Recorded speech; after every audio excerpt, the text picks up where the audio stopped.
is like seeing an endangered species, isn't it? At their watering hole, the biggest gas station in the world. Insane.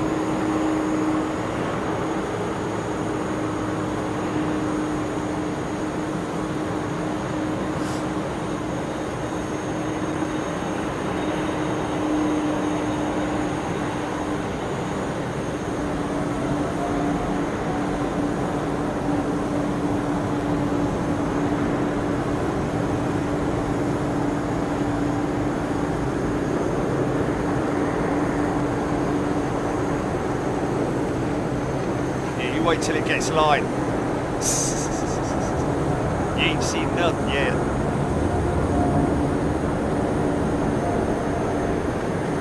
Baby, you ain't seen nothing yet.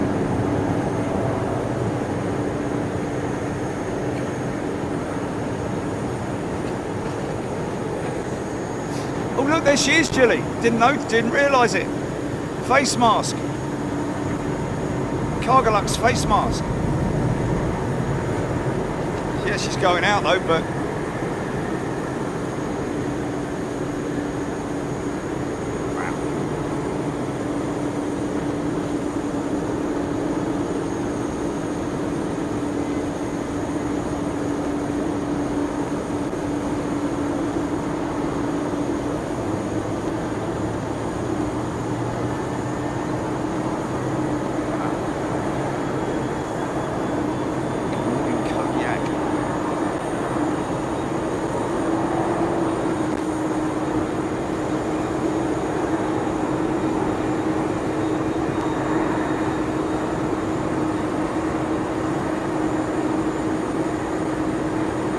sunrise about an hour away, but it's getting lighter by the minute. Yeah. It's getting light. Well, it's getting lighter by the minute.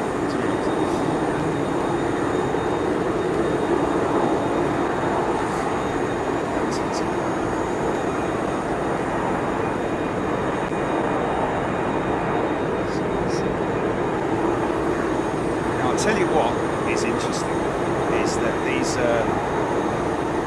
early morning departures are going to see some de-icing going on in front of us.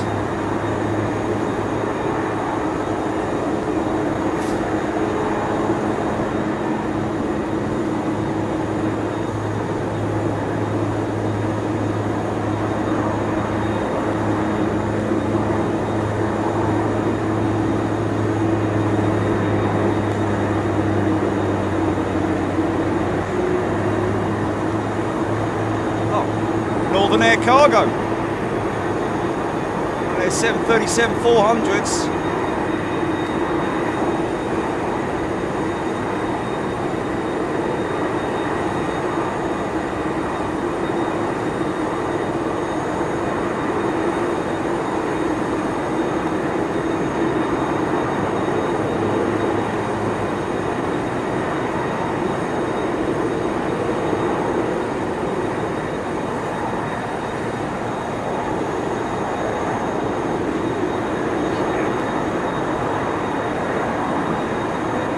Dreamlifter inbound, folks. Check her out, she's on flight radar 24 right now. Inbound, due in around about 20 minutes.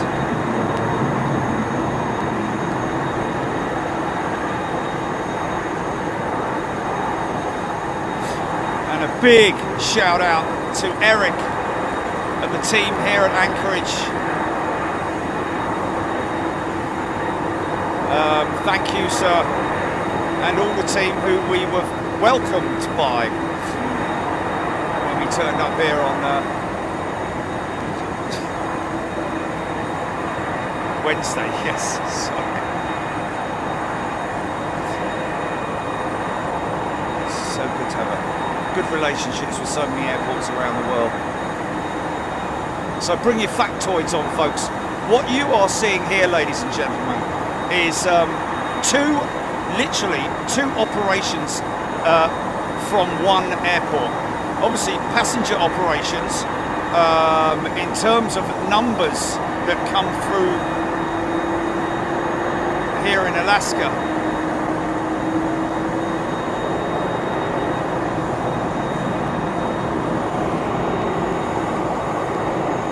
737-400, I think, national. Northern Air Cargo, converted jets. I seem to remember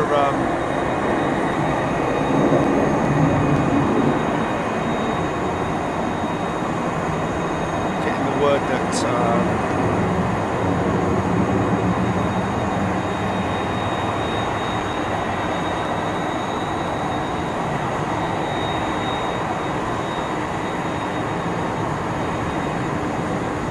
5.4, around about the 5 to 6 million passengers go through Ted Stevens. But what we're looking at and focusing on here is not the cargo operations. People might get a bit confused because 99% of these aircraft that you're seeing here are not actually bringing any cargo from Ted Stevens or taking any cargo from Ted Stevens. This is what's known as a tech stop. For refueling, this particular position in Alaska is equidistant between mainland China and New York, as an example. So they obviously use it as a good opportunity, and the reason why they refuel here is because in order to allow a maximum cargo load, they can only put so much fuel on. So they have to do what's, I guess, termed as a splash and dash here in Anchorage. So these aircraft will come in, sometimes as little as an hour and a half turnaround, just to fill up with fuel. UPS do have their logistics operations here, as well as FedEx, and so they will also be offloading small amounts of freight, and that will all be commerce freight, of course. None of your sort of like heavy freight per se. These are all mainly logistical operations here at Anchorage. This is getting light by the picture.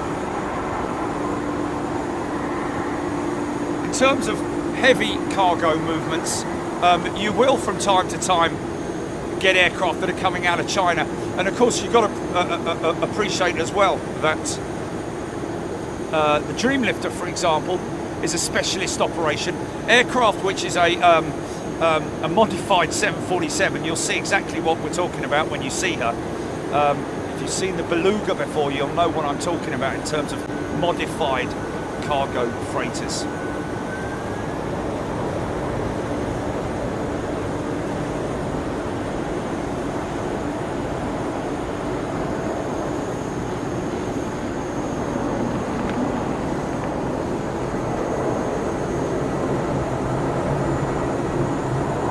You're going to see both the 400 variant, both pure cargo and also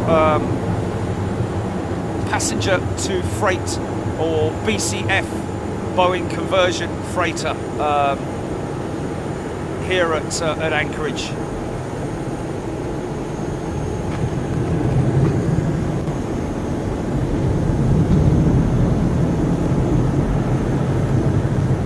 Tech stops and cruise stops as well. So sometimes there will be crew swaps with, because obviously from here to, I think it's about 9.5 hours from here to mainland China. So therefore, like places like Nagoya, look at that in that shot there, man. The jumpers are just incredible. So they will obviously need to do crew swaps. In fact, I think that crew that we saw in reception earlier, Jilly, may have been from one of these freighters.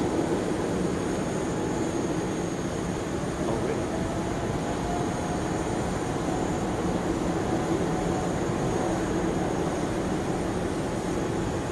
Wow. So you can tick that one off your list, folks, in terms of jumbos that you've seen, special liveries. Cargolux with the face mask livery, obviously painted during the COVID pandemic.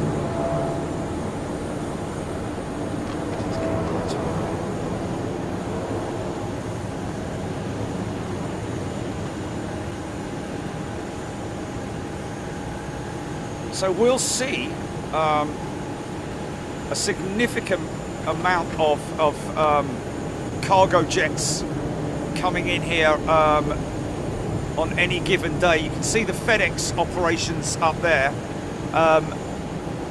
comprising of mainly 777s and MD-11s. We have, however, over the last couple of days with our members, seen the 767 operating out of here as well, which is quite a rare sight, it has to be said, and that was confirmed by one of our pilot members, Captain Manny, who's a FedEx pilot. And further up there, you'll also see the UPS operations. Let's just see what that looks like now with the see if we can turn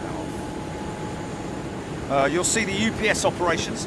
The FedEx operation, I think, is slightly larger because they have a distribution,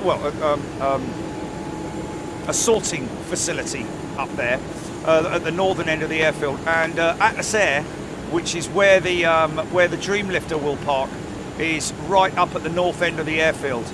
But we're going to see some rare stuff here today, folks. It's nice to see that DHL 777 sitting down there, maybe one of their newer jets.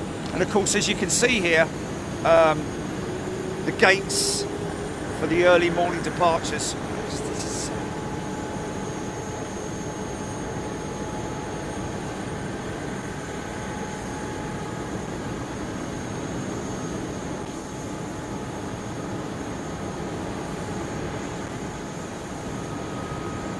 So like I say, it is kind of equidistant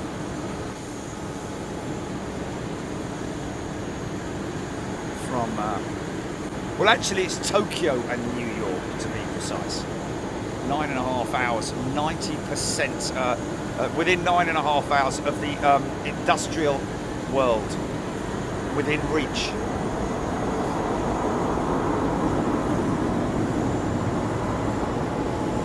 So like I say, most of this stuff that you're seeing going out here is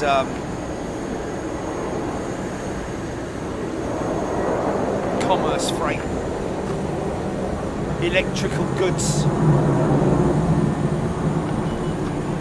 phones, iPads,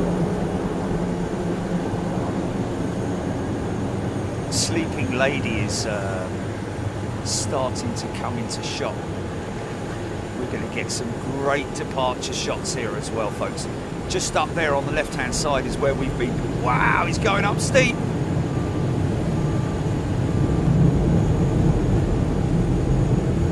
Wow.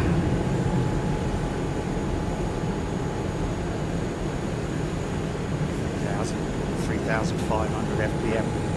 So you'll see that on some of these aircraft down here, there is ice build-up.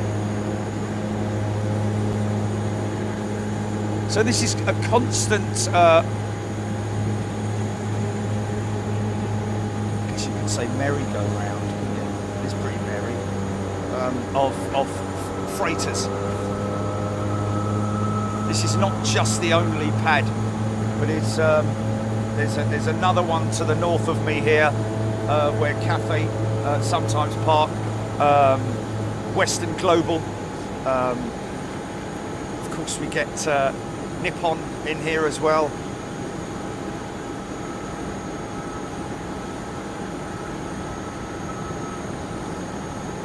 (4,612 acre complex, hundreds of acres of is available for cargo and logistics development.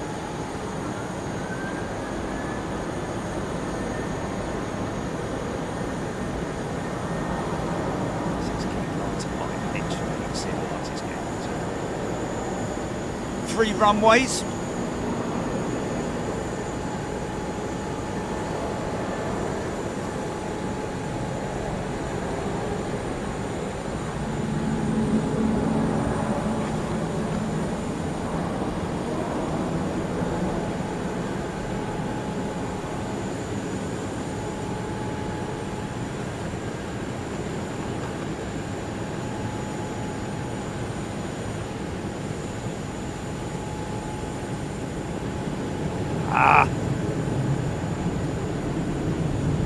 time of the day in it when it's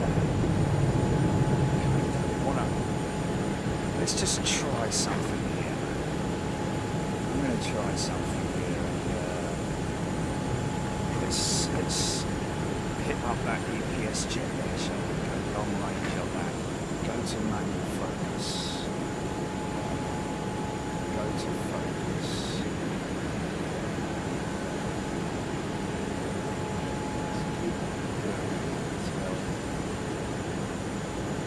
That should be okay. She's 27 minutes out, folks.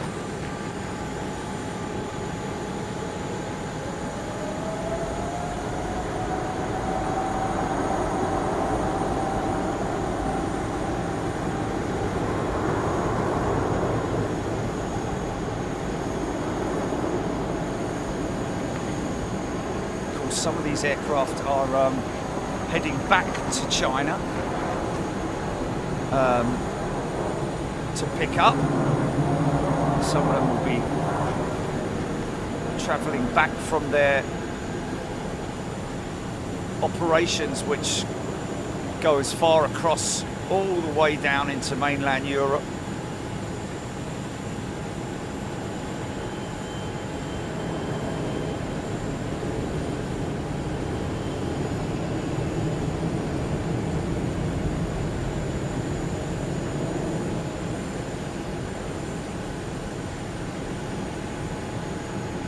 So we'll see approximately on a daily basis around about 130 to 140 wide body freighters in at Anchorage.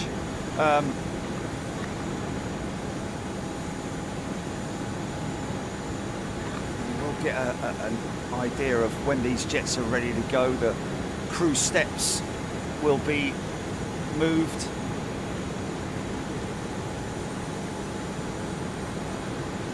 So when we talk about cargo, you know, an airport could quite easily state that, you know, in terms of freight weight, cargo weight, in at Ted Stevens, sort of puts it in the top 5 of the world's biggest airports in terms of cargo throughput. Number 1 is Hong Kong, number 2 is Memphis, interestingly, and number 3 is Shanghai. This is the 4th largest in terms of cargo throughput, and what we're talking about there. And I think Heathrow should also, well, actually, I don't know about Heathrow, because obviously Heathrow, the majority of the freight at Heathrow is belly freight. We very rarely see big cargo jets coming into Heathrow, apart from the sort of daily services that we get with Cathay 747 and Singapore Airlines as well, amongst other sort of like ad hoc operations as well, which are sort of like one-off operations where a company has chartered a specific aircraft. But apart from that, most of the freight that's carried by the likes of British Airways and Virgin Atlantic is through the belly, and of course American Airlines as well, and all the major carriers that operate out of Heathrow are carrying belly freight. In fact, somebody that we met the other day, who's one of the agents, works airside at Heathrow, mentioned about Malta being the one that he's not very. He always cringes when the Malta jet comes in because of the weight. They're always carrying spare aircraft parts in the belly of the aircraft. So obviously it's a lot more manual labour in terms of working that particular operation. Okay, we've got to, well, obviously, you know, keep an eye on these, you know, these operations down here. These guys look like they're ready to go. Now, some of these aircraft are turning around and have come in this morning. Other aircraft have been sitting here overnight, so we'll have a certain amount of ice build up on the wing, and as a result of that, they will need de-icing. It's a little bit warmer today. Well, this almost sounds ridiculous to say warmer. but in terms of the temperatures compared to what they've been over the last couple of days, minus 16 at some points. Of course, don't forget we've got the seaport, the seaplane base, which is literally behind us. You almost see it kind of sort of way. Beautiful sky. What's that? I wonder if that might be it, Jimmy. Dreamlifter. It's a jumbo. I think that might be it. Oh no, no.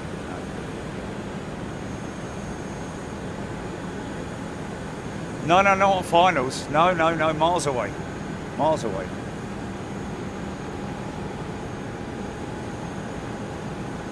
Yeah.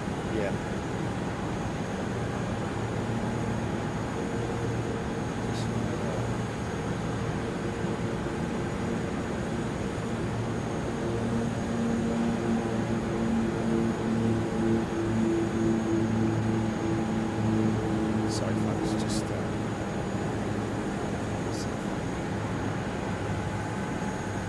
see if I can grab that. A little better. Kind of looks quite chubby, mate.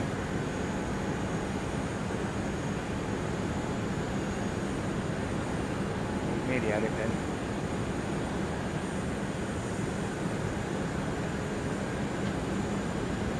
I think that's it, mate. I think that's it. That's it.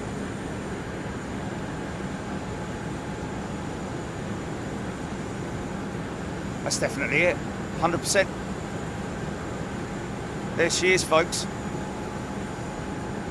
Now, you know, people will have their own opinions on the Dreamlifter.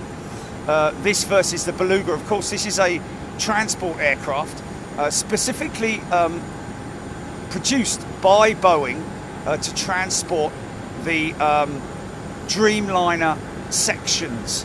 So this aircraft, where's she coming in from? Nagoya, is it? Was it Nagoya or oh, she's coming in from Charleston. Okay, so she's going to pick up. She's going to pick up. So she's empty. She's empty. She's coming in from Charleston.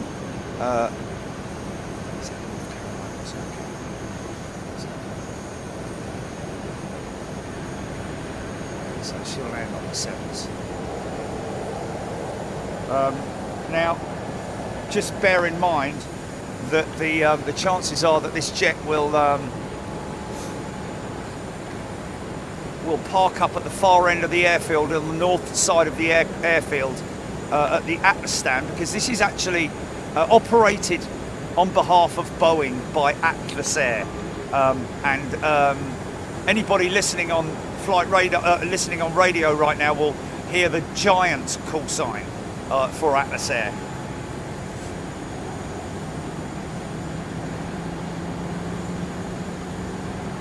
Brian, so what is the main hub in the UK for freight? He said freight, but I'm guessing he means freight. Yeah, probably, I'll be honest with you, East Midlands would be the major hub. This is another one of the NAC, Northern Air Cargo 737s. Ex-British Airways, some of these jets, believe it or not, folks. There's a good chance that Captain Dave may well have flown one of these aeroplanes, you know, because he cut his teeth on the 737 NG. Bob Shalvoy, 3 747s in the pattern right now. Surprise, surprise.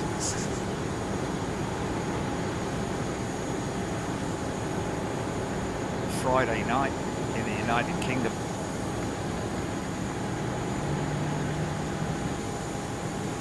It's a huge pipeline. The fuel is pumped in here. In terms of fuel numbers, I think it's so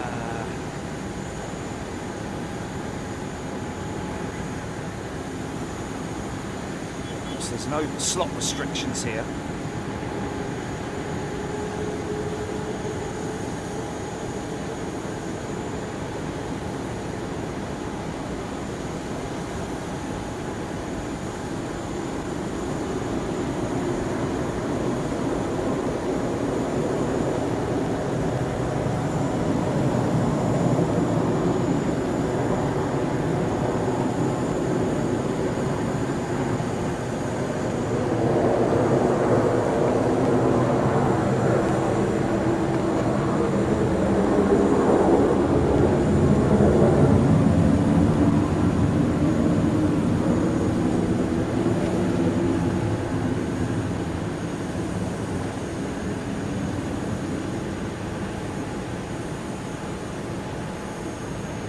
Spent the last 2 days with our members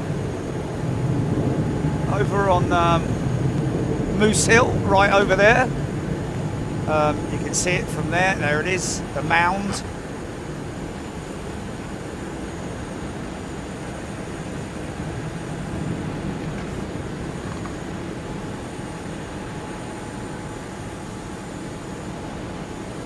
"80% of all cargo flights operating across the Pacific make a technical stop at Anchorage to refuel, change crews, and in some cases to transfer cargo." Very little of that would mainly be the aircraft, the likes of UPS.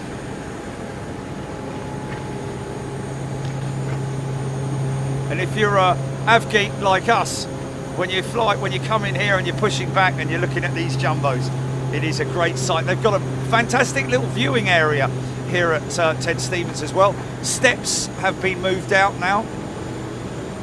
Crew steps for the Air China jet.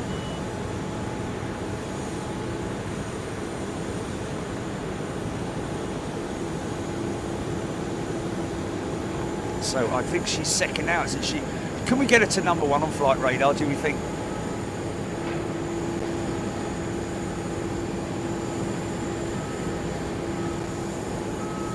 Number 3. Oh, she was. Yeah.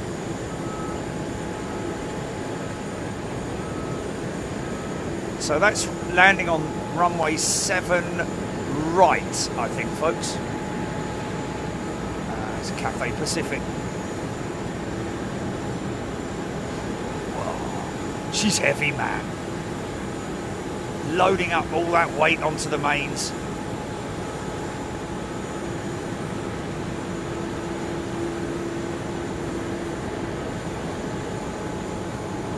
It. Yeah, well, I can feel it in the. I can feel it in my fingers. Yeah, crazy cold, crazy cold.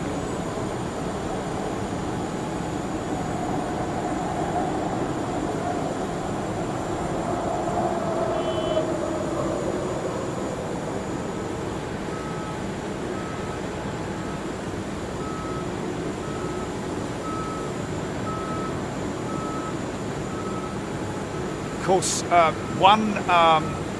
another record that they hold here at Anchorage at Ted Stevens is, and it's, I think they're number 1 and have been.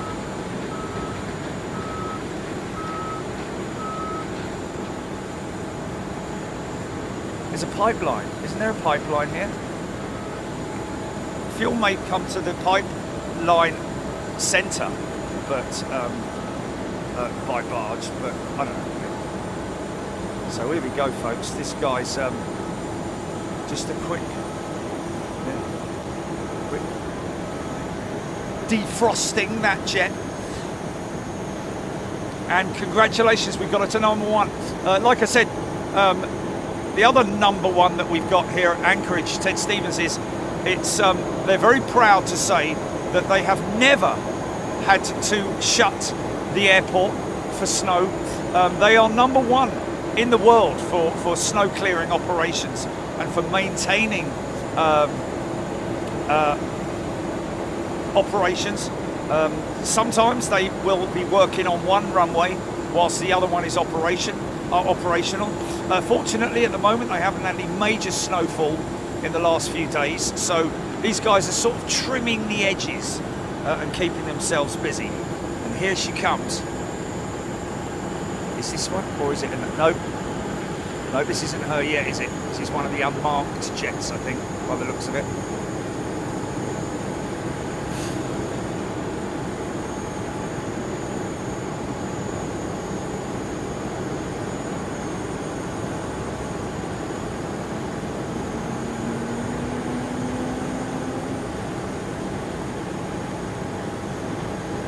And then from the port of Anchorage to here.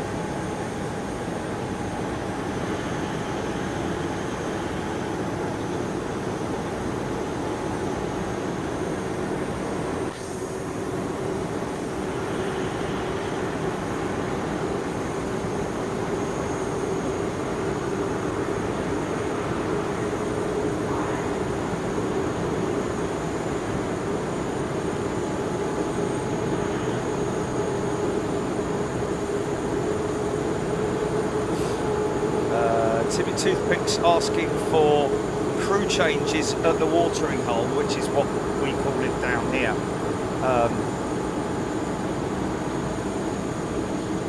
I guess it's for either an Atlas or Polar, one of the two. Let's see what our still struggling a little bit. She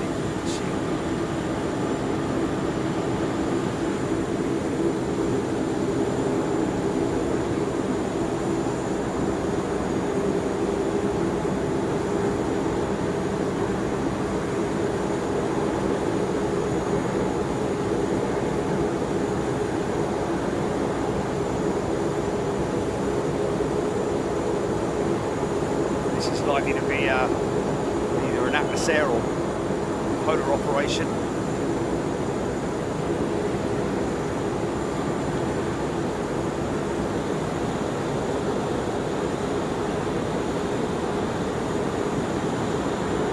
Quite a few members this morning. Good morning, everybody. Hope you're doing well. Sven, aka Estrand. Good morning, everyone from Sweden. Good morning to you, Sven. Change of owner, Aviation Addict. Well, Aviation Addict, the crazy thing is that these things are in so much demand that they don't get time. Sometimes they are leased aircraft. They will lease them for a period of time. But also they have to wait until they've got the opportunity to paint the aircraft. But most times when you see these jets in, it's maybe even newly acquired or just on a lease basis. Sometimes the lease company requires that you don't paint the aircraft. You might get a little piece of nose art down the front of the aircraft like that.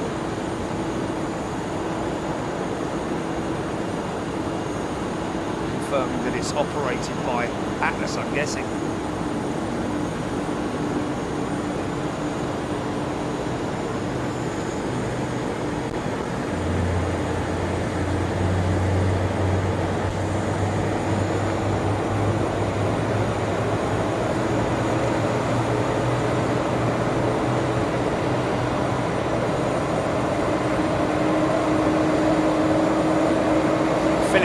This 747-8 is new to Atlas Air, so therefore she haven't even had time. So that will be an X something or other aircraft. I think this might be Airbridge Cargo, X Airbridge Cargo potentially.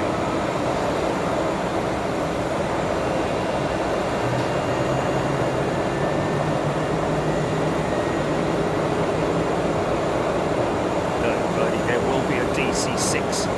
If we're lucky enough to see the DC-6 today, folks. Start up on that. It's either a start up on that Atlas jet. I think it is.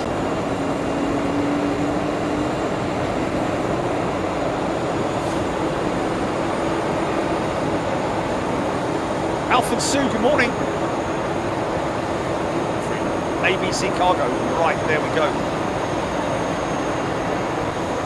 63 GT is. So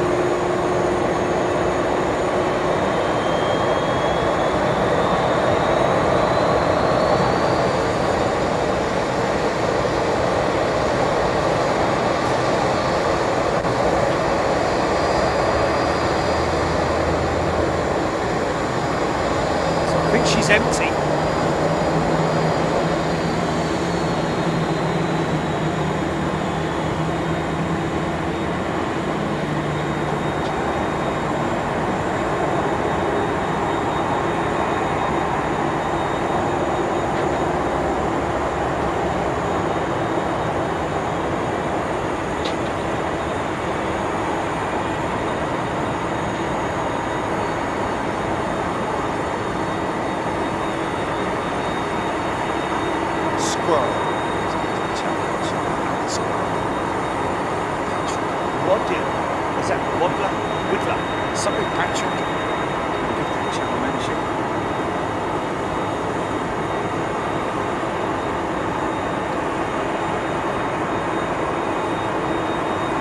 Kev Miller, absolutely strange, but serves a good purpose. She weren't built for beauty, that's for sure. Converted. Look at the size of the hinge fairings on the back there, folks. See the big hinge fairings? So she's got a crank tail, like a swing tail, like the old CL44, the old Canadaires.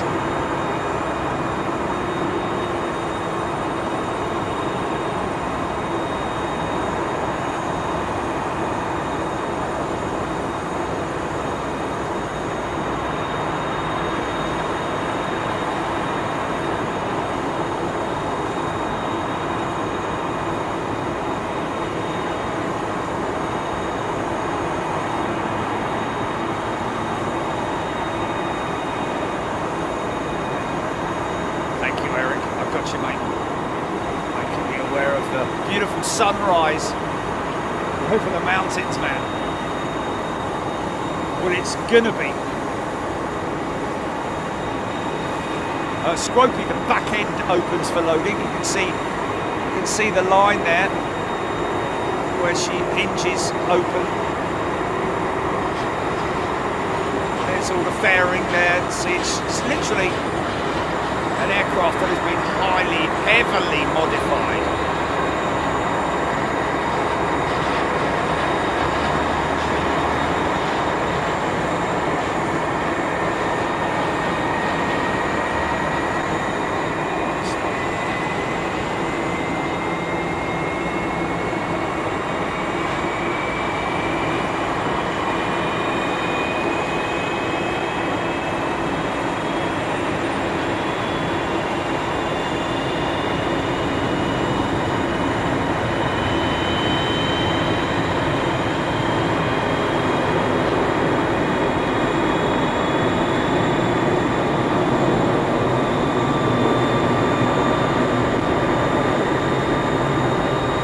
Jim's on chat. Hope you're well, Jim. Obviously made it back safe. So she'll head up to the north end of the airfield, I would imagine. Going to be just a tech stop for her.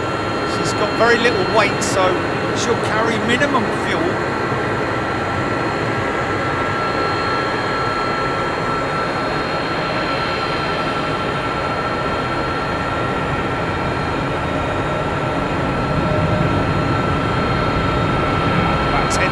Seconds after weight off wheels, she'll bank left. Here it comes.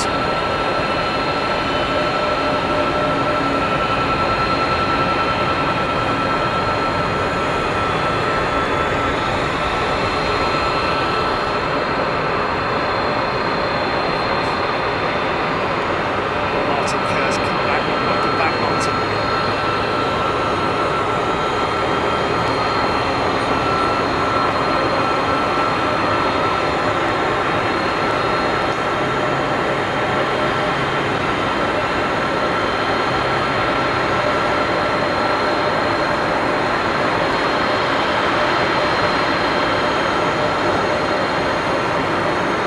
Savages. Where do you?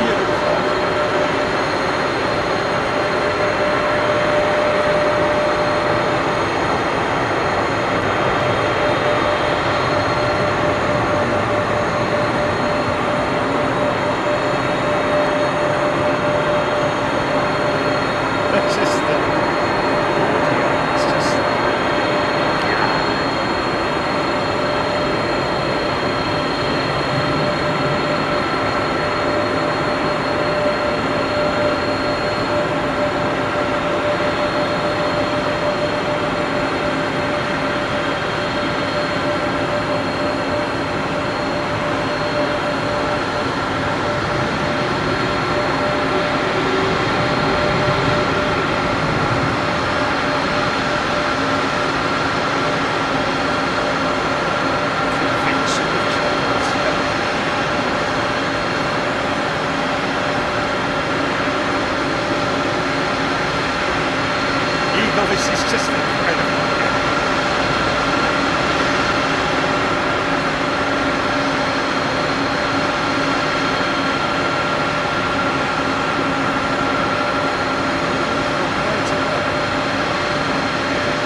popular freighter in here is the Jumbo, which is pretty handy.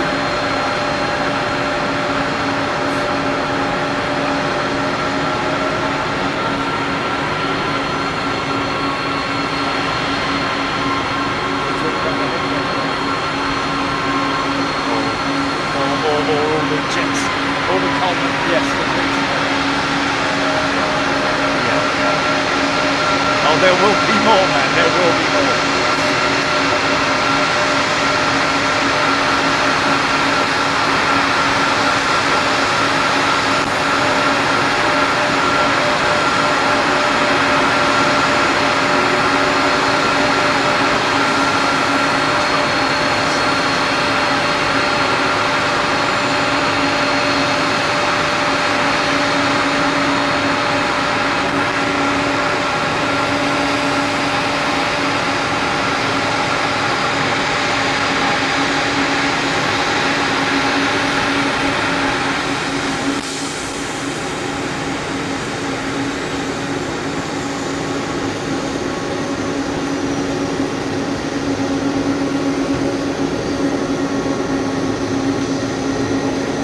Be able to check on your flight radar app, folks.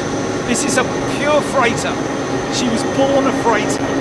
See, she's got a short hump on her. You see an aircraft, one of these freighters with a long upper deck, stretched upper deck. That means she's a BCF, Boeing conversion freighter.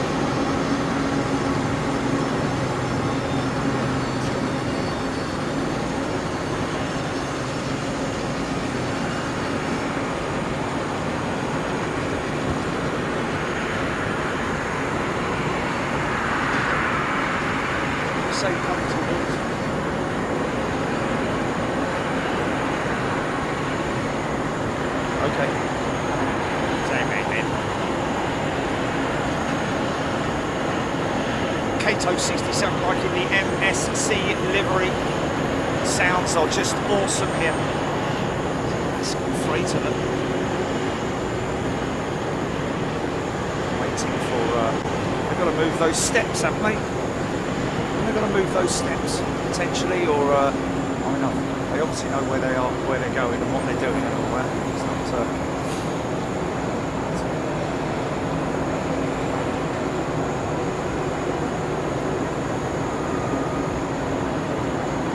Philip Lowry, that Air China jet headed to Los Angeles, folks. So a splash and dash for her, that's for sure. Of course, Alaska operate their cargo flights out of here as well. Quite rare to see that. 700, is it?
Sorry about that.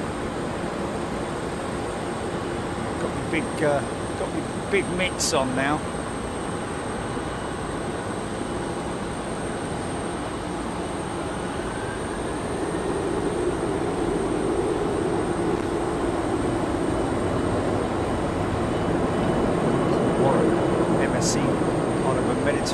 shipping company. Yes, indeed. A bit like CMA CGM shipping company.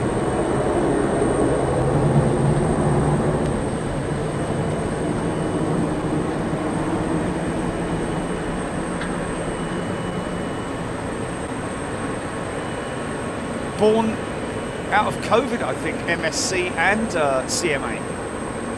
Captain Manny, thank you, sir. It's gifted 5 channel memberships for the start. Thank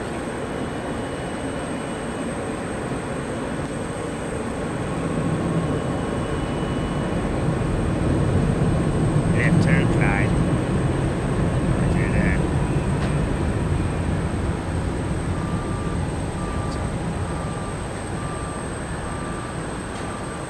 Lazy bank that one. Bandit 99. Championship, thank you, sir. There it is, folks. So she's up at the northern end of the airfield. She'll park probably with her nose at us, and then go about her refueling. Maybe a crew change. I don't know. Well, mind you, no, she's coming from Charleston, so I think they'll be changing her.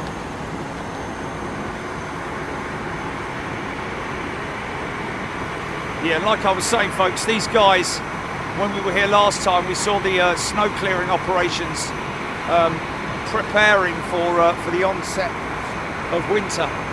The first snows going about their duties, and very, very efficient. Probably the most proficient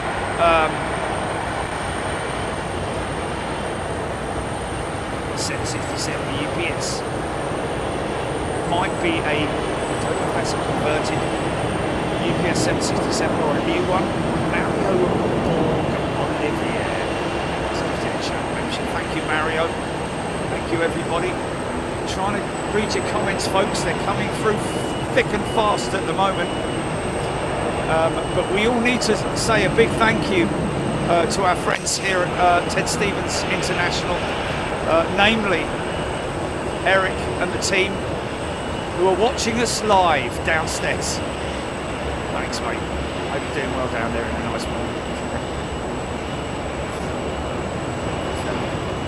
Nice people. Early turn for the 7-6. Standard departure for here at Stevens. Top shot. Steve, the upside down building is the Central Region Office of the Alaska Department of Transportation.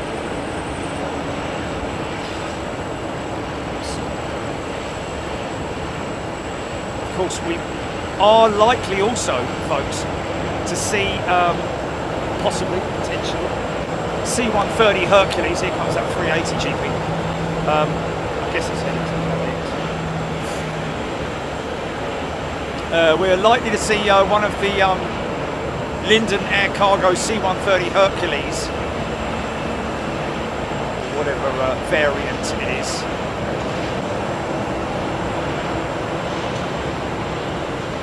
Warren, yes, of course, Evergreen as well, part of the sea freight operations.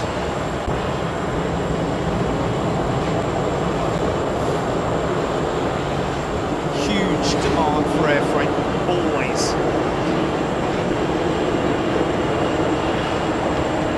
Stephen O'Dowd is already at the welcome, Stephen.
to say?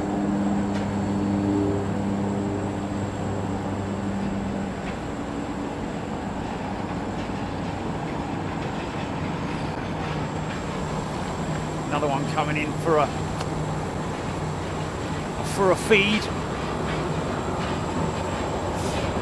Saw one of these at Lurville, didn't we, when we were there? Fired up right behind us. She was a filthy jet. This might actually be the one that we saw at Lurville.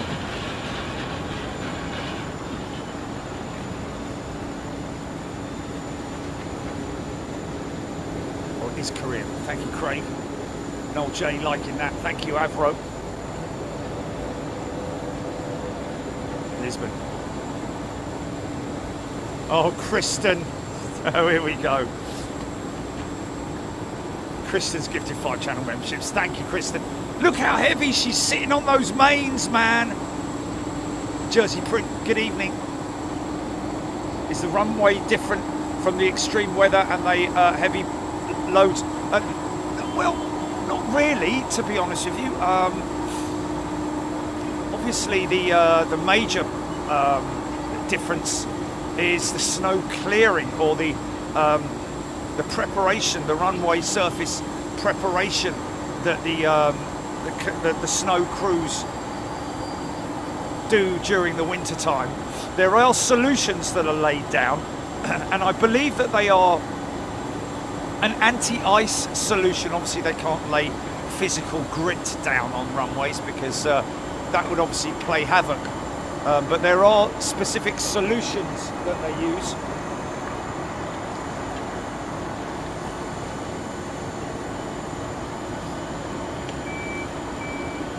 Rohit asking about the new JetBlue livery. Yeah, what was it? I quite like it, actually.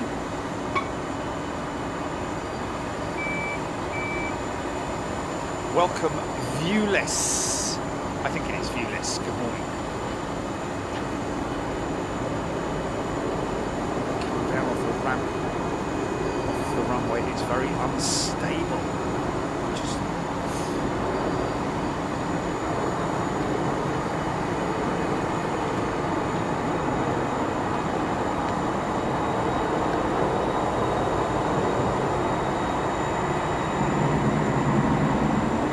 Someone's left a Jenny running underneath the look. See the big staining above the undercarriage there.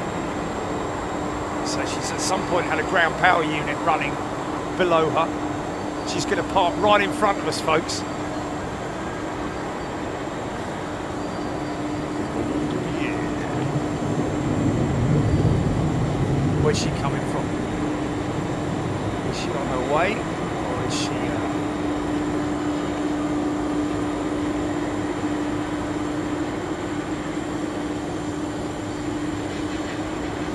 Rapturex, I think you're right. It is indeed the only place where you're going to see a DC-6 and a Dreamlifter in the same place. Of course, the Everts Air Cargo operation, folks, look them up online if you want to, but they're based here at Anchorage. They do have another base as well, but primarily running very old aeroplanes. One beautiful old DC-6. This guy's coming in right in front of us, folks.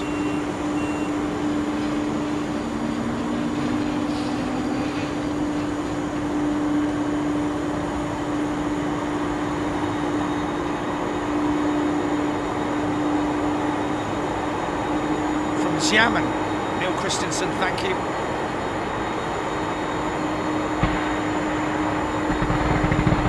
Oh, what was that? Is that the APU firing up? I think it was. It is.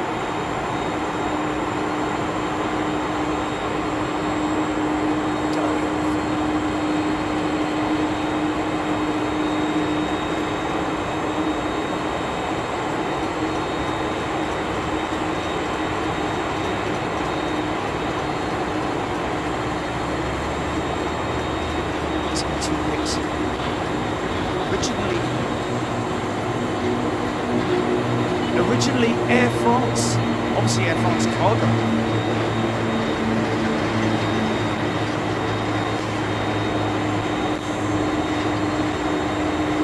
That's a big old backfire on that APU. Did you hear it? Negative, Corgi.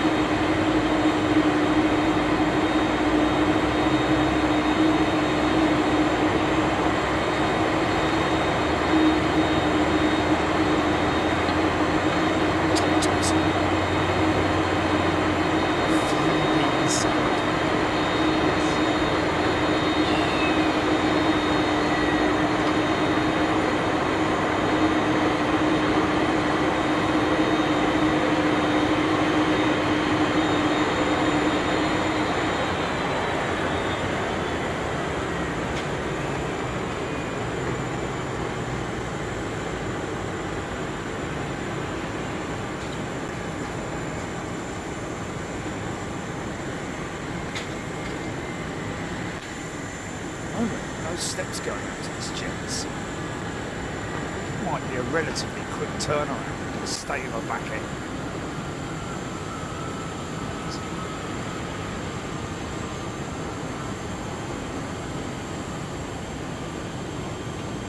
That's the auxiliary power unit, folks, which basically keeps the aircraft online, should we say, alive while she's parked up.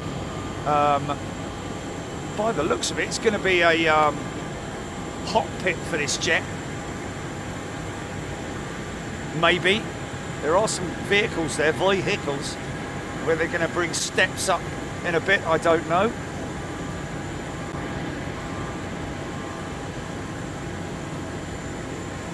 Avro Arrow, good question, will the Dreamlifter go out again? I think she will, Avro. She is... Let's just have a look, see if we can get an update on her. But I think you'll find that she's just being fueled up. They'll wait for the Bowser to get up there.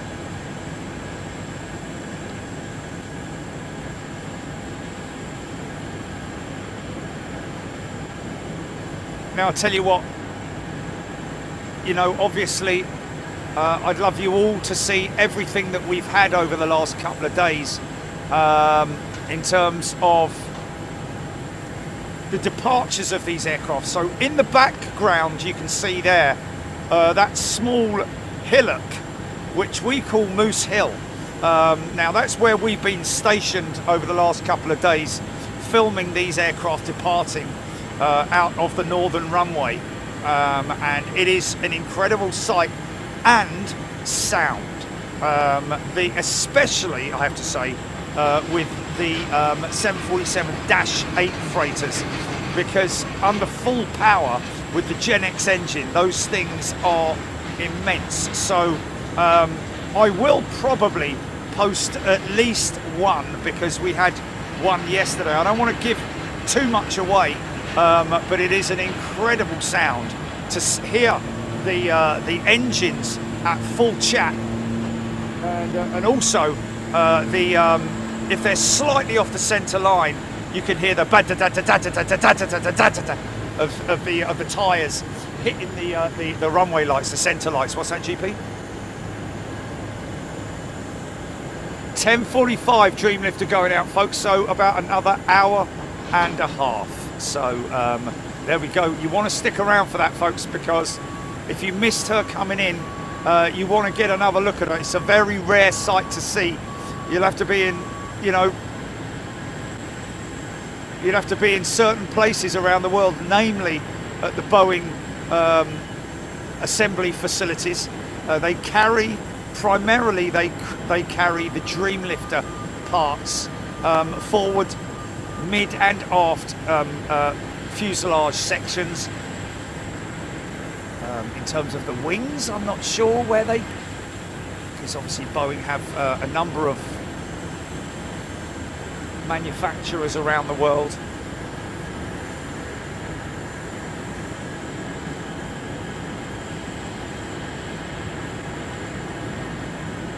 Rico.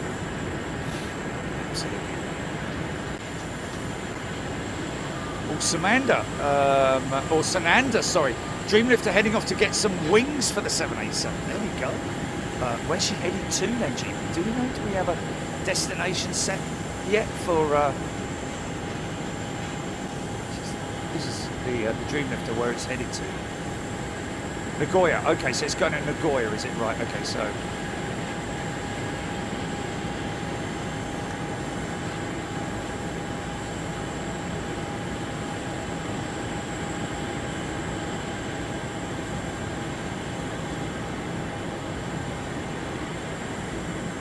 Looks like the Hot Wheels logo, doesn't it? Looks like Hot Wheels. That's celebrating 50 years of UPS. I think FedEx were the first. UPS were behind them by about 10 years in terms of their setup operations.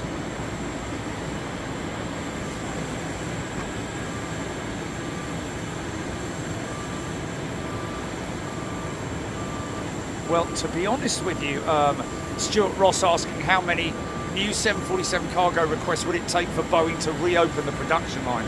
Well, to be honest with you, they're banking everything on the 777-8 X, if you know what I mean. There's the Bowser. Gerald Avery. I don't think Beluga has ever landed here. I might be wrong, but I don't think so, unless it was on a special operation. May have done that. I don't know, because I know that the Beluga was used during the COVID crisis for PPE. So there's a good chance that she may have come through here on a relief flight. Rico, how do they convert passenger aircraft to freighters? Great question, Rico. In short, the whole interior of the aircraft is stripped out. Seating, overhead bins, right back to the bare essentials, the rib work, even the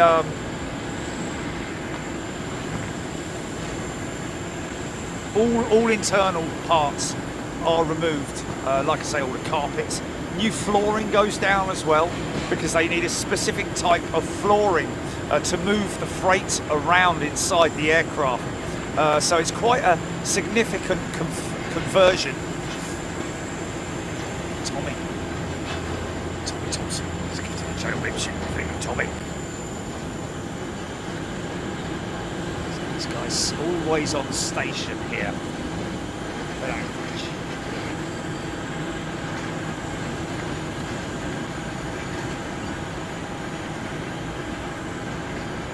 Max Ferguson. Absolute pleasure, Max. Everybody, hope you're enjoying it. This is a rare thing to see, folks, in terms of live coverage. And again, I can't reiterate enough how grateful we are to Anchorage, Ted Stevens International.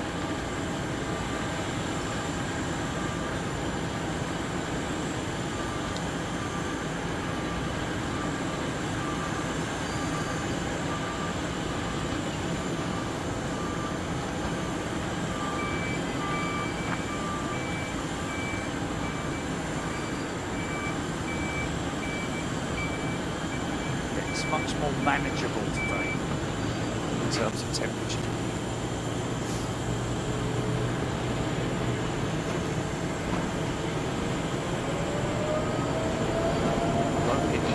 Doesn't 777X freighter have more cargo capacity than 747? Sure. I mean, in terms of a Dash 8 freighter, there's not a lot that can beat it in terms of its all-up weight and capacity, but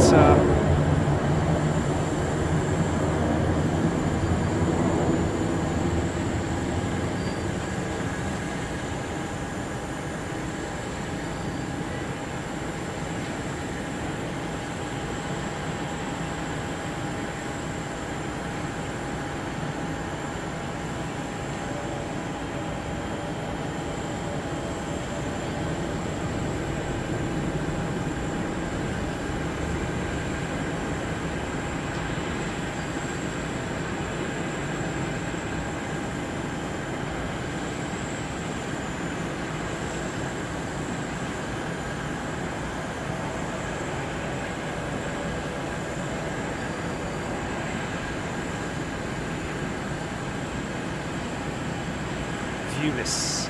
Yes, right above sea gates. Right above C7 as it stands, C7 and C8.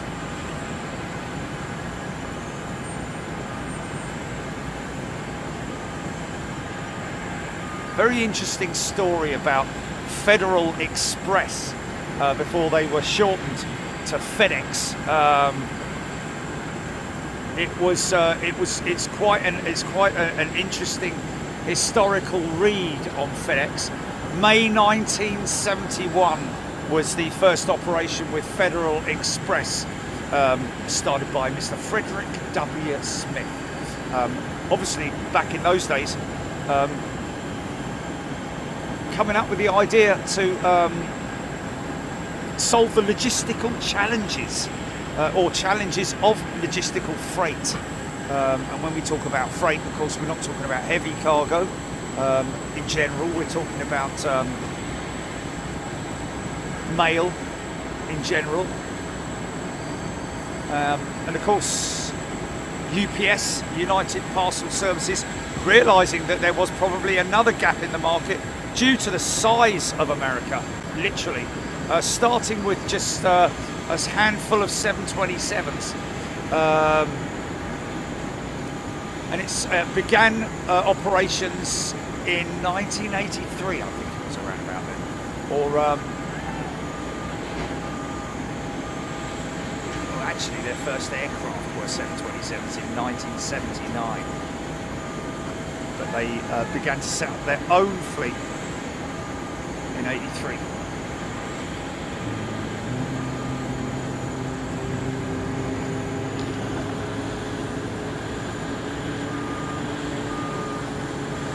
Indeed, Fred Smith does sound like an engineer from Yorkshire market.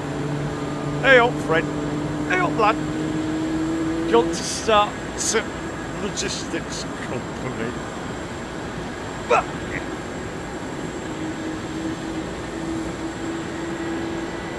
Tracy Abke, loving Anchorage. You're a Pebble Palpatine. Always heard that FedEx was Smith's master's thesis project or similar, and that he got an F on the paper. Don't know if that's real or just corporate legend. Okay, that FedEx was Smith's master thesis project. Wow, oh, that's quite interesting. That's quite interesting. She's not watching. Dreamlifter is having a little rest. Possibly fueling up, I'd imagine. Looks like she's got her, yep. Looks like there's fueling attachment on her wing, much like what we're seeing here. The Wichita Grub.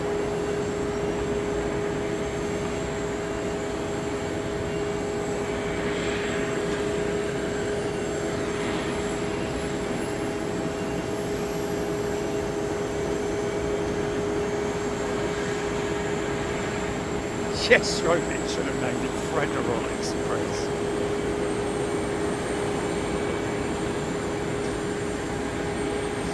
Jim Kay mentioning also about FedEx starting with Falcon 20s, of which there are none left now. They had a big fleet of them, tiny little aeroplanes, the Falcon 20, but very efficient.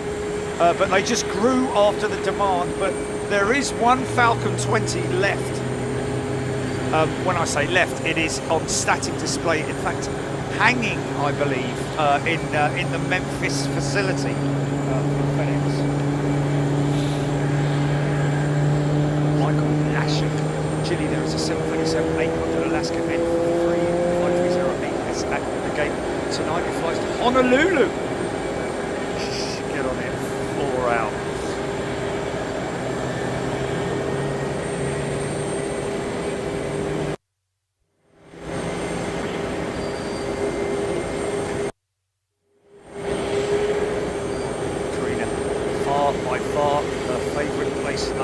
Loving Anchorage. Thea Love, good morning to you. Never mind to get there even with a standing invite from friends there. Wow.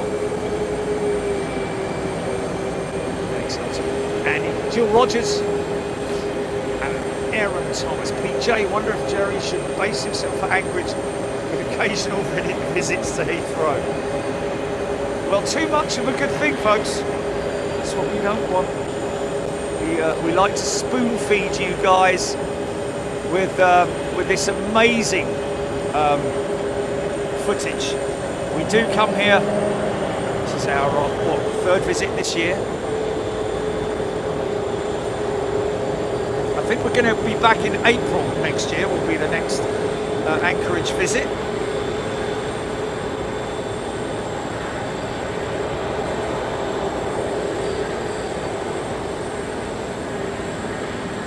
Aaron Thomas, Anchorage EMA, my favourite cargo places. Just laugh it up. It's such a shame they couldn't make 380 freighter. It would look amazing. It's not just that laugh it up fuzzball. Obviously, twin deck. They did actually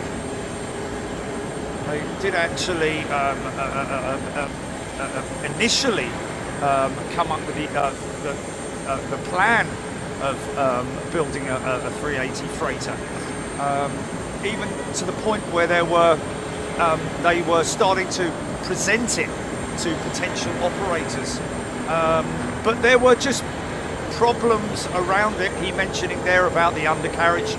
I'm not so sure about that, but obviously, you know, with such a big fuselage, it's something that would have created or it just would have had more problems with it in terms of the structure of the aircraft, because obviously with a double deck you're going to be restricted to height to start with, in terms of the loading area and the loading height.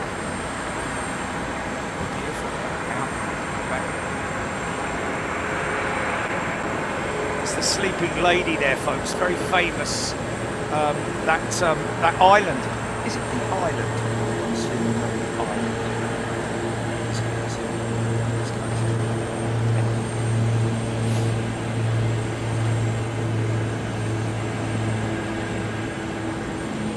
They know we're up here. Little chat.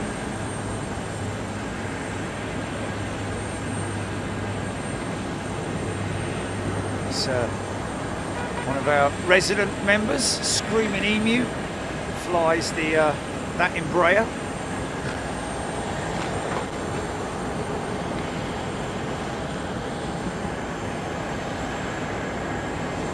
Are we 321 Neo going back, GP, as well?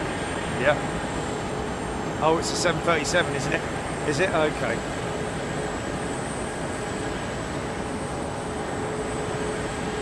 Ronald with wings.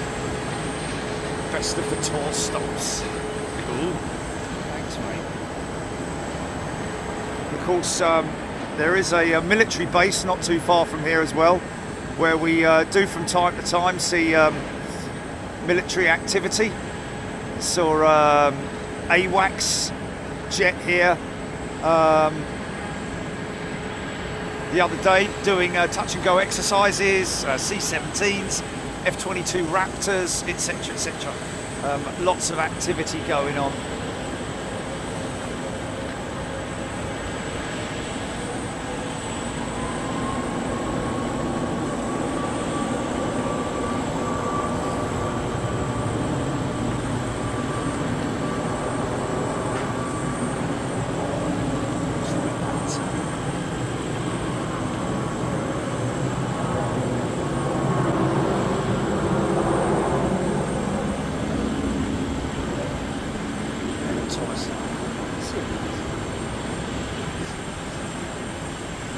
If there is any military activity, we will catch it, because it's literally to our right and to our north, so it's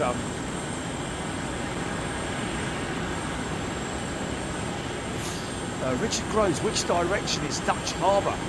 I think it's over that way, isn't it? I think Dutch Harbour is over there. It's a beautiful mountains. And there's a huge mountainous region over there in the background. FedEx's training centre down there. They have a simulator down there as well, as you can see. Tails parked up all down there. The facilities. Everett's Air Cargo right up at the top end of the field there. Unfortunately, being obscured by the buildings, but operating DC-9s at Anchorage, folks, believe it or not. Any of you out there who love your classic historic stuff, then we may well be treated to a oh, is it Southwest, is it? Tail dragger. Hello. Converted DC-3, folks. She's got turboprops on her, but we can let that one go. Let's see that one coming out. Now that's funny that she's coming out from that end of the field. Going to Fairbanks. So I pointed in the completely wrong direction there, Julia.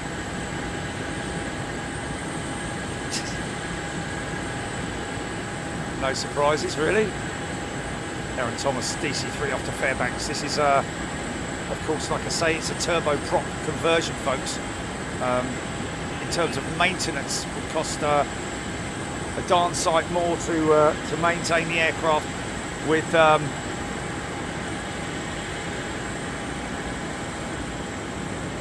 the old piston engines.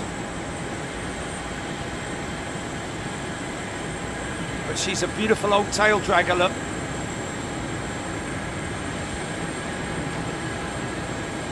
Okay, Nick Gray, Dutch Harbour is 2.5 hour flight to the southwest.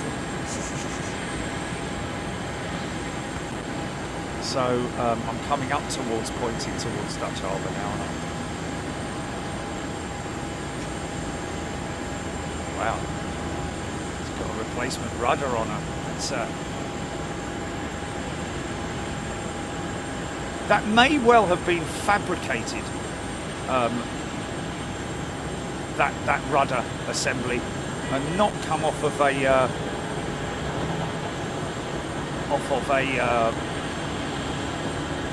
DC-3, perhaps parked up at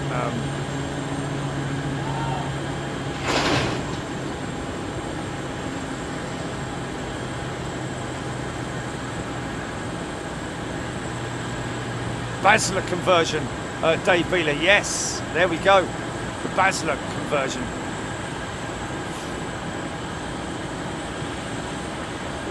Robert White, how many of the grubs are needed to refuel the plane? Just the one, Robert, I think. Of course, like I said, the reason why they come here for refueling is because in order to maximise their capabilities. Now look how quick the back wheel comes off the ground when this thing starts moving. Almost immediately.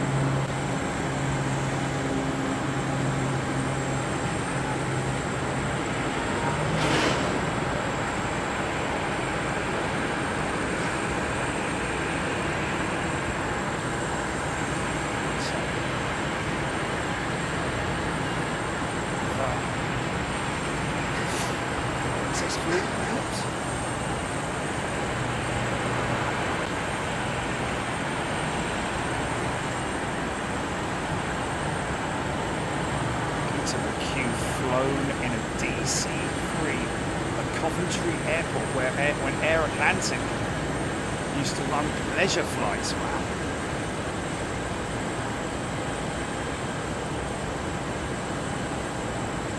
Oh. Nice. Named her daughter after them. Dakota. It's the Dakota, isn't it? You know? Really nicely done. Look.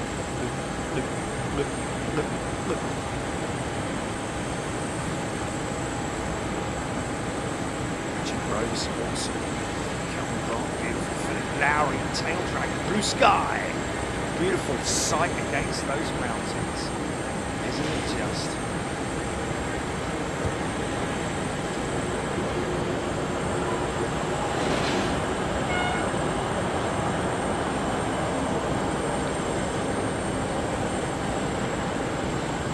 81 years old, Victor Charlie 10, not him, but the DC-3. 81 years old. I think those conversions actually don't touch the framework of the back end of the engine. I think they're I think it's literally where they take the cyclone off, I think it is, and then literally bolt the turboprop to the front end of it. Obviously a little bit more complex than that, but you know what I mean. Why don't they bring the tanks then avoid refueling? Robert, because they can't. Because that would obviously go beyond the maximum takeoff weight of the aircraft. To maximise the freight weight, they have to compromise fuel weight or capability.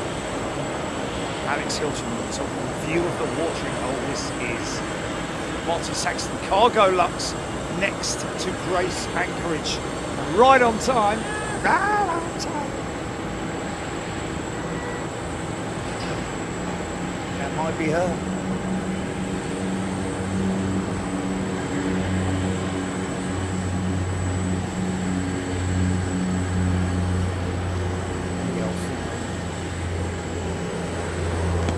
Sun about to pop its head over the top there. Trev line. Ronald with wings. Is it too cold for underground piping fuel? Well, probably not, I imagine, because don't forget that this fuel, this particular fuel, has antifreeze additives already in it. But there is a pipeline that comes into Anchorage, a fuel pipeline that comes into Anchorage. Looks like that wing walker's, oh no, there is a pipeline that comes into Anchorage. I'll say that one more time. And then obviously the Bowsers fill up from that.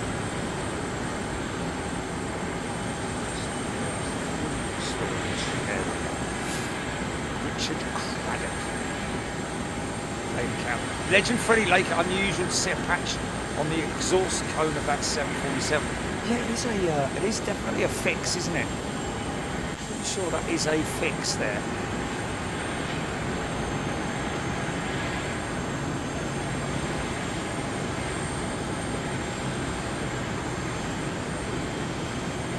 Cas Fox.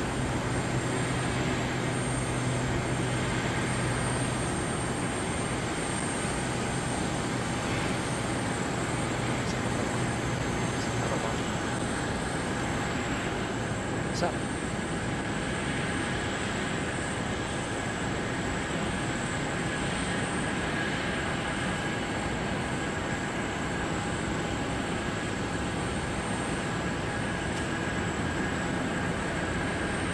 Jumbo jet after jumbo jet.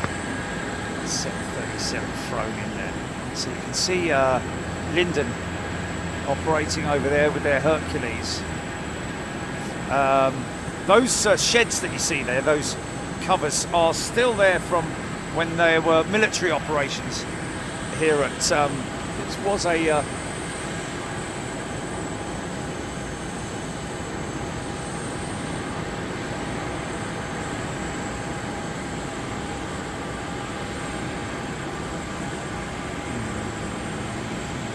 okay, Skylease has completed their fueling.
The oil checks complete on engine number 3, the Skylease jet.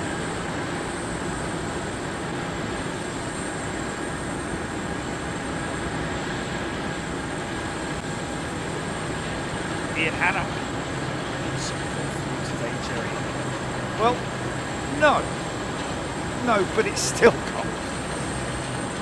It's still bleeding taters, I tell you.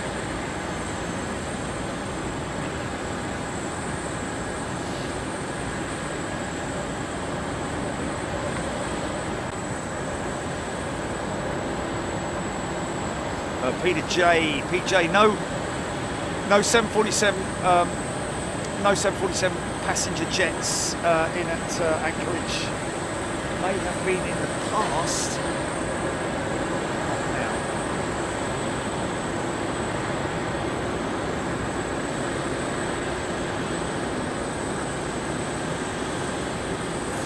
Andy, according to flight radar, is a Beach King Air used by Alaska State Troopers.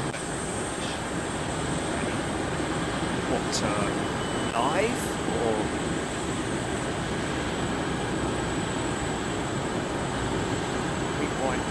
Our cargo flight decks crews pay the same as commercial.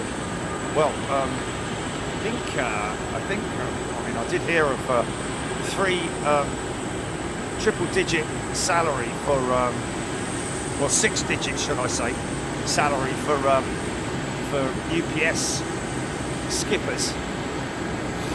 And of course, the other thing, of benefit of being a freighter pilot is you don't have to deal with passengers.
Spectacular military.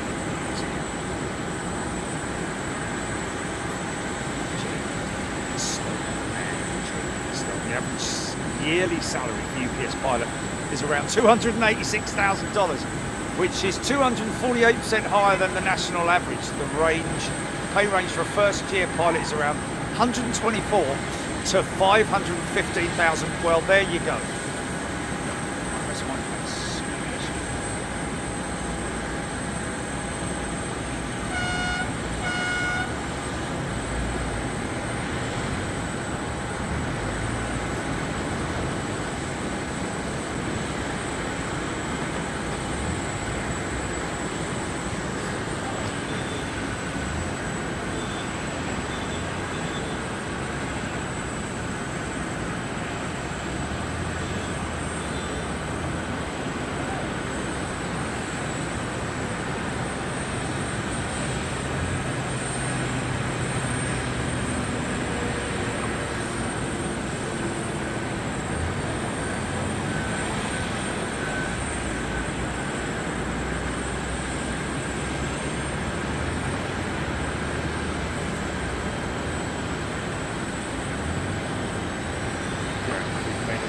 Too flipping right, I tell you.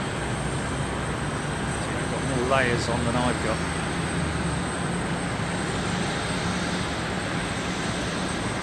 Neil P. Dalgo. Anchorage is a great place for freight because, well, it's not so much a place for freight, Neil. It's a fueling station.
Kaleta jet.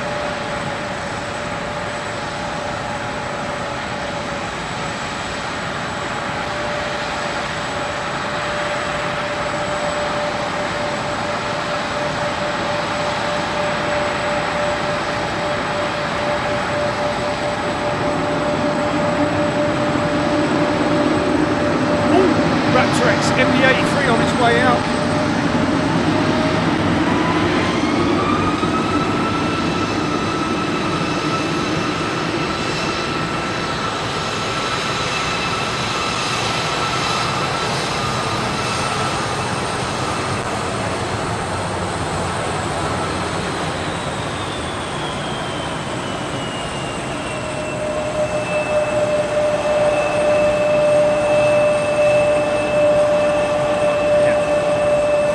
Great taxiing out through the watering hole, man.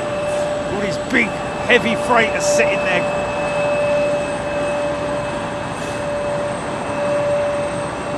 Aaron Thomas Kaleta, Korean freighter after this Kaleta jet. And we have another classic jet coming out, folks. Again, if you're into your historics or your classic aircraft, or even prehistoric aircraft, you say. I'm going to call it a DC-9 because that's what Everett's Air Cargo call them, DC-9s. Now, again, this is a pure freighter, this one. We haven't seen any Boeing conversion freighters yet, but you'll see them. This is the nose load, has the nose load capability. You can just about pick out where the nose hinges upwards. Very rarely these aircraft ever used as a nose loading facility, purely because obviously it's just in terms of loading they're so well versed in it. The handling agents that and also the way in which they are able to move the freight around inside the aircraft. Generally, the nose is only ever used for long freight, like wind turbine blades and stuff like that. So from time to time, you might get called up for special operations.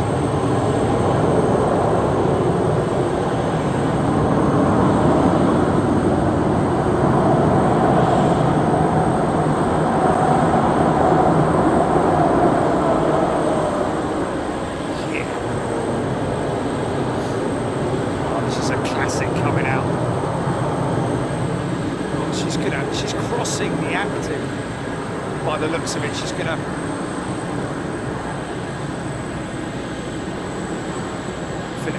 Boeing Dreamlifter and DC-6 both on radar now. Okay, so the Dreamlifter has, by the sounds of it, completed her fueling.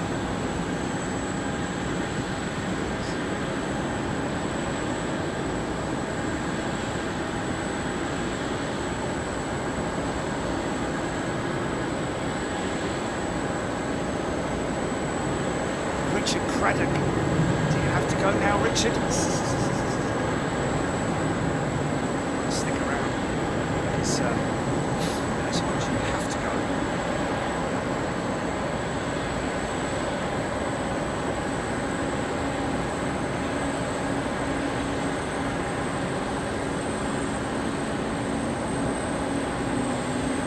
Martin and Saxon both been on radar for over an hour. Okay, so well, the DC-6 isn't due out till what time was it, Chile?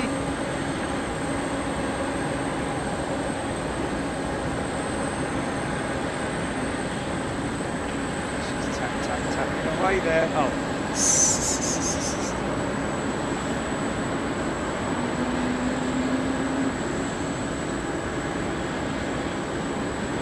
That's why I throw things over the room, Jilly, because that's the way of just saying, right, I give up. I've had enough. Joe Crammond, will you be in Alaska on the 24th? Negative. Joe, we head back tomorrow morning. We would have been going back earlier, but we, because of our arrangement with these guys at Ted Stevens, with the media department, press, we are so fortunate to be back up here again. And for longer this time as well. I think we were only up here for an hour or so last time, weren't we? 1010 for the DC-6 Ram saying thank you. Very truly, no moose up on this route.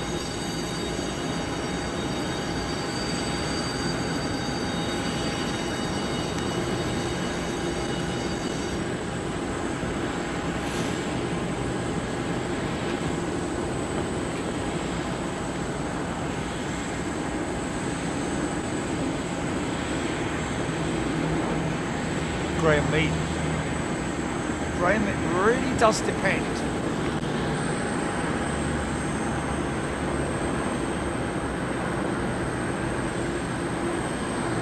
Dash 8Q200 was that?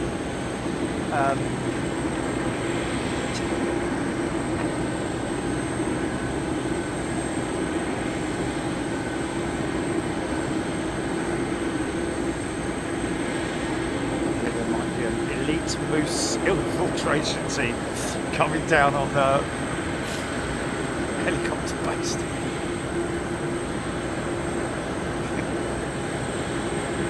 Cheers, folks. Do you see that?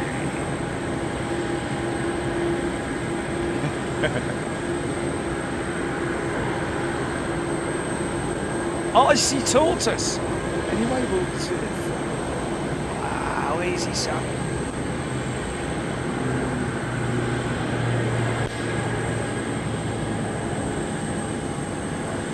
That guy knows their way around flipping Anchorage, doesn't they?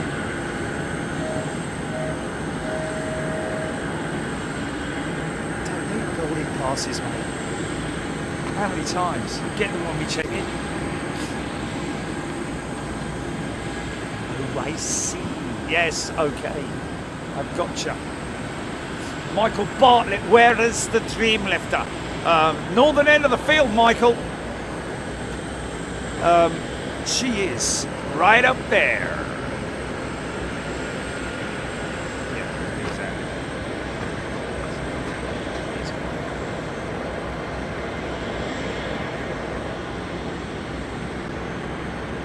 Yeah.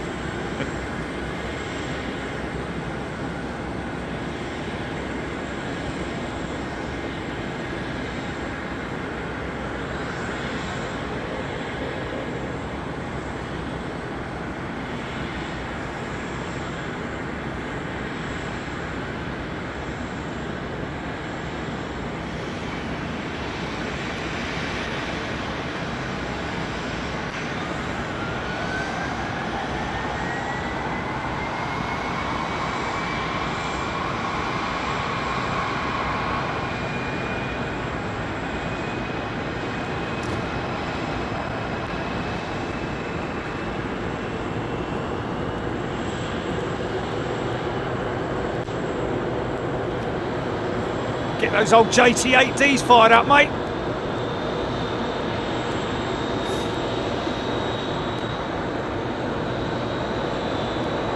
Oh, it's Michelle, not Michael. Oh, did I call someone?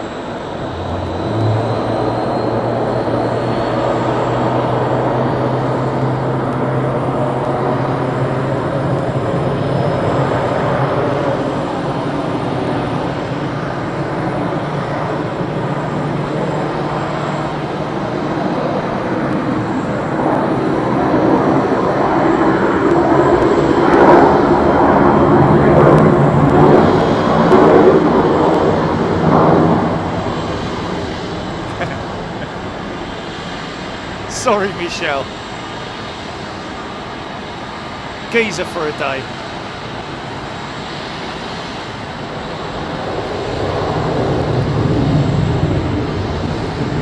Wow.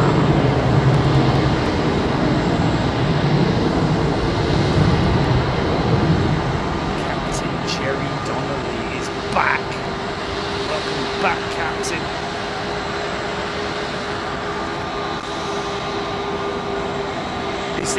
a long time of start.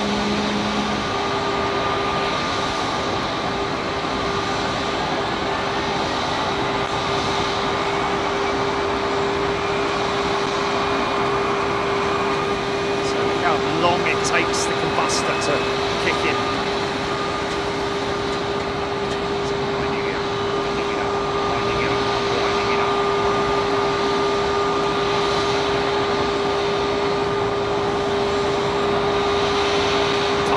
Chewy.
Yeah, man. I get so goosebumps, man. Don't get goosebumps in the cold. Not a good thing. Just reading the comments, man. You guys loving it. Really loving it. Eclectic mix of freighters. FedEx feeder jet just gone out. Of course, the you know, a lot of these jets come in early in the morning, and then a lot of the freight gets taken off these jets and then into the sorting facility, or they'll sit there for the best part of the day waiting for other aircraft to come in. Of course, there are feeder aircraft, which we've just seen that ATR going out there, that sort of like looks after the regional stuff, so that they can deliver their packages quicker. Lots of stuff going, of course, into stores and provisions and all that kind of stuff. It's crazy. It's the only place in the world where you walk through the departures lounge or the check-in area where there's people with huge, great polystyrene boxes full of salmon. Crazy. And guns and antlers and things like that. It's insane, mate.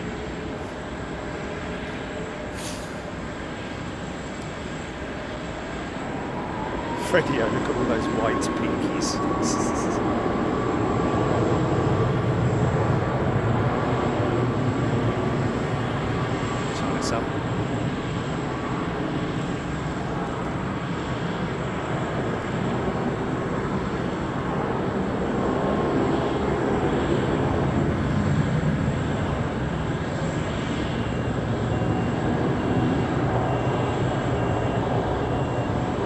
24-hour operation here, folks.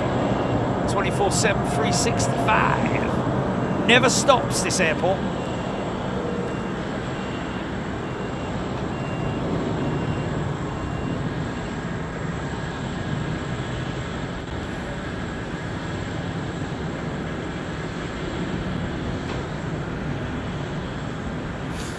Thomas 767 next to land after the 777. I don't know if it's don't know if it's a UPS or FedEx jet. Gerald Craig Russell saying UPS X Eva Air 747-400 from Narita on finals.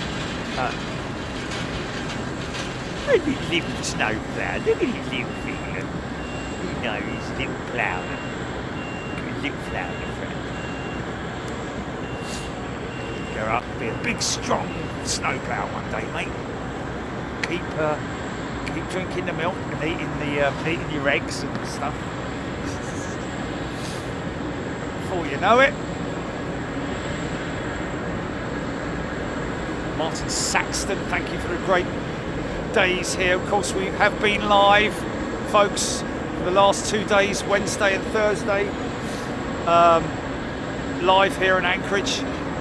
Up on the at our other position, which is a great position, it has to be said. I think, judging from what Kevin told us from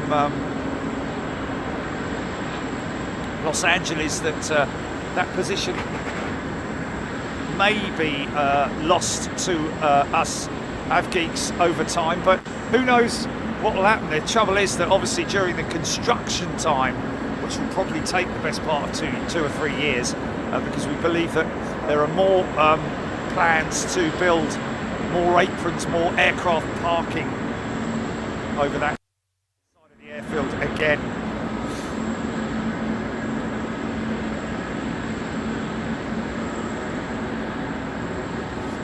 Mr. Obi-Wan Kenobi, yeah. It is active. Oh yeah, okay, so they do fly out on the skis, not as active as during the summer, but there is a gravel strip there as well.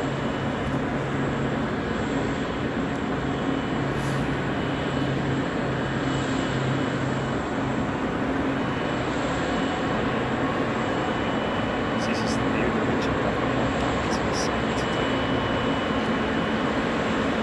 Raptor X.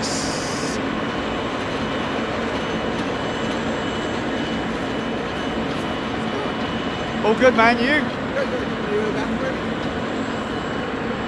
Ha! You're right, mate? Not at the moment, no. I'll let you know when I do. Very kind of you to come up and say, boss, thank you. Appreciate it. Thanks, Eric. That's Eric, ladies and gentlemen. Just asking me if I need to use the restroom. How about that? Lovely fella.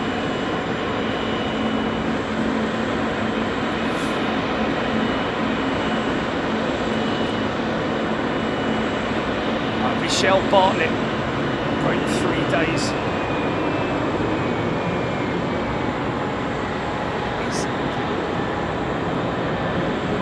FedEx is 767 months.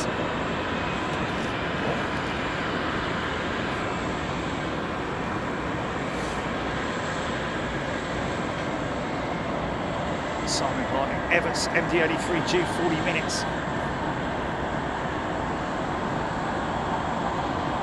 What did we hear?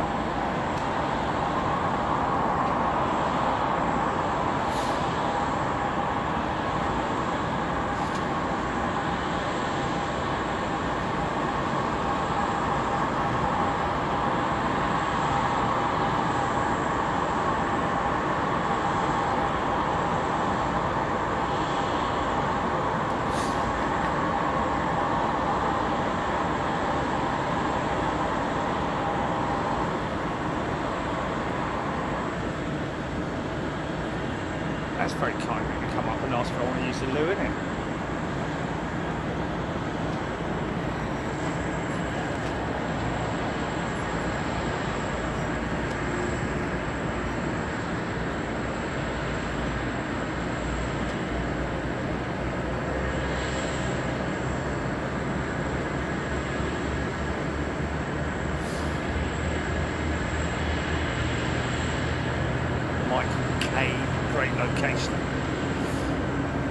help. I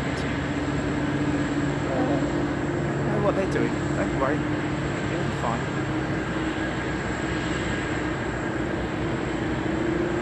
Safe distance. Maybe a bit of a non-leaky use.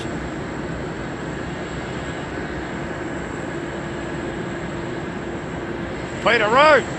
No, she's not on the roof, mate.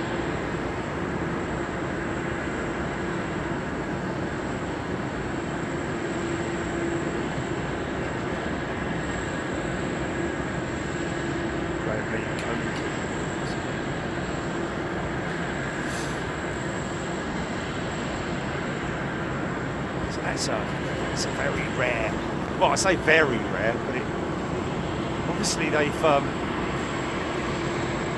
either put that one on the Anchorage schedule, or it's in place of, I mean, I know that apparently that they are replacing the MD-11s at some point. This may have replaced one of the MD-11s.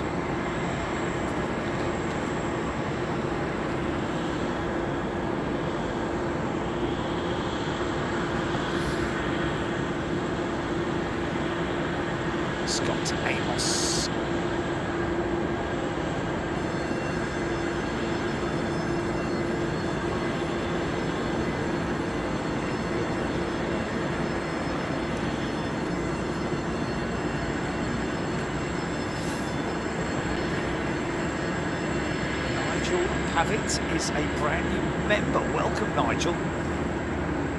Oh look, there's another jumbo coming in. Picture.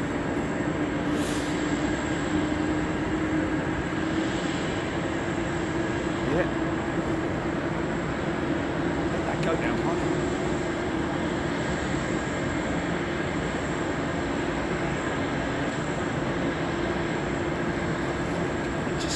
US border, Lattice PC-24. Just landed, is that? It's kind of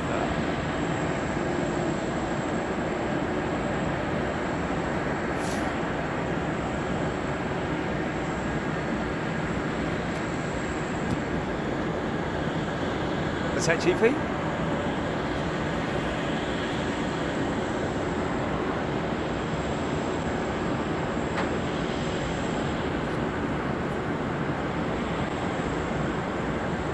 Oh, Gordy. Oh, yeah, thanks, Gordy, mate. Thanks for all your tech info. Well, I have to say, I don't claim to know everything. Most of the stuff that I get from pilots and technicians and engineers. We're very fortunate to have a great community here on the chat. And I learn so much, but not only from the pilots and engineers, but also from the members, who either Google it or they know it, and we discuss it. Now this is an ex-passenger jet, folks, that UPS have acquired from one of the airlines. So this aircraft used to fly passengers, but was converted.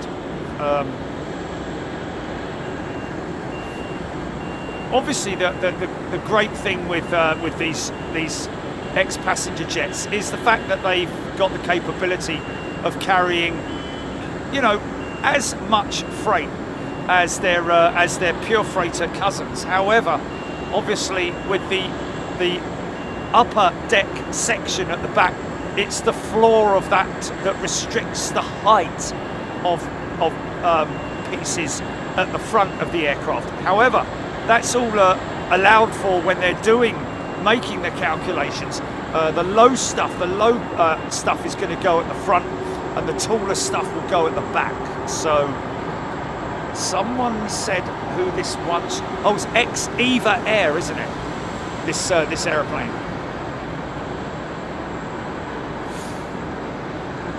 Aidan Campbell, love researching online. It is a great place too. It's just wonderful. Things you learn as well, man. And so many times when you're, wow, that was quick. That was a splash and dash for that Cathay jet, man. She's literally been in for, what, half an hour? Fishing with Mr. W. Gifted channel membership, thanks. Fishing with Mr. W. converted in 2008. Thank you, Richard.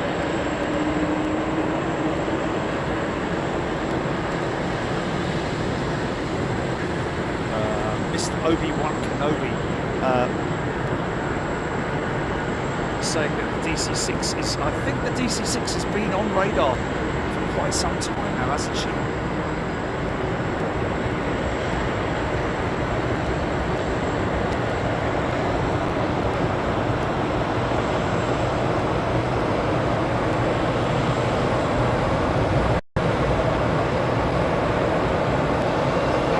What you do now, Eva?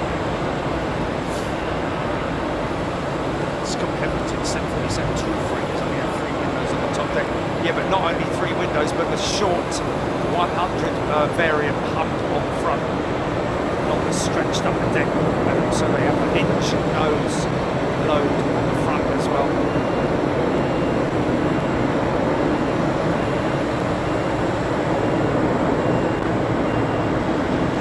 Sometimes you can see some window difference where the windows have been.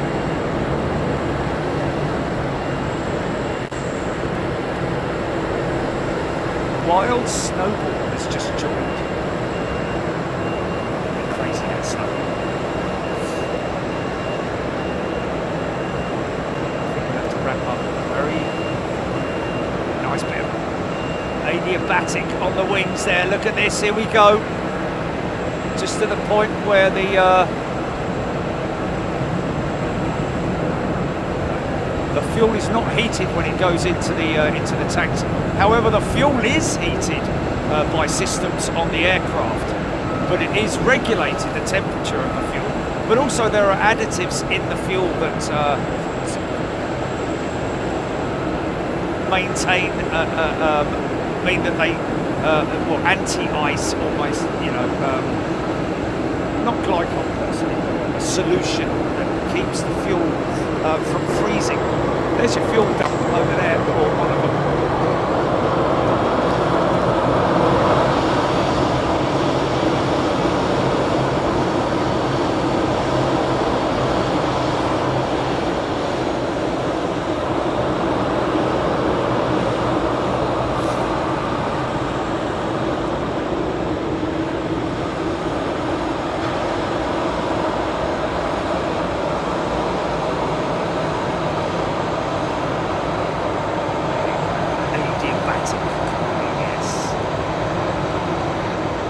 Thermodynamics, as I like to call it also.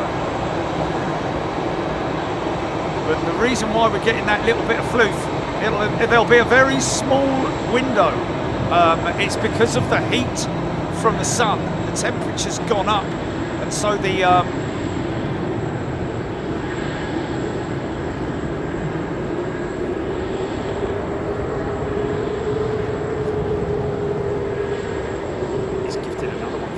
W.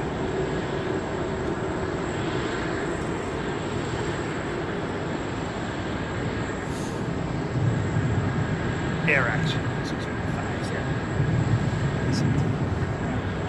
That sound, that rumble that you can hear in the background, folks, is likely to be the military base, not so far away from here, Elmendorf. Oh, Mr. W, please, Gary, don't worry, mate. It's a wonderful thing that you're doing it. You know, you don't have to. You don't. It's not a competition. Nobody. One membership is. You know, gifting is a wonderful thing. We don't cry out for it. We don't. You know, beg people for likes or anything like that on this channel. But we're just very grateful and. You know, appreciative of the fact that some people gift channel memberships, and this is not an exercise, folks. I have to be frank with you on that one. This is not an exercise for channel membership gifting at all. It is just purely out of your generosity that you're doing it, and we really appreciate it. There's another little FedEx feeder over there, maybe going to Nantucket or something like that.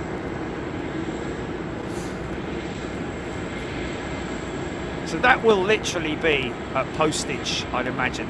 Parcels going to be distributed. Oh, look at it, little one, Ginny. Got a little stubby nose on him, look.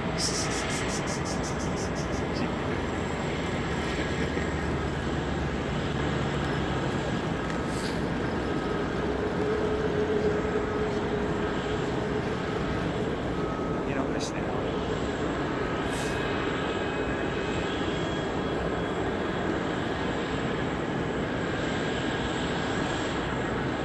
Barbara Siegel, that's how I started being gifted a membership.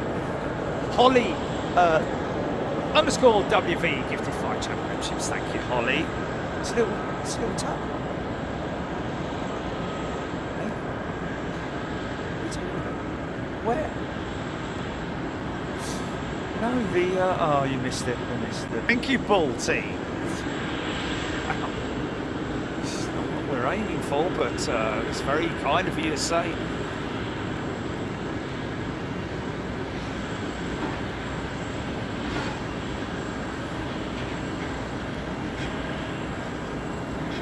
Welsh guy, channel membership. The sun is now way well up, but it will stay at that trajectory. It won't climb much higher than that in the winter sky. This is about as warm as it's going to get, I have to be honest with you.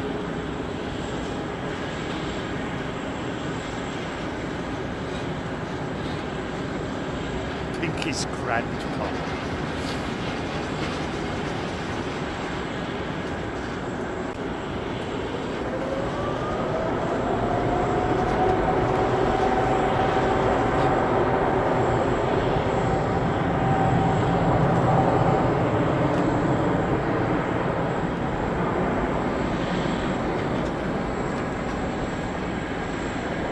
This runway has got an incline around about now, starts pitching up at around about maybe 2 degrees or something like that. See, it's uphill. C-130 inbound, Mr. Obi-Wan. Thank you. Oh, I can see it. I can see it trailing smoke, man.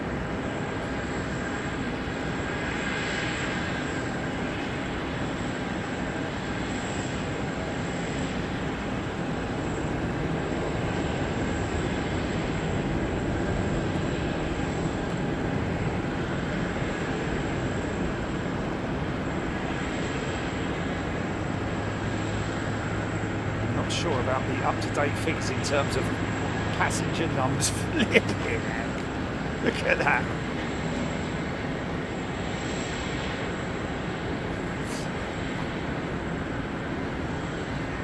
Ross Gin has gifted a channel membership. Is it Ross Gin or Ross Gin?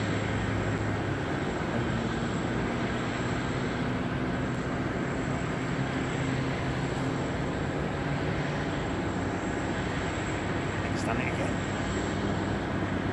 Thanks, Ross.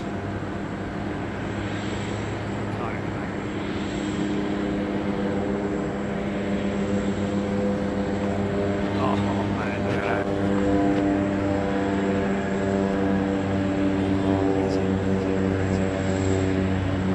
No. Come on, mate, you should be able to get that.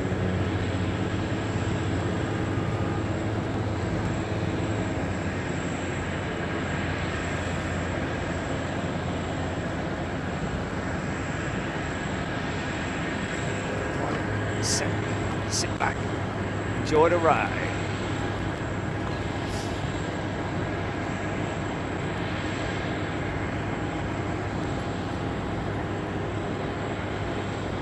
Steep approach on the C-130, built tough to withstand uneven runways and gravel strips and short strips. So she can stop on a dime, this thing.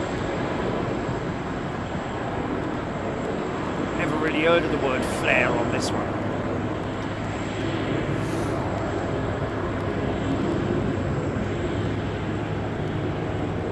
Linden Air Cargo, based here at Anchorage.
So it's a ramp load on this C-130. It's a C-130, L100.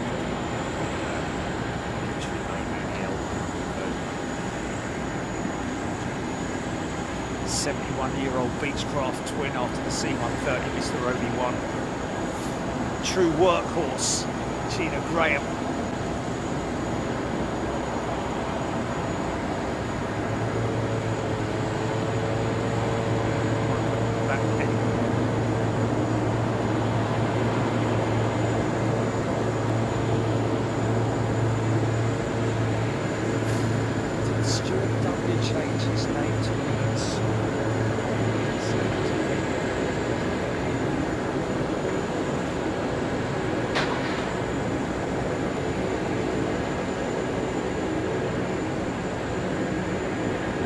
Great and loud sounding these older Lockheed C-130s. Maurice, yes, it's a classic. If you're from that era of going to air displays like I was when I was a lad, that always reminds me that sound of the C-130. The Hercules was a. This is a lovely little aeroplane. This one here. This is the 70-year-old aeroplane. This one here. Look. The vertical fins on the back of her.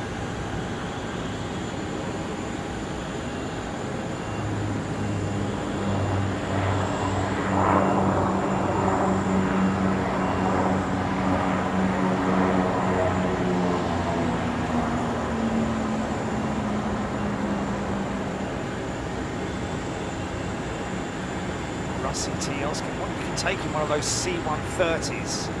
Well, to be honest with you, they were obviously built as military transporters. So, you know, you can take anything, whatever you can fit in it, you can take in it. It's literally tanks, heavy cargo. Because it's got a ramp load on it, that makes it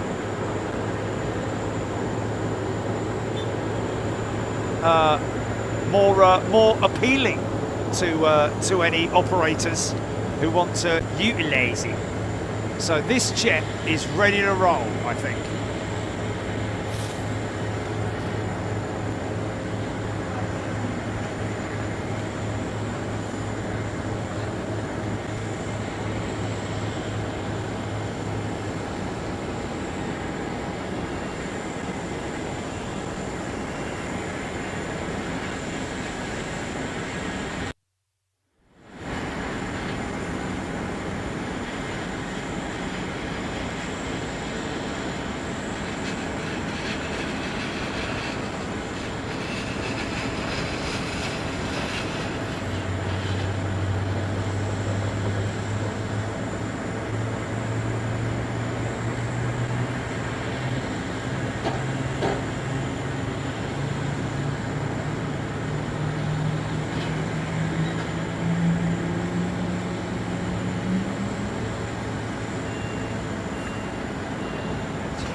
Jerry Donnelly, plenty of experienced crew available for C-130 jobs.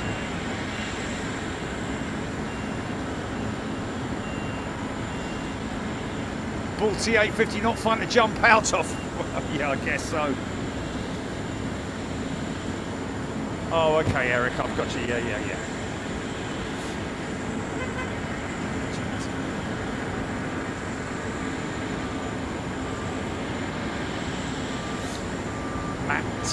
Mart Osborne, it's a 71-year-old aeroplane there. Yeah, it's a beautiful little thing.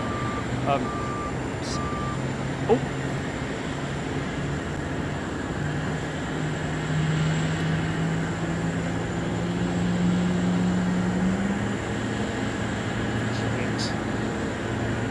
Tuning from the sound.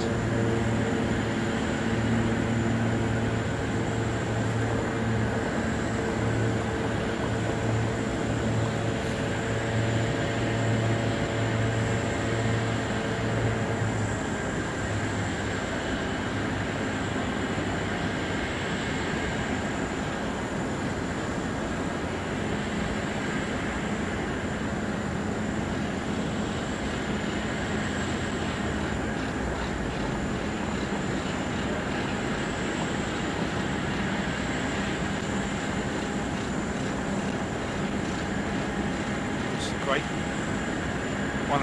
One of the opportunities.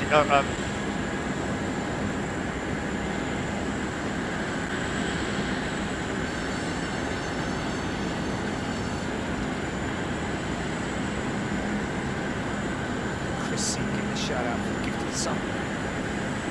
Gifted membership, actually.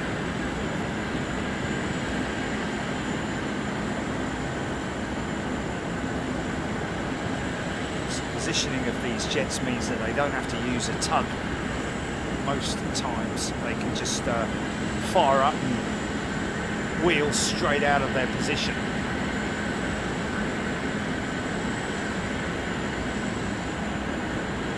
Thomas, that DHL jet off to Hong Kong. Katie Coates is gifting a champion plus CT. Of course, the Jumbo out does, in other words, the cargo capacity of Boeing 747. Depends on the model and can range from 108 metric tons to 139 tons, and that's why the cargo ones are not just at moving.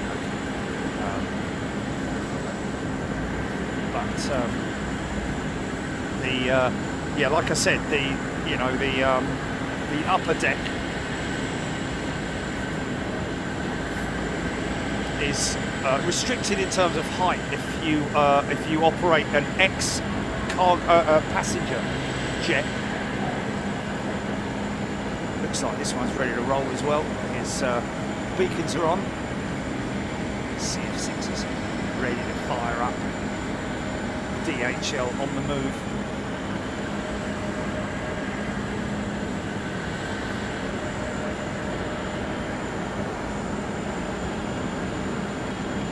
About 90 tons, I think. I think it maxes out around about 90 tons. Ooh.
nose folds up on a 747. Well, see the flaps being extended. Sun's coming out. I'll explain it in a minute, Jerry. It's a bit loud right now.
Cargolux just going to get a pasting. This is going to be straight in front of us.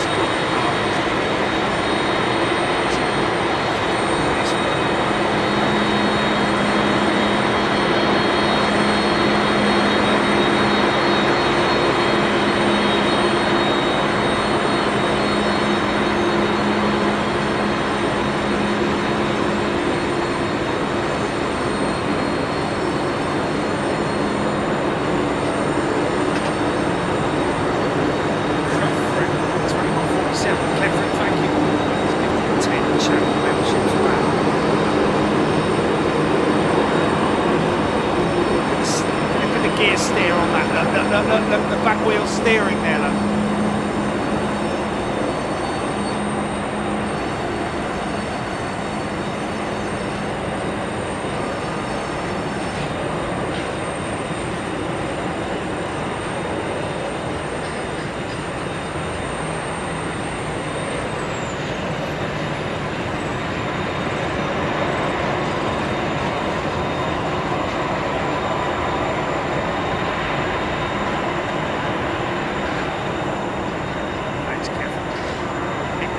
Gifted a channel membership. Thanks, Nick. Karina has gifted 5. Thank you so much, Nick, as well for the info operations today. Appreciate it. Not that I get much time to look at it. Thank you for going through all the trouble, though.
So it's going to get a defrost, I think.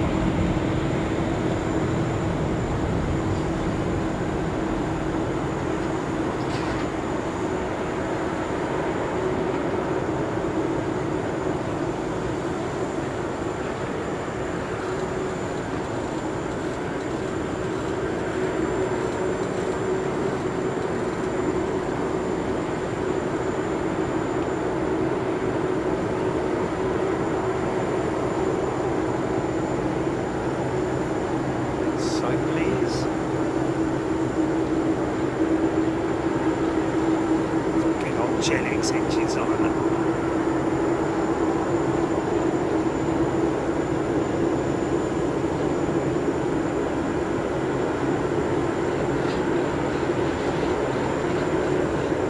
Toenails painted, look. So I think this trip is we saw it coming in earlier, so it must be just a defrost. That is the unmistakable lighting setup of a DC-9 inbound. Keep an eye on him, because if you remember, we had one do one of those crazy landings before, right in front of us. Mad dog.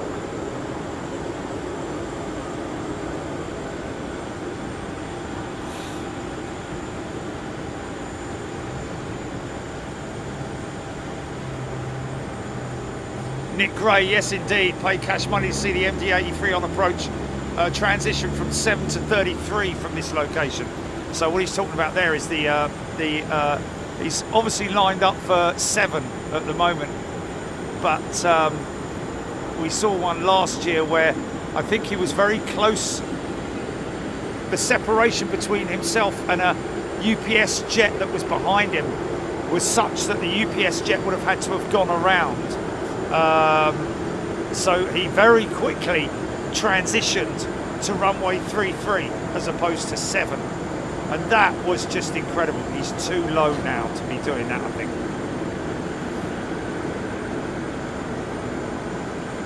Yeah, kind of agree with you there, really.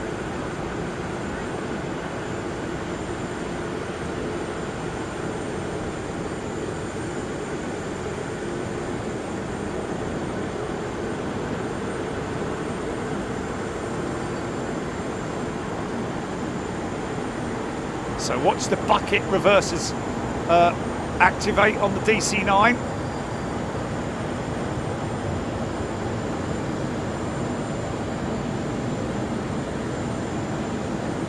Look at the back of the engines. There they are. Old school.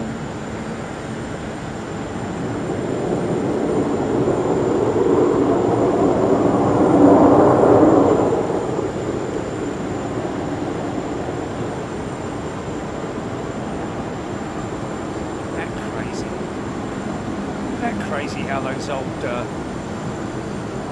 JT8Ds have lasted that long, man.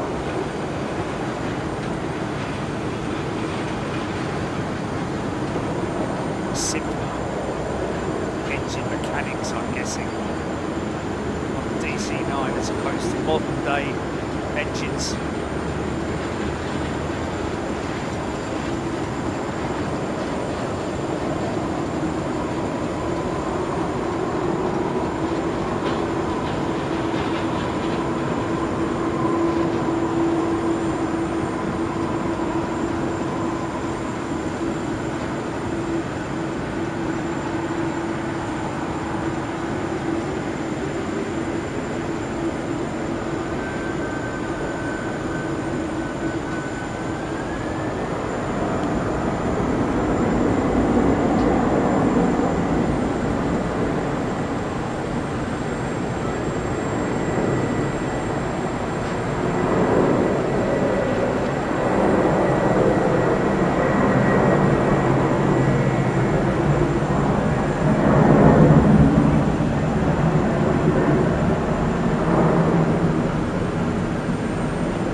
MD-80 1, 2 and 3s still in the DC-9 build era. Anything after that was classified as an MD. Anything before that was the... Okay folks, here we go. Here we go. She's coming out. So many bleeding things things to look at. Isn't that glorious, man? Aileron. Spectacular views here. Okay, can't emphasise how grateful we are to the folks here at Anchorage. Ted Stevens.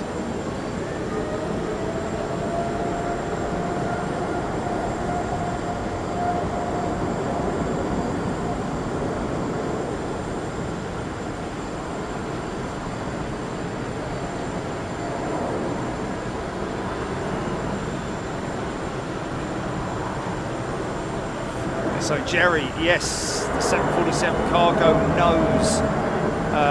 Well, first of all, any 747 these days that you see flying with the very short front end on it, the hump, the old 100/200 hump on the 747, gives it away that it is a give it away now. Is that it's a cargo jet. There are a couple of ex-passenger jet, wow, look at that.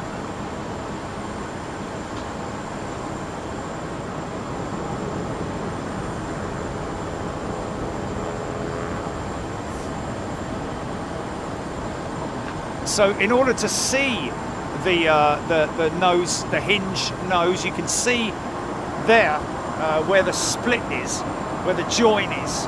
Obviously it's zero tolerance, I would say, on that hinge nose. There are actuators all the way around the nose and clamp systems, which basically will lock the nose in place. But like I say, very rare that these cargo jets, the 747 cargo jets, are used. It's very rare that their nose is used.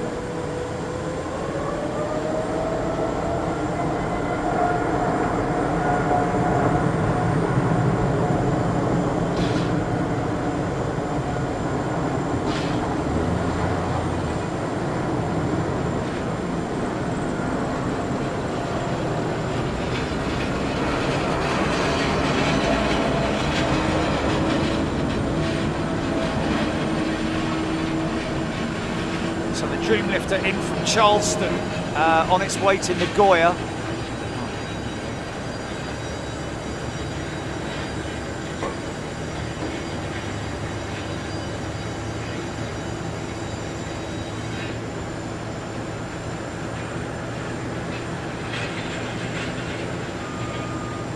Dew point must be right on the temperature, I would imagine, or, you know, well, not right on it, but close enough.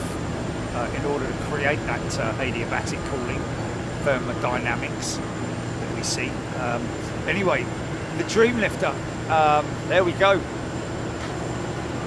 4 of them, I think, in operation with Atlas Air, purely used for shipping of the Boeing Dreamliner segments, built specifically for that purpose, and Atlas Air operating them on behalf of Boeing, of course. So why is it that, Jerry, with regards to the nose of the 747 freighter, why was it designed if it's not really used? Well, it was a design that was initially, right at the beginning of the whole concept and design of the 747. It was actually meant for military purposes, but then, of course, and at that stage, it also had a. In fact, that's why the flight deck is up where it is, because of the design of the nose, being able to open the nose.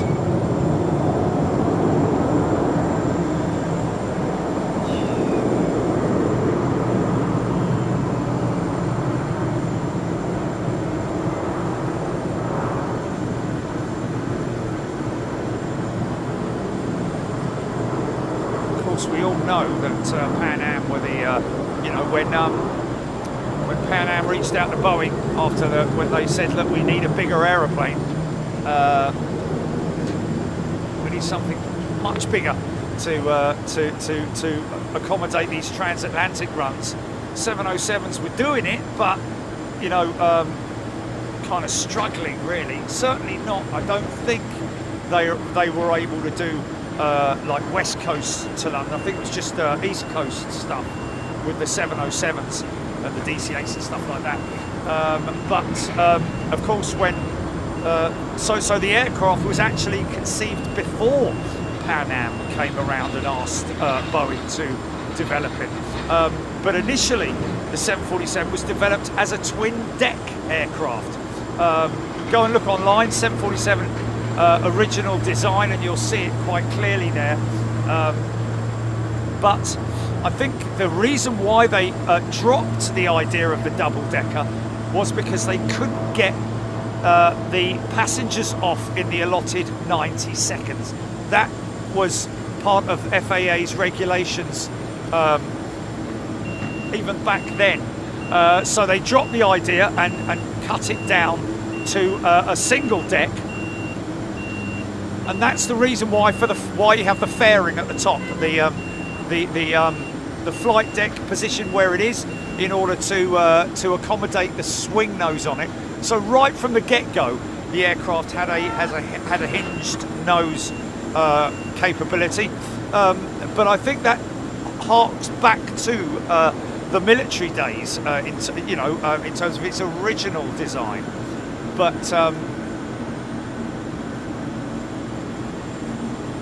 and they kept it, and they've maintained it on the freighter aircraft. Oh, we're going to get a 777 start up right in front of us, folks. In fact, we're going to get two of them.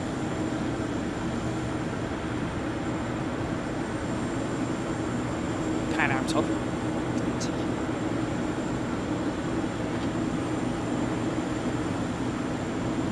Here she comes, man, here she comes. So now this, in terms of this aircraft, was developed and revised using old passenger jets, I believe, with the 747 Dreamlifter.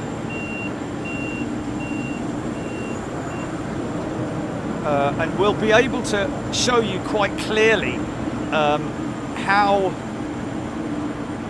you know, I don't have any preference, folks. Honestly, I do not have any preference. However, when you look at the Beluga and see her curves and the way she's been sculpted, it's got good curves to it.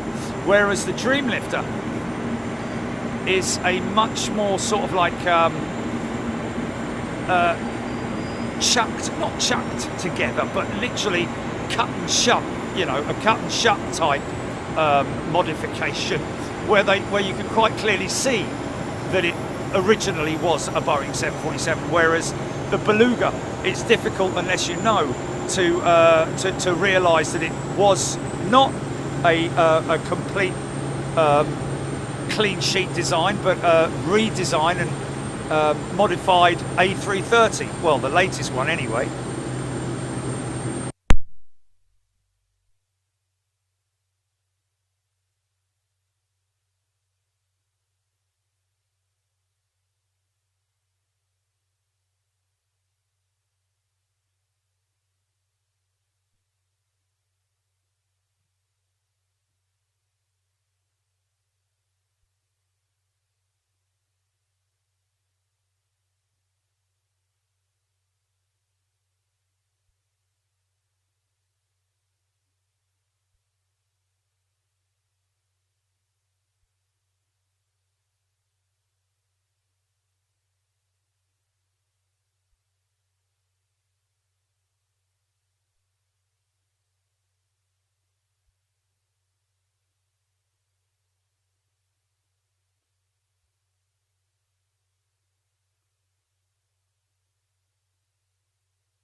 which is the one that can be a little bit so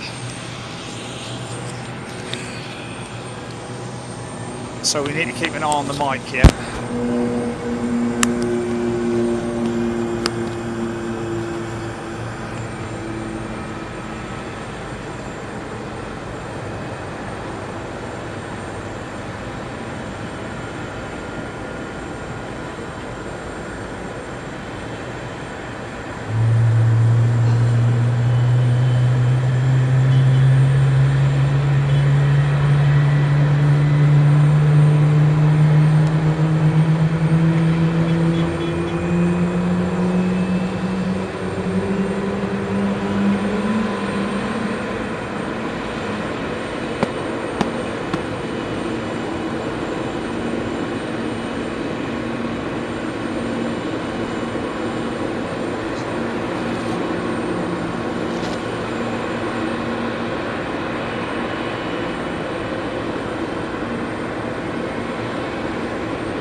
Also get to see the hinge fairings on the back of the aircraft as well, where the tail swings.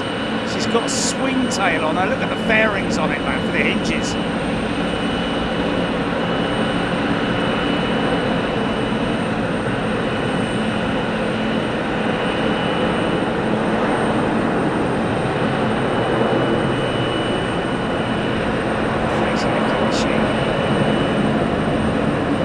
Crazy looking machine, mate. Of course, this is one of the aircraft that does not have wingtips on it. Well, when I say wingtips, the fence style winglet.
piece of industrial might. I think that's a good way to describe her, isn't it?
Empty, so she'll go up quite quick, I'd imagine.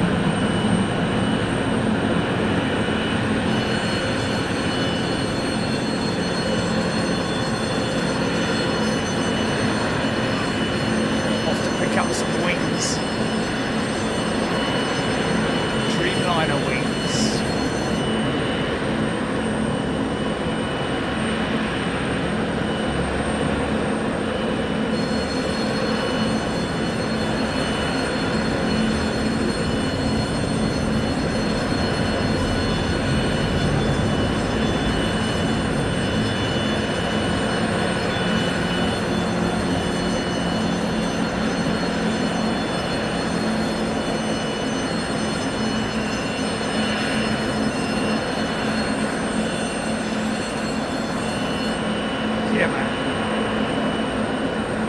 How lucky are we, folks, getting to see that.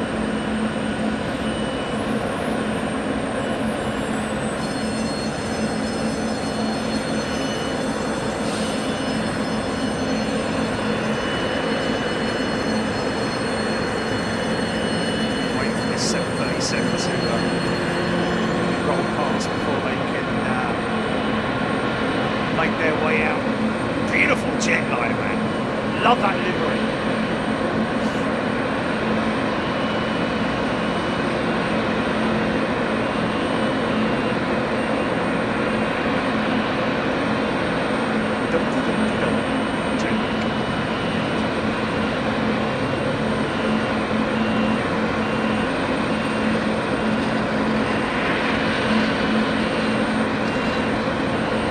Yeah, laugh it up.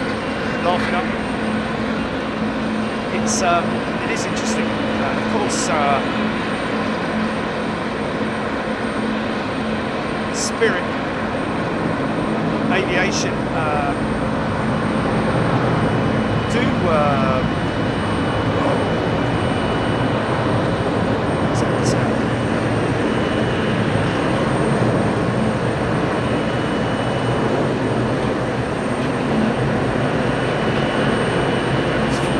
backfiring for a minute.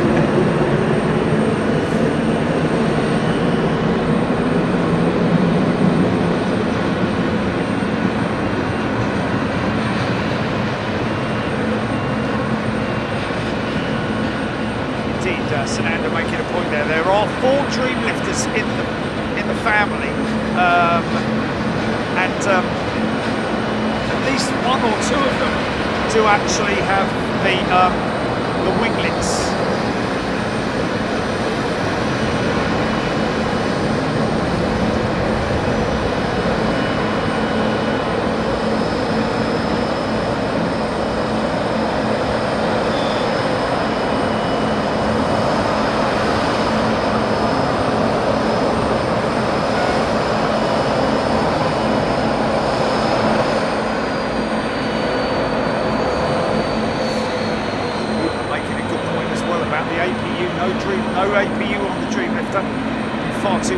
to fix that into the swing element of the tail. It's nothing very much like the 747 SP. I think the tail itself, the empennage, is from an SP.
Saying that I live near Seattle and saw the Dreamlifters before, but yeah, the oxide paint, the anti-oxidization, easy for you to say. The green oxide paint, I think it is. Yeah, he saw them before they were painted. In fact, ARD have got, we've seen models of them, haven't they? Yeah, ARD have got examples of them in.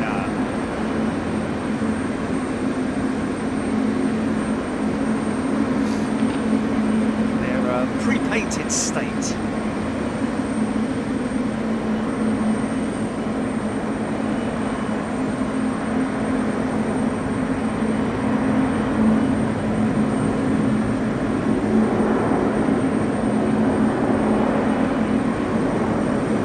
So Cargolux is going to get a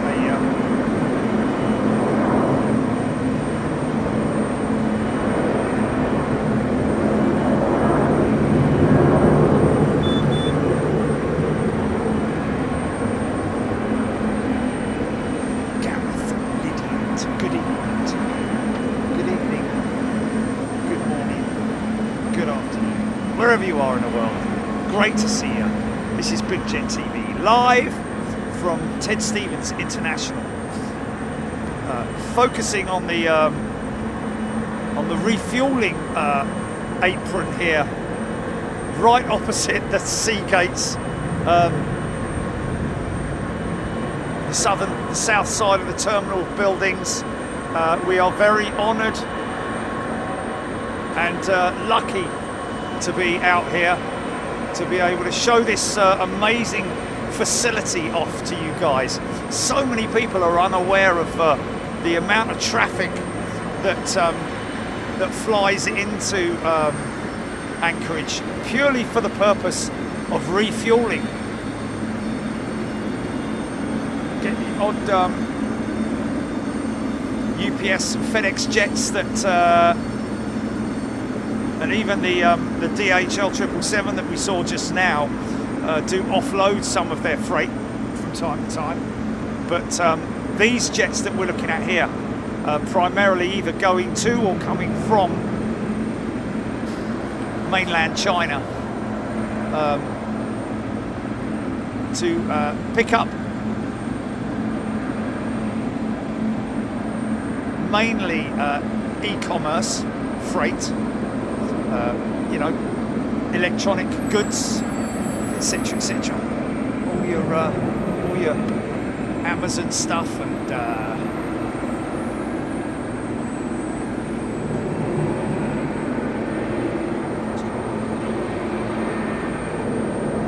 Temu, that's it, yes.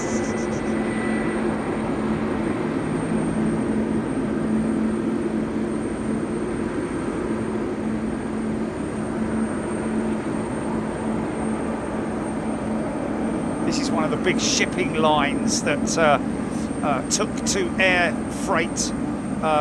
These guys, primarily container ships, operating container ships.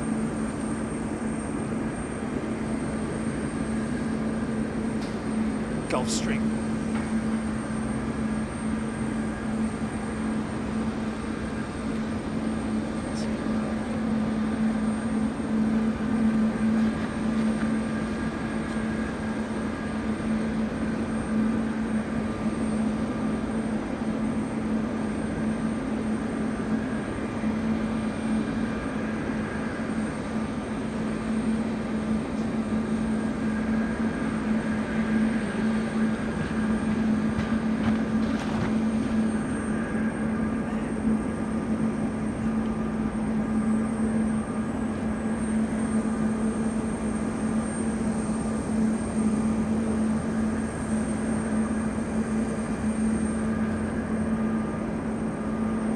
No, she's being towed.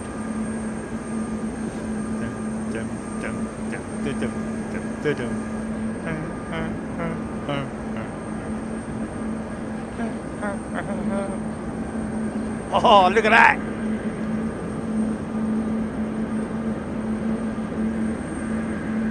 Tri-holer, folks. It's another rare beast. We rarely see these days anywhere around the world. Obviously, it's some of the major airfields that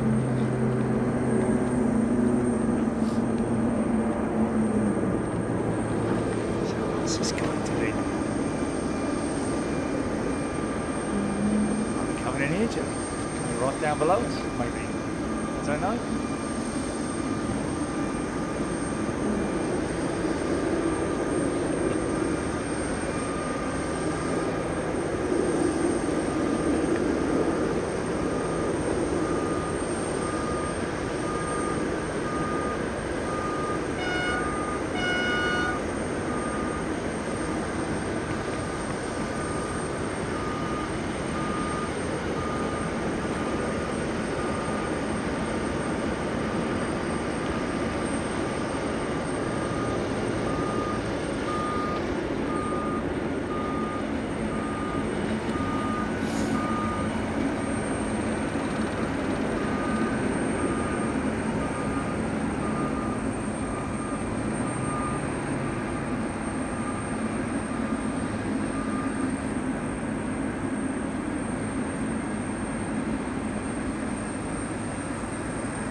Asiana in USA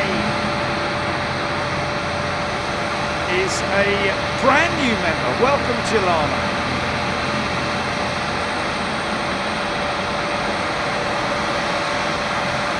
What is it? Oh, who's this? Oh, Asiana in USA. Wow. Oh, isn't that lovely? Thank you. Oh, is that another? It is another C-130. Look.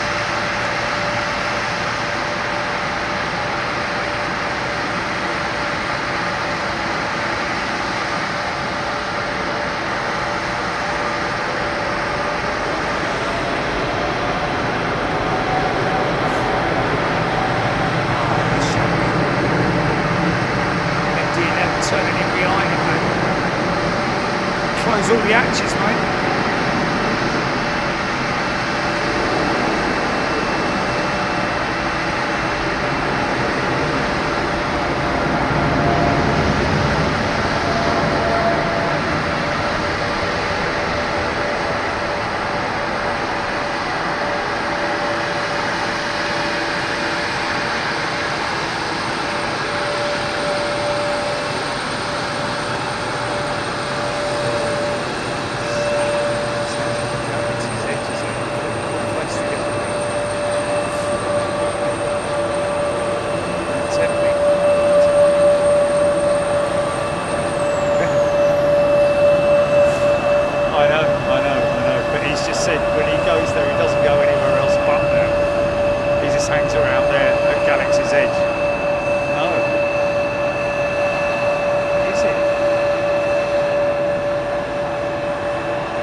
Geezers get their moment today on Big Jet TV.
Beach, look at that nosedive it is. Such a thing as a flare on a C-130. Maybe a mild flare. Gary D.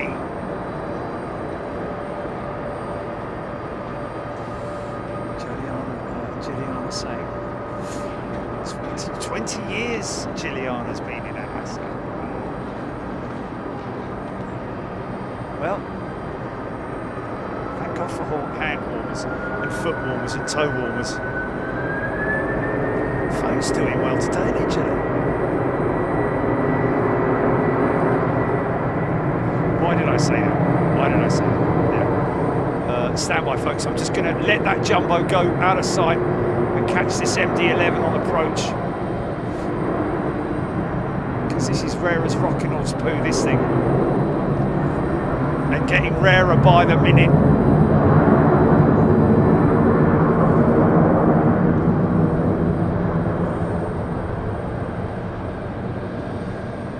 The number 2 engine on the tail does have a reverse option on it.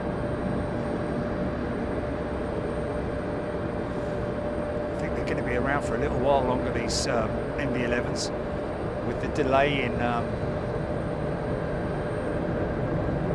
deliveries of new aircraft. Bogey wheel is now sat down, all the weight's on it.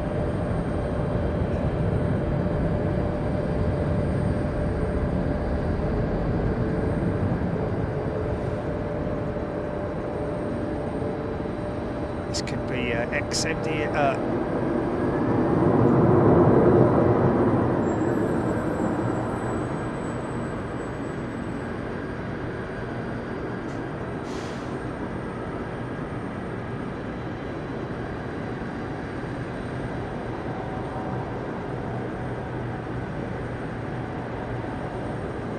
engines look tiny.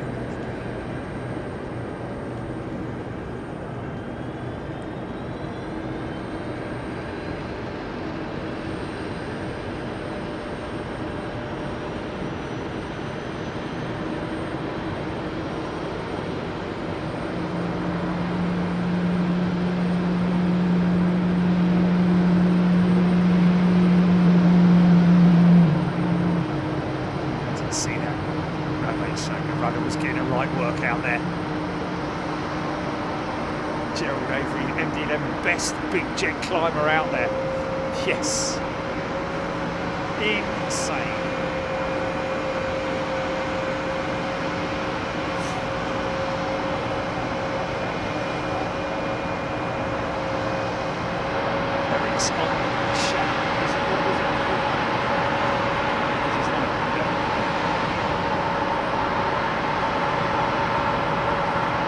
Start up on the Gen X engines, just whirring, no sound whatsoever coming from the combustors.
The tri-holder originally developed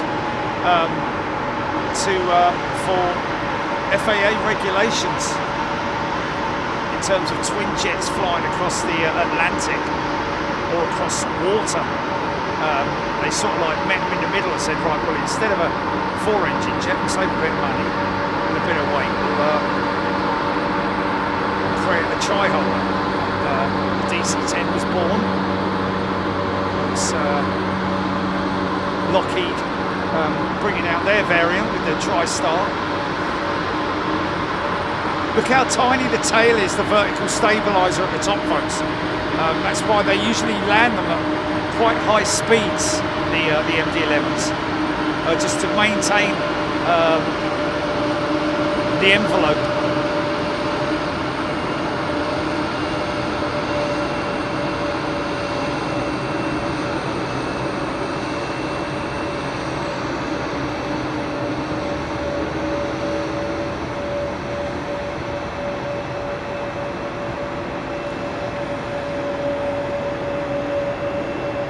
Just explained it, Cynthia. I think you understand that now. This aircraft was developed way back in the early days. Well, the DC-10 was anyway.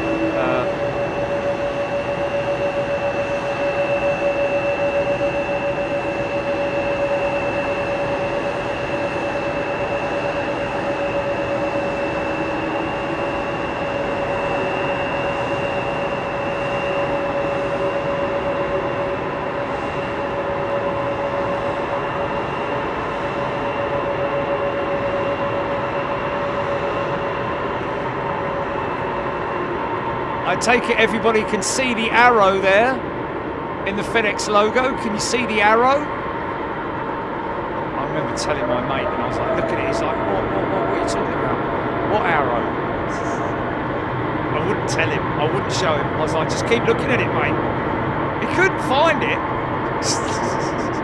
And he's quite an intellectual fella as well. There you go. Hey.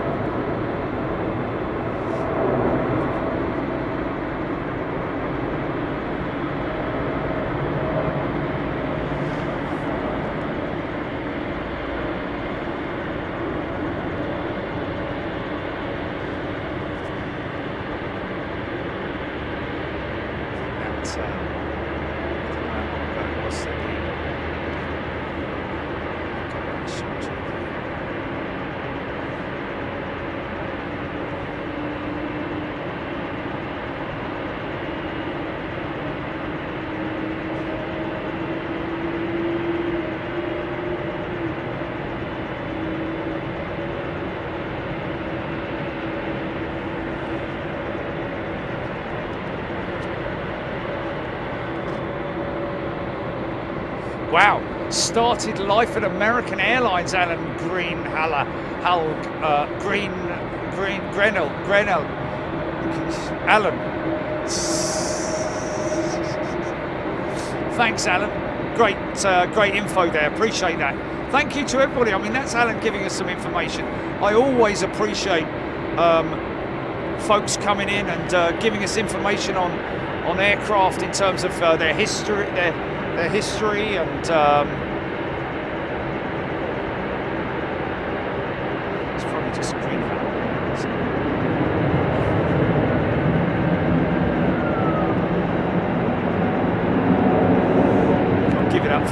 For the airport announcers, haven't they?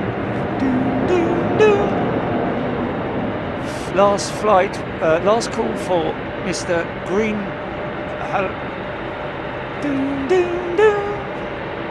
Last call for Mr. Green. Hold on a minute.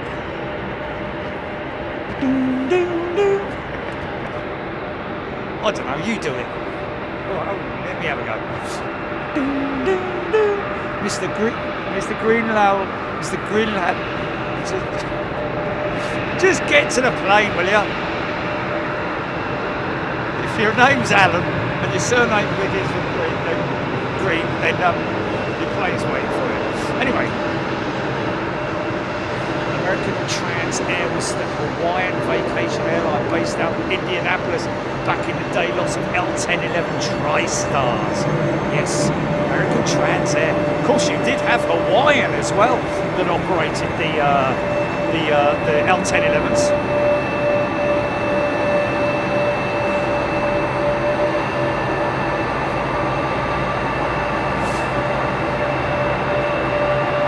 He's had 50 years of it. E-tops did kill off the tri-jet, you're right. Because that was the original idea around, it was a type of early E-tops.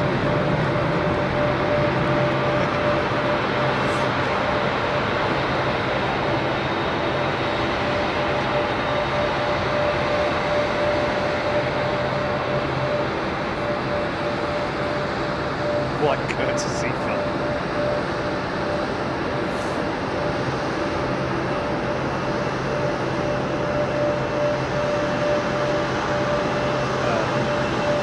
Good luck with the thumbnail for today, Jenny.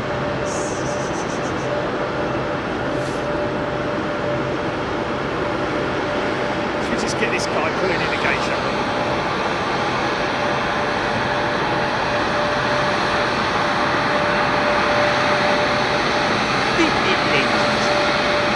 CF34 engine.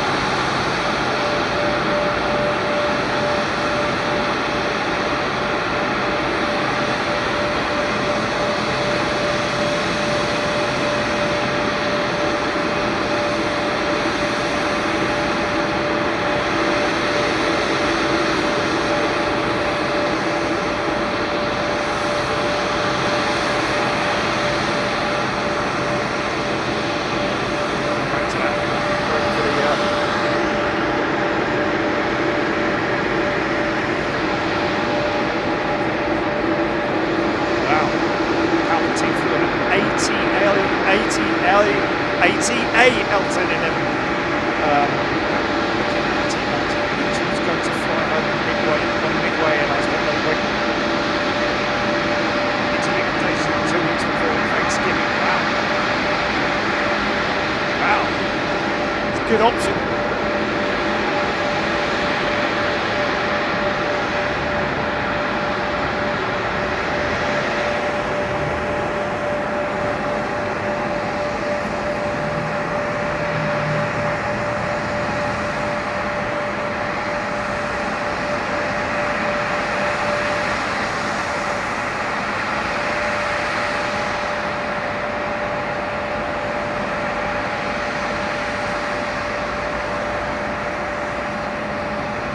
Shadow Mew is a new member. Welcome, Shadow Mew.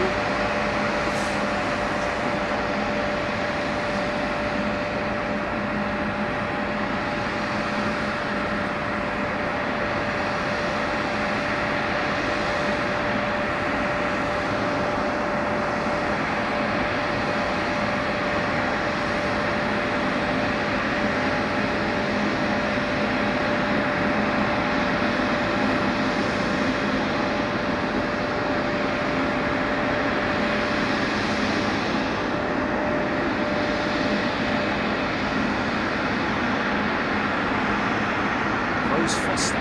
Many trees.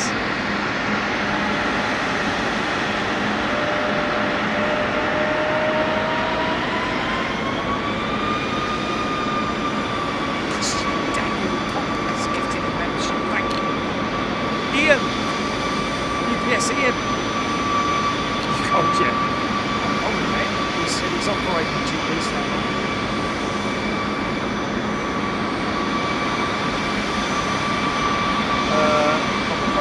Shenzhen tonight, 8:30. Oh, sorry, I missed you, mate. That's our one of our pilot friends from based here in Anchorage.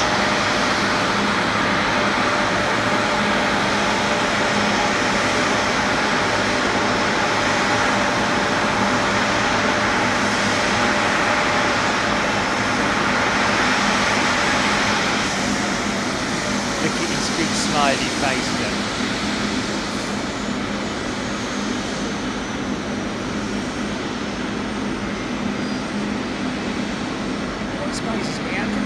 Down at that guy.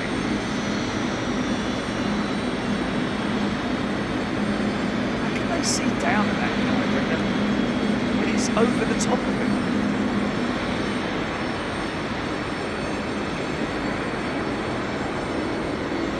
They've got a camera down there, perhaps. No, I think they've got a camera down there, maybe.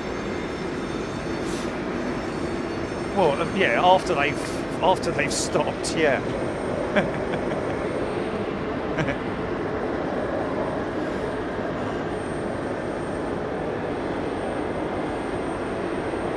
Fast as fun.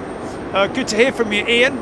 We've missed you this time around. We'll be back in April, so hopefully catch up with you then. Ian, our good friend from UPS, flies the Jumbo, folks. He's got a lovely car, isn't he? We eventually got to see it after driving around.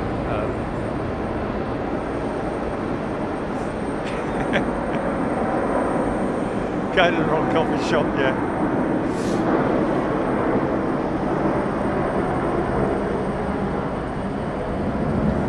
Lovely old thing. I think he bought it. Did he buy it and he shipped it over or something? I seem to remember. Anyway, Lorraine Crowder has gifted a channel membership. Thank you, Lorraine. Very kind. Screen Area, I don't think the 200s had cameras, but they must if they didn't run him over. Yes.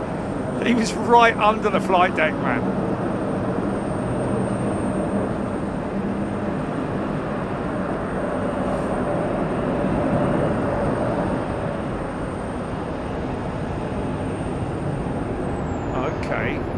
Okay, so there's two guys. Yeah, but that guy was underneath the jet. Yeah, but that guy was underneath the jet doing the there was two of them. So,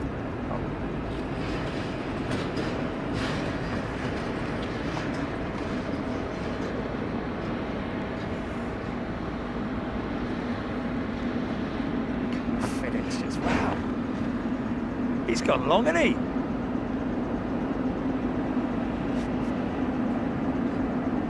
Blimey.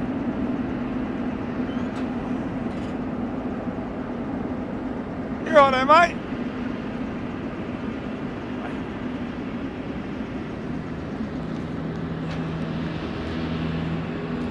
200, is that 200?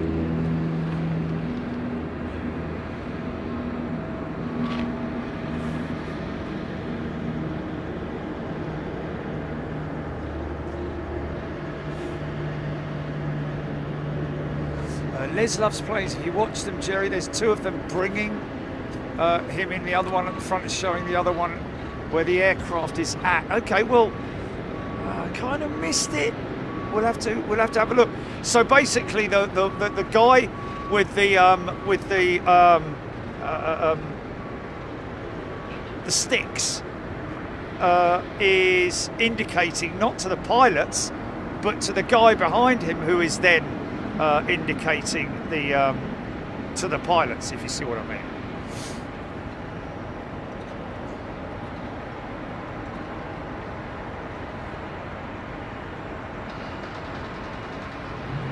Jez White. Joined this month to watch the show.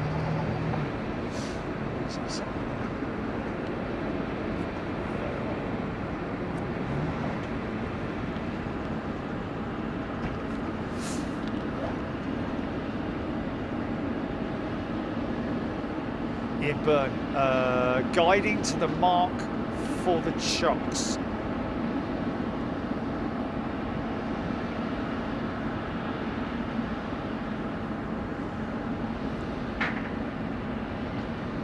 Oh, okay. Thank you. Take a toothpick, see if there's any crew coming off the Air China jet. Looks like it. There's a crew bus down there. So they'll be hanging out for the night.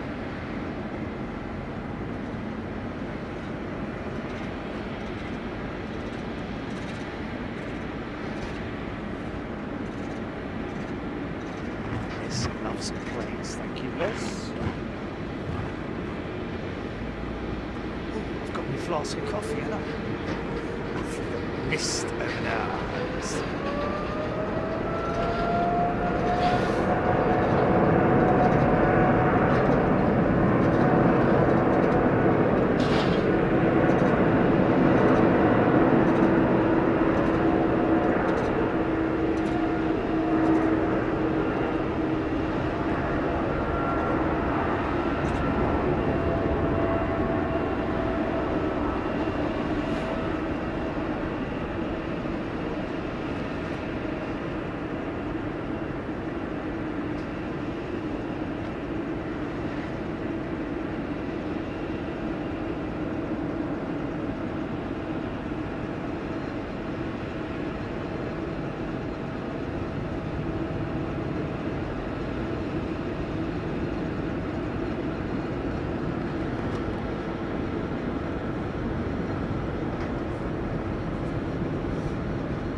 SSC. Can it be the business of... Oh!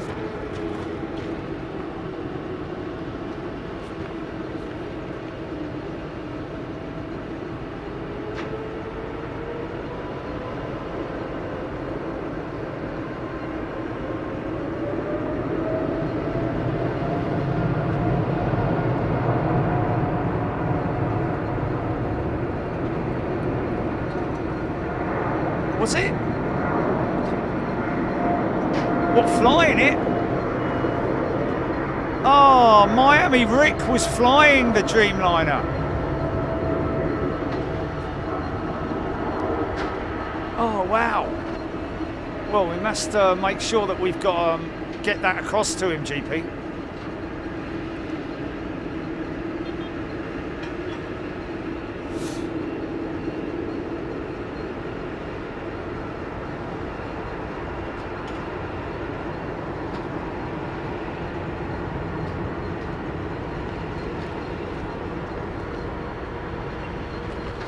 Oh wow, so that's Miami Rick on Twitter.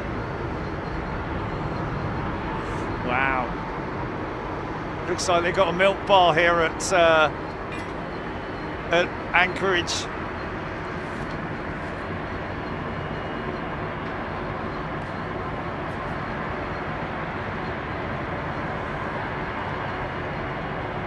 Almost guarantee we're going to get ribbons off of this thing.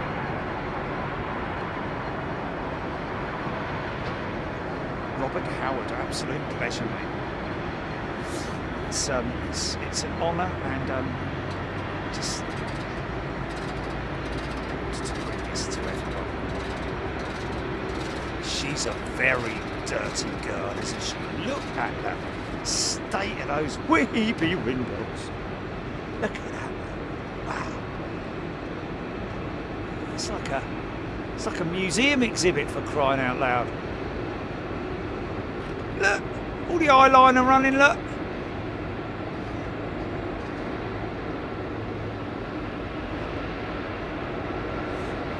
I think that plane might be due for a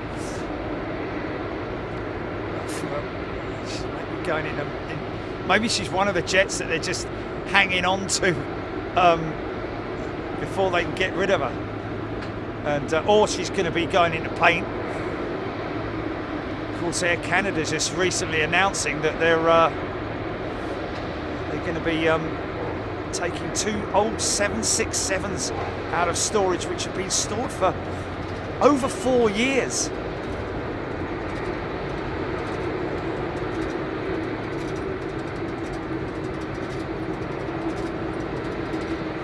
So I don't think this one's going anywhere anytime soon.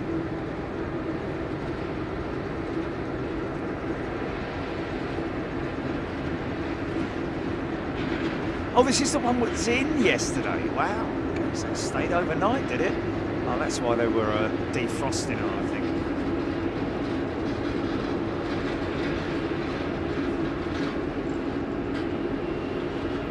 No, it doesn't, mate.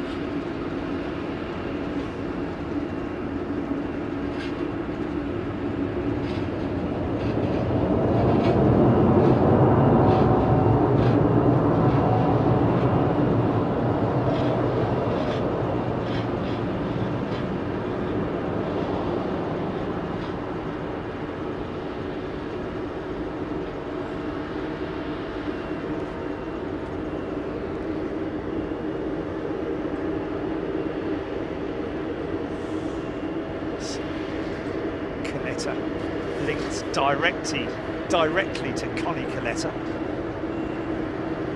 race car fanatic and driver.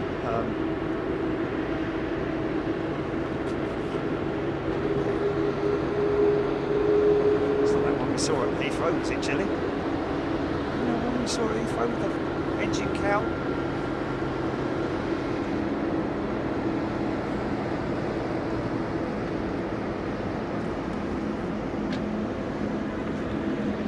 This is one of Northern Air Cargo's 737 freighters, I think. Oh, how beautiful is that, man? How beautiful is that?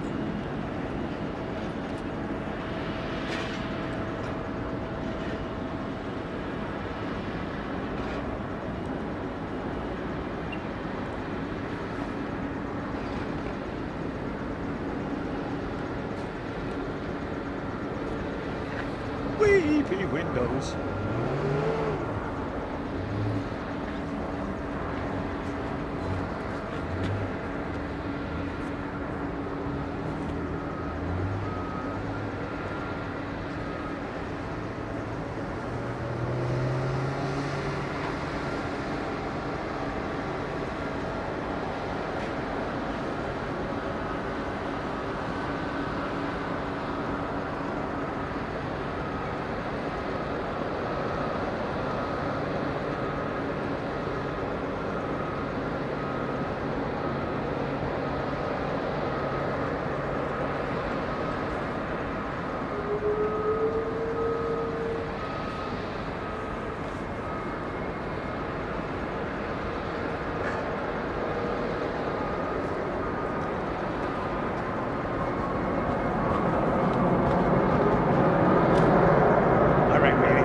Vortex. For this lovely old thing.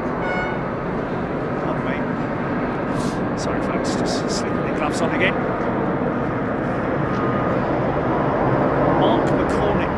Mark McCormick. How are the planes fueled? So this is going to Hong Kong. What's it going to Hong Kong for?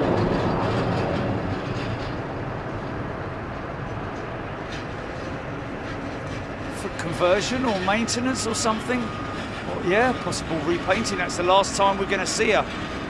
That's why she's so dirty, isn't it? Yeah, keep an eye on her reg and we'll look out for her, because it's an odd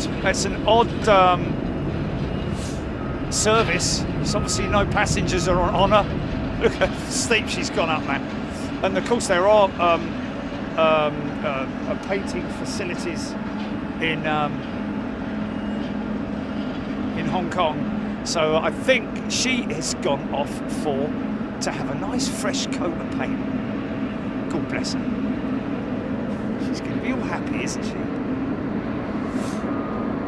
Beautiful pre-entry.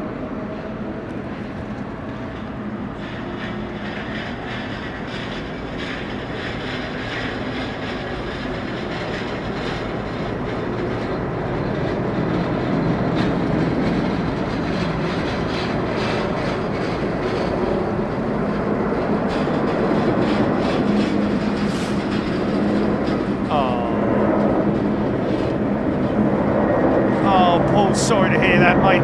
Have one on me, mate. If you can stomach it.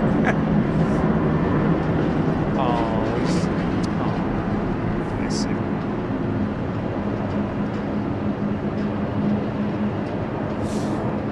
No freight on board Lloyd. I don't think. I think you'll find that that's just purely the blinds were down because maybe for a crew rest. Maybe the crew rest.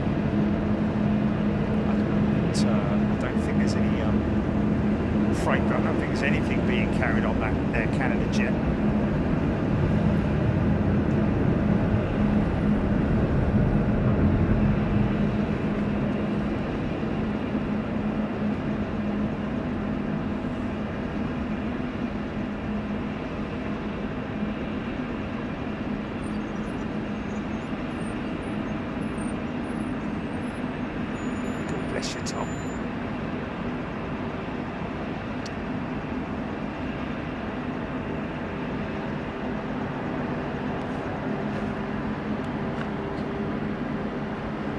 Look out for the signal.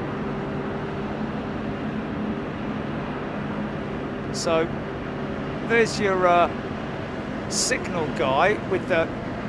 Well, no, he hasn't got the. Right, let's see if there's just 4 guys there.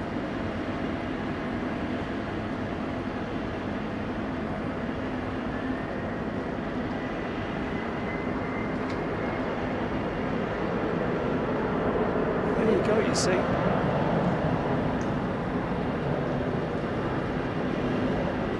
right underneath it. There's no one behind him. There's no marshals. He's right underneath it, mate. Oh, wait a minute. Who's that there?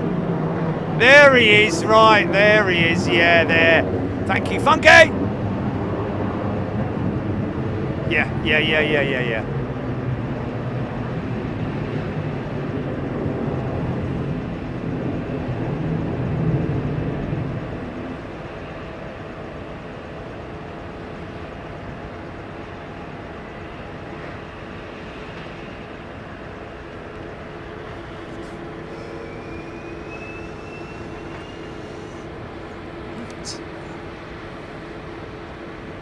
Mark McCormick, I don't see any tankers. Are they fuel?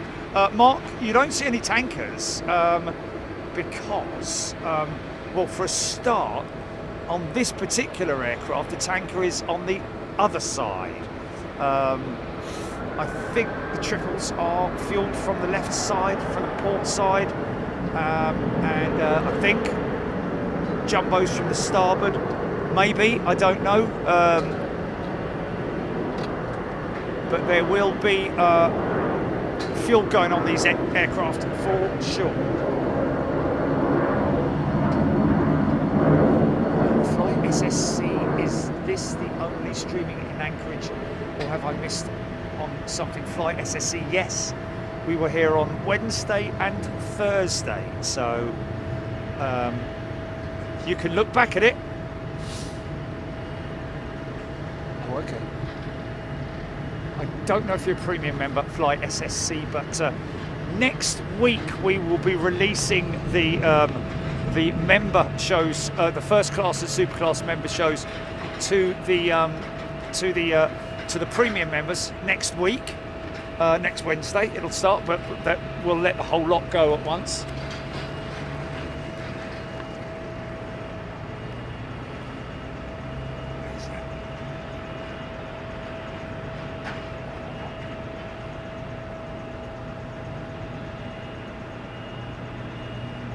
Who's that actually? North to south, kind of. North to south east. I don't know. Who's 330? Is that 330? It's got a very colourful tail on it.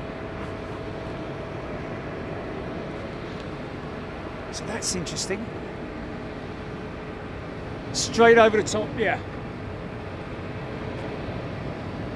It's Hainan, is it? I was going to say she's got a... Yeah, oh, it's a Dreamliner, okay. So there's a... That's interesting. That's a K-lift there, folks. So that means that there's going to be some freight coming off this next jet that comes in.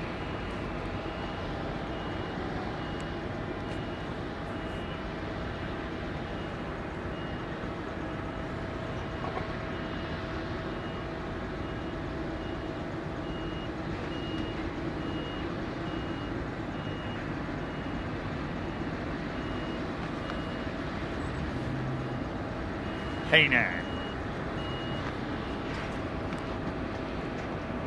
This looks like a long top. I don't know, I might be wrong. In fact, no, it isn't. It's a pure freighter. She's Dash 8.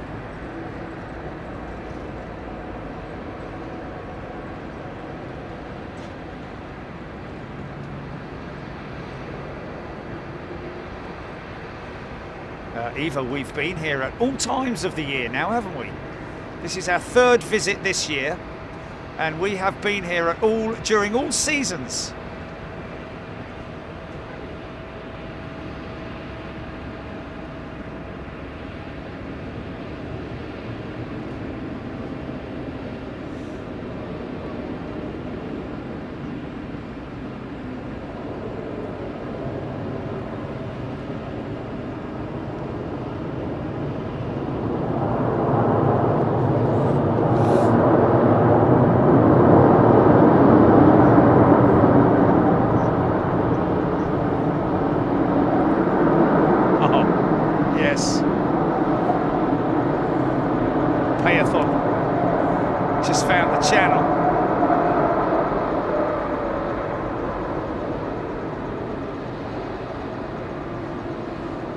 Yeah, no, I'm oh, okay.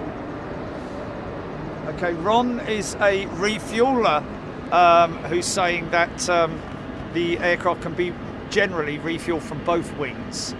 That's the steps going up. But I'm intrigued to see why this K-lift is down there for. Is going to be taking some freight off of whatever jet is destined to park up there. Yeah, absolutely loved Dallas-Fort Worth. Slightly different weather conditions to here.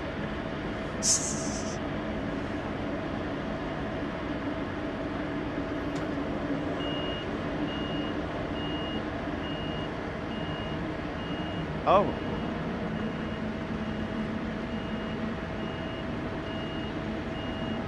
Okay, well, okay, fair enough.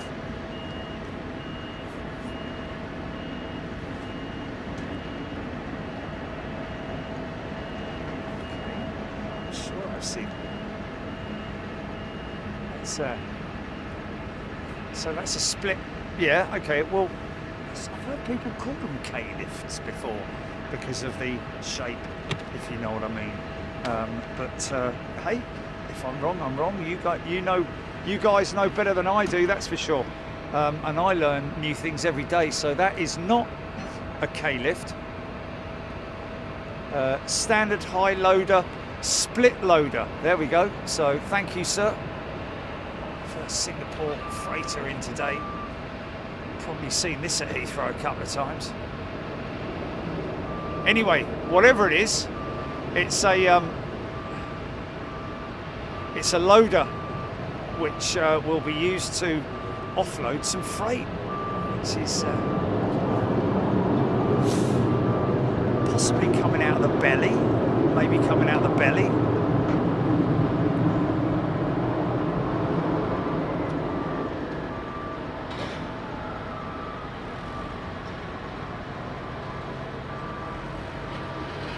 Thanks for that Aero TV.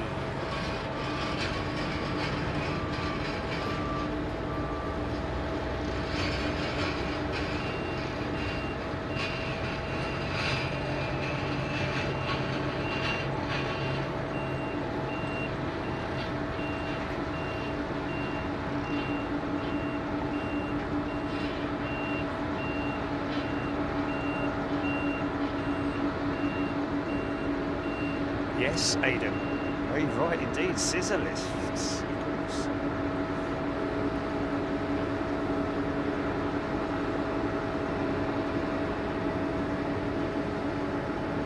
cargo thingamabob. Listen to this thing, man.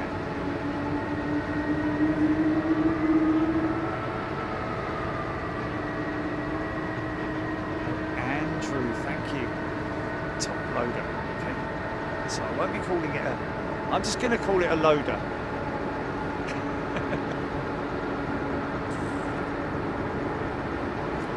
It's the first time I've ever been corrected, though. I'm calling it a K-lift. I'm sure I've heard cargo handlers refer to them as K-lifts in the past. But anyway, it's their own.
Coming in here.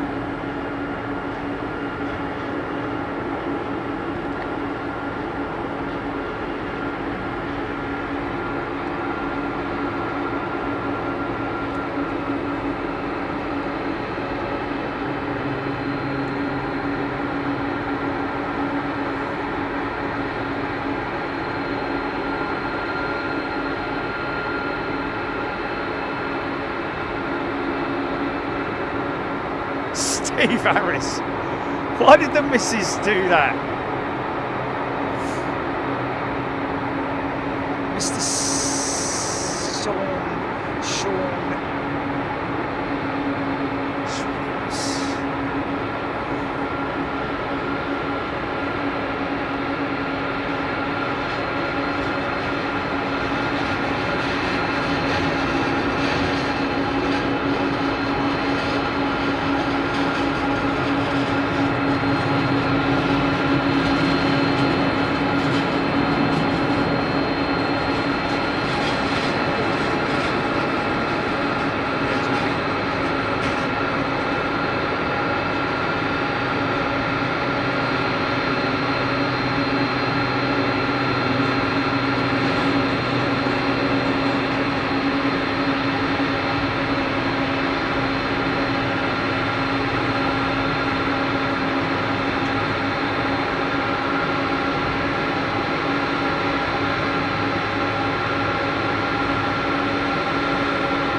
Just the sounds, man. 60 years, well, 61 I'm going to say. I've only got a few days left of being 60.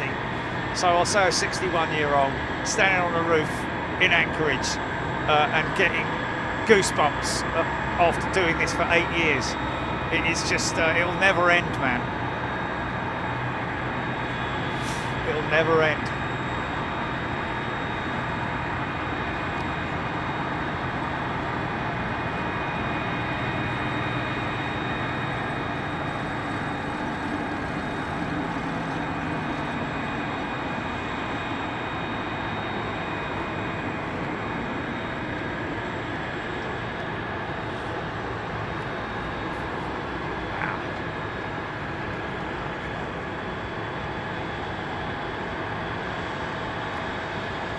Non-stop.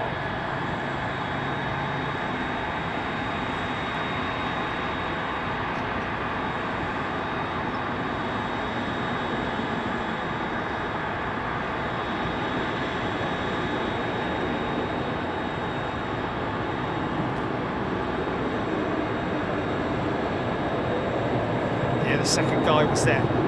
He was obscured by the wingtip of that 777 thing.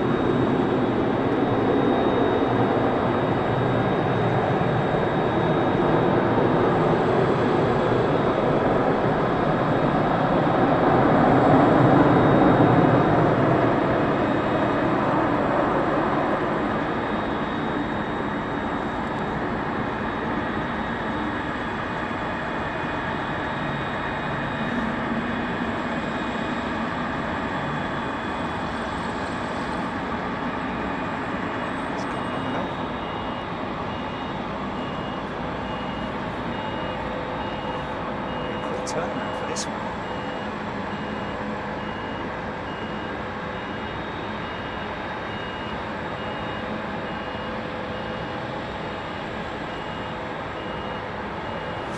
Tony, I originally thought that they may be using a camera, a nose camera of some sort, but no, negative.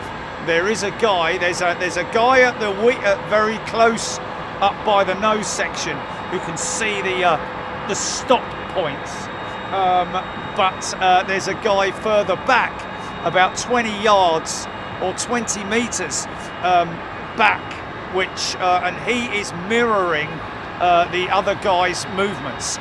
So there's two marshals there.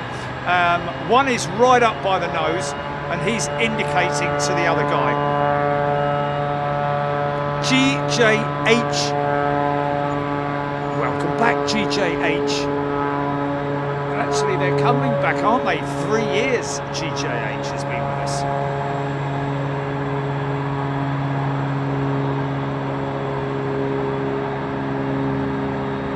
Charles D. gifted 5 channel memberships. Thank you, Charles. Oh, okay, I've got you, Johnny. Yeah.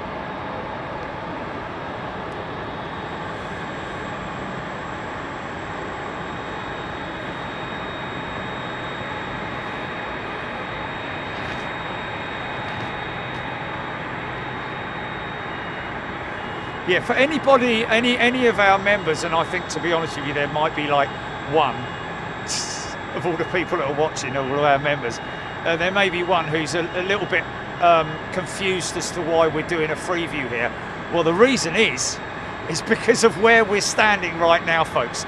You can't just wander in here. You have to go through all the protocol of getting permissions and also creating good relationships with airports like we do here on the channel.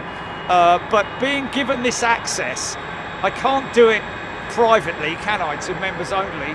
We've got to give it out to the world so that Anchorage get a return on it. You know, in terms of, when I say Anchorage, I'm talking about Ted Stevens. So it's only fair that we put it out free view. And 99.9% of our amazing members fully understand that. We've done it loads of times before. We, of course, have done 2 days full member only, and trust me, it's been fantastic. I mean, this is a great view and a great position here. But I have to say that also up on top of Moose Hill, which is up there on the bank, which is right by the takeoff rotate point, is just a phenomenal place to stand. So it's not like, you know, we've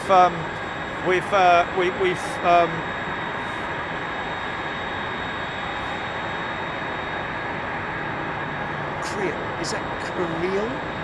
Is a new member?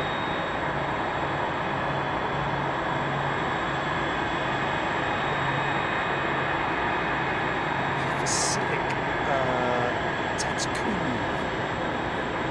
There's some new names I'm seeing here. Lifty 747 Flyer. This is a great show and should be awful. Well, yeah, I mean, obviously, if I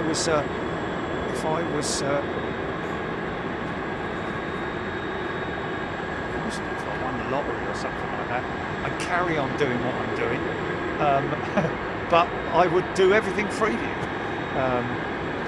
You know.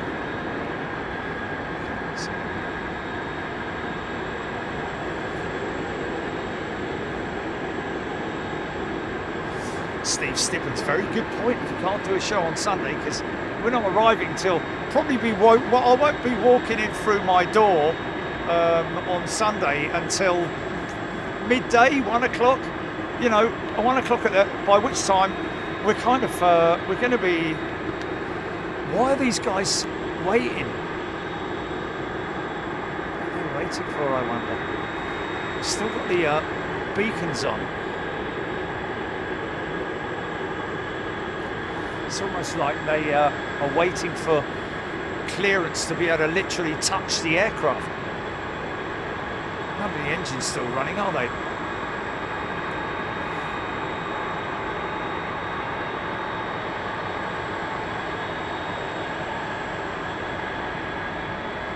Thanks, welcome.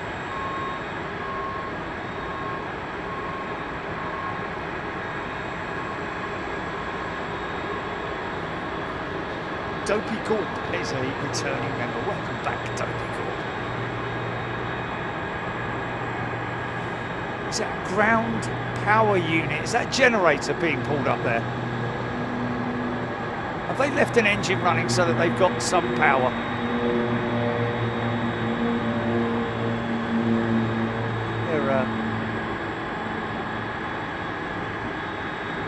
Is that engine running? I think that engine's spinning, isn't it?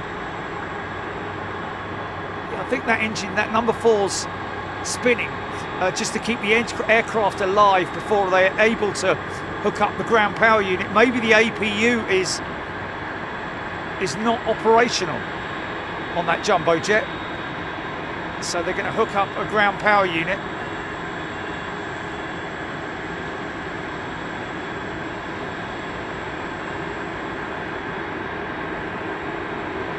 Even more 747s arriving in less than 10 minutes. Arrow. And still they come.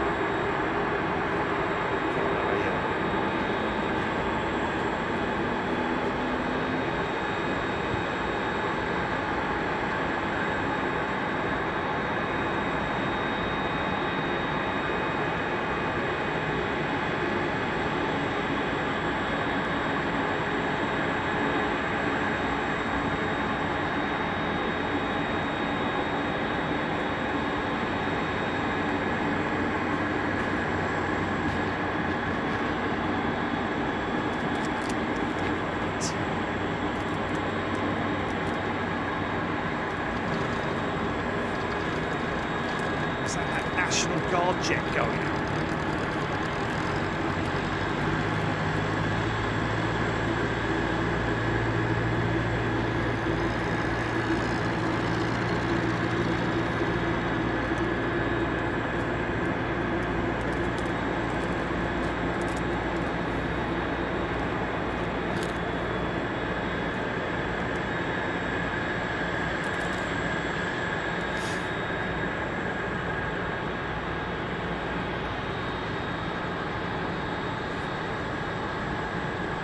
They've got a beautiful example of one of their old DC-6s.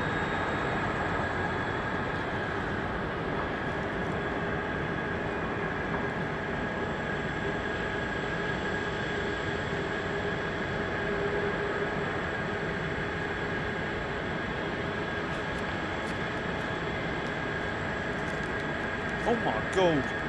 This Snickers bar's like a complete block of ice, mate. No, man, I was really looking forward to that.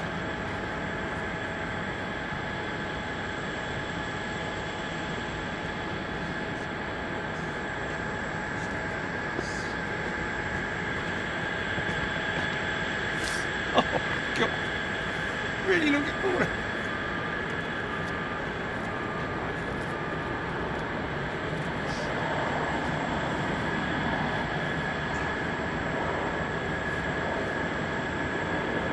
What's that?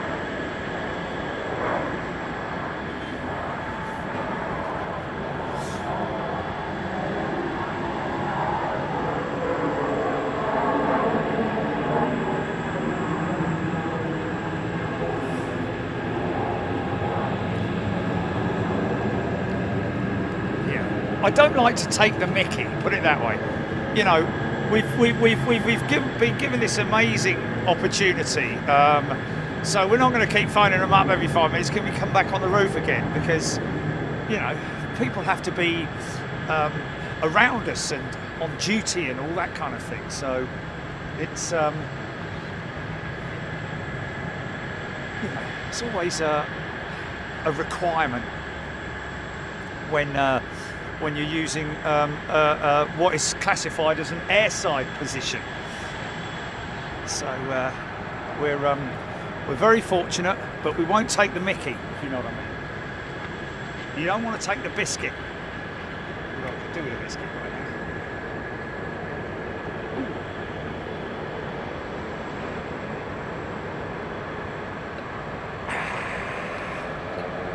Ooh, that's lovely. That's it.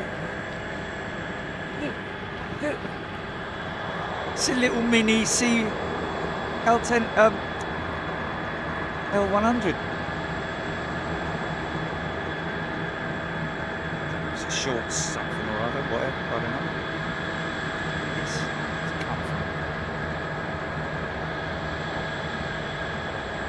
He wants to be a Hercules, didn't it, this fella? He's not big enough. He's got to grow another 2 engines yet.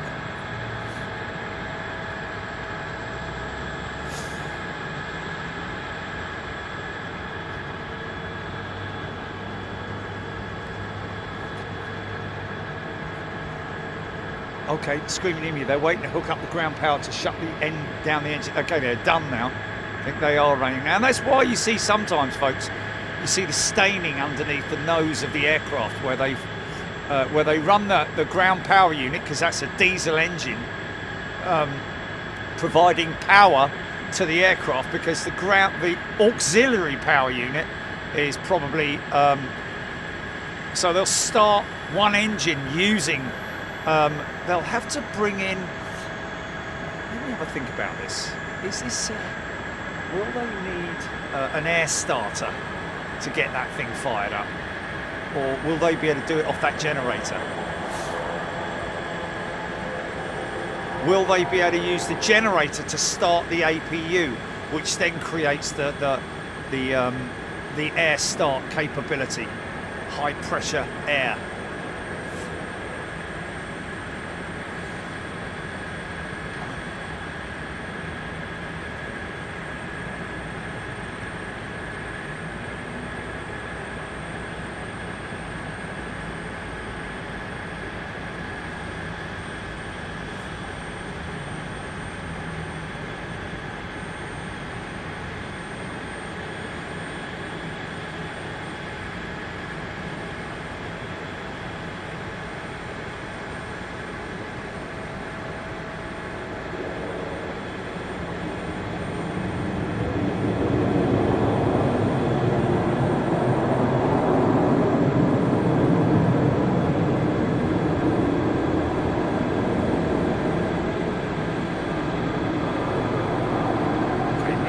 Saying that the Airbus DC-3 has been on radar for about 30 minutes.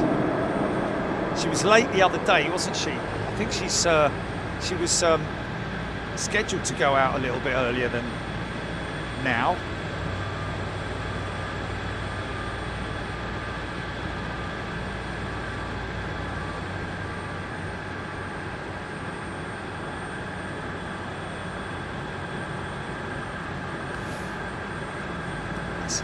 Skilling. 747 heaven. Indeed it is. No one come anywhere near my biscuits with gravy. I want a load of flipping gravy on my hobnobs.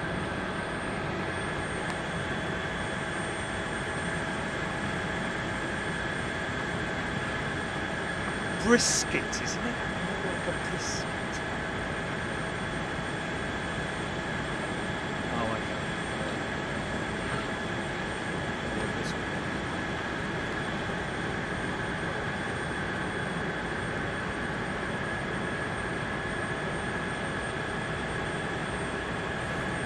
This looks like Korea. This is Korea.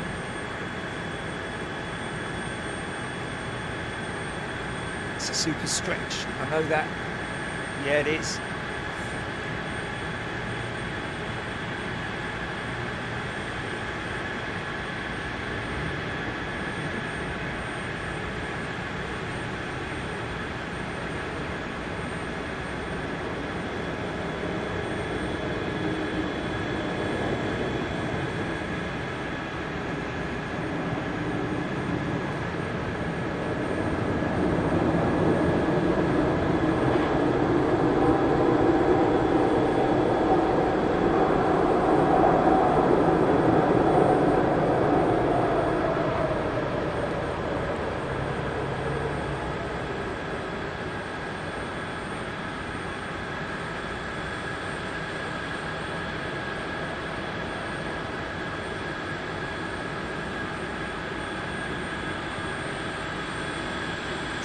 Some of these jets are literally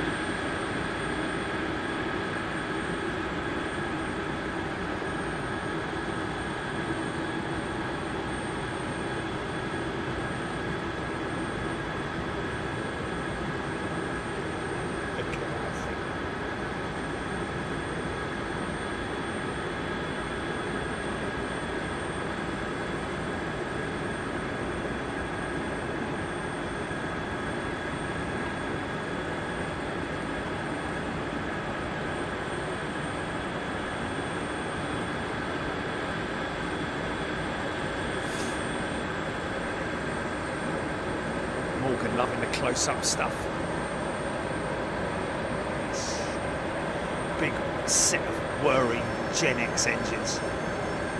Going to be around for many more years, these Dash 8 jets.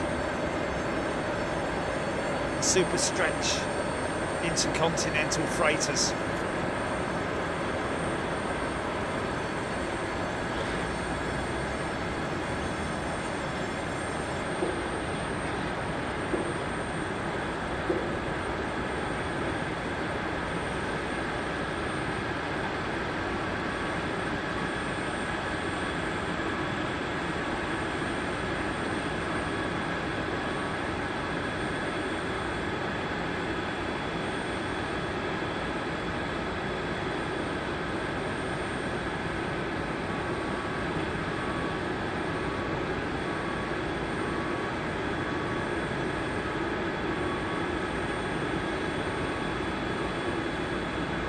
China jet turning already, man.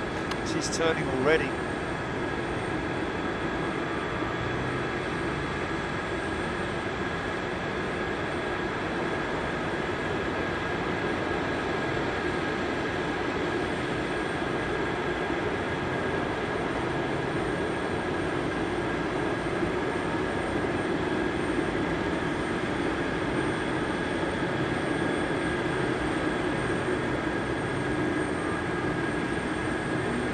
Mr. Obi-Wan, I'm not sure about that.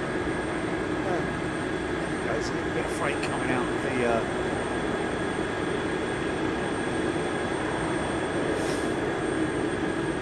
belly freight, as it's known. Samantha, all's good. Let's give to 5. Samantha, all's good. Let's give you 5 channel memberships. Thank you, Samantha. New names when they come on the jetty.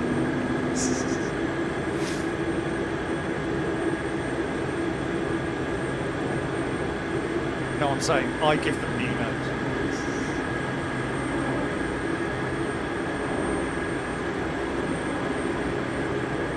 Now here's your example, folks, of the marshalling.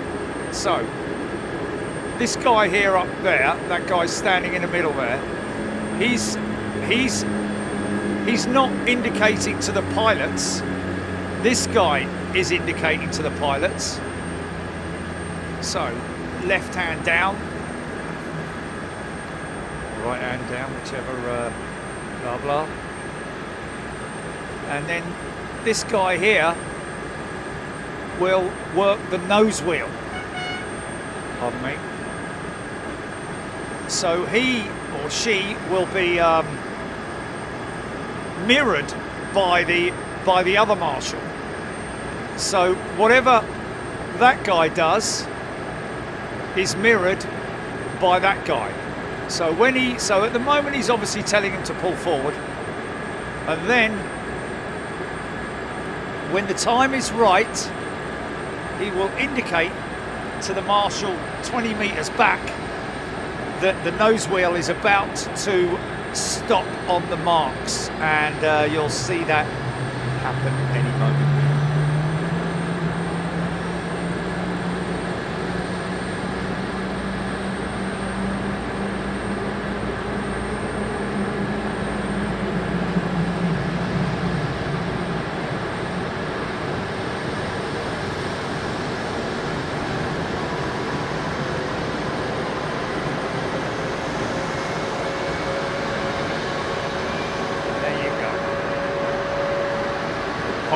Right there.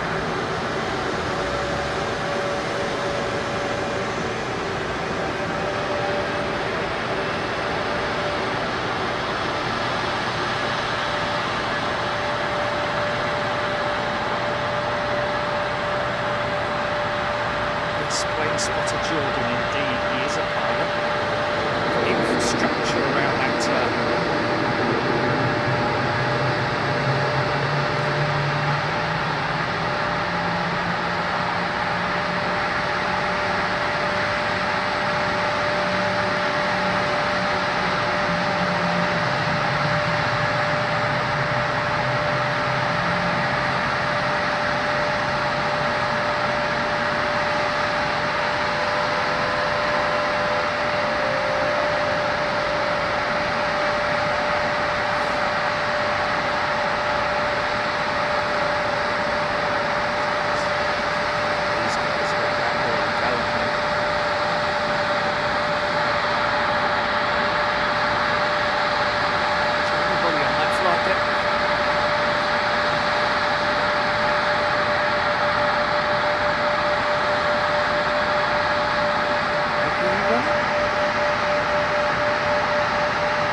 Yeah, no screaming emu, it's just that, you know, it's difficult to control it, my friend.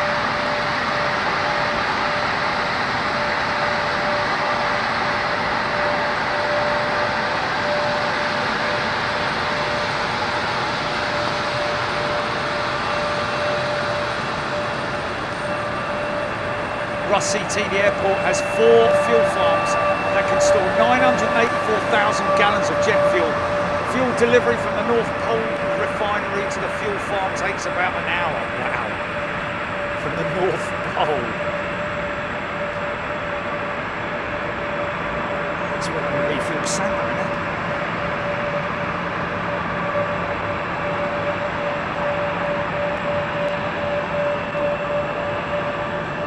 I think it's about 15,000. Is it 15,000 litres per day? Is it that?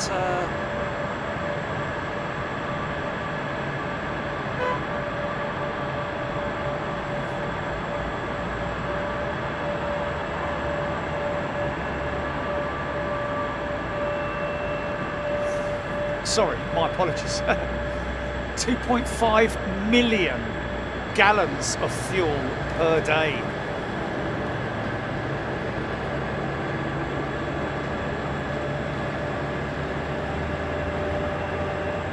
So multiply that by 365. I tried to this morning, but my calculator blew up.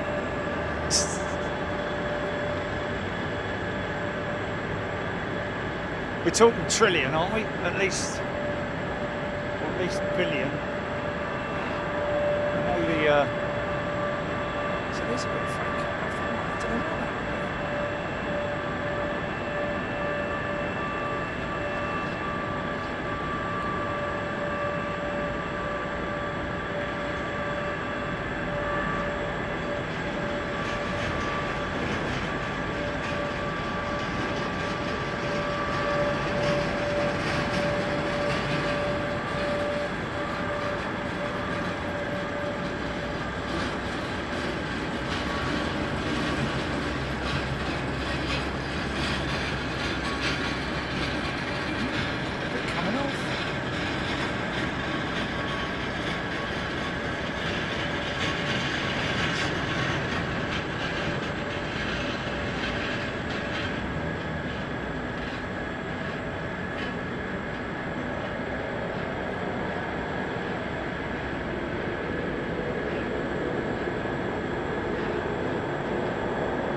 Crazy numbers on the 747 freighter. I mean, this is a 400 variant that we're seeing here.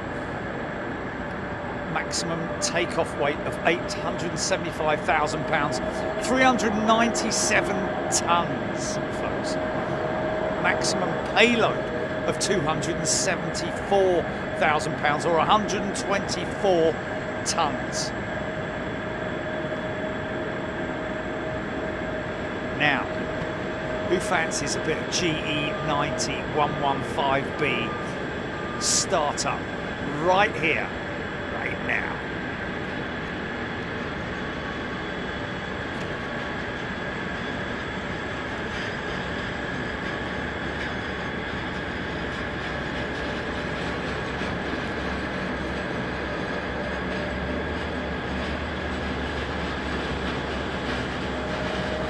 It's like a Kaleta jet. UPS. Now, two reasons why you're not seeing any tyre smoke, folks, is partially down to the, well, probably mostly down to the cold conditions, but also the snow.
back, Rory.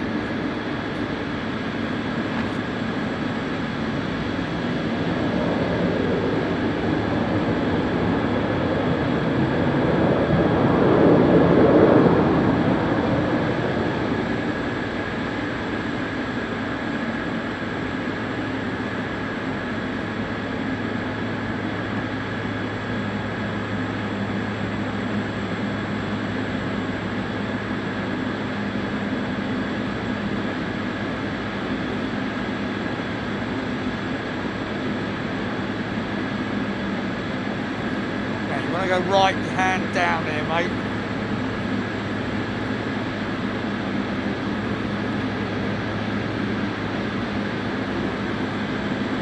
Yeah.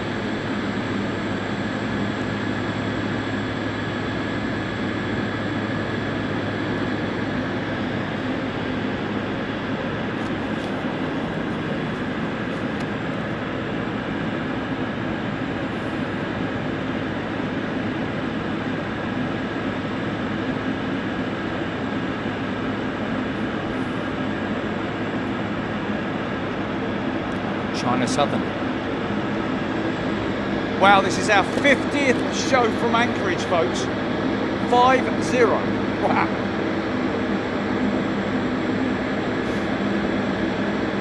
Stick that in your pipe and smoke it. Ho-ho!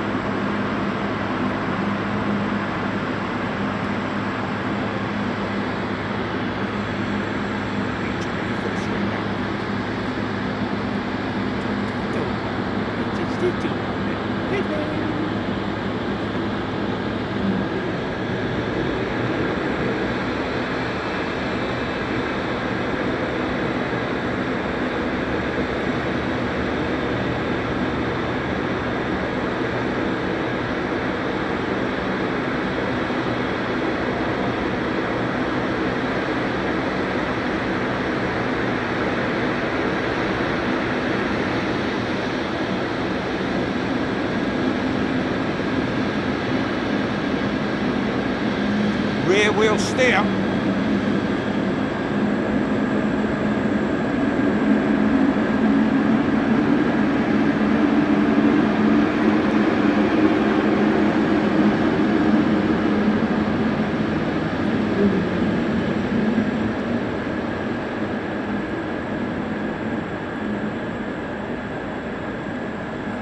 Actually see them adjusting there as well.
Wow, it's the 51st show.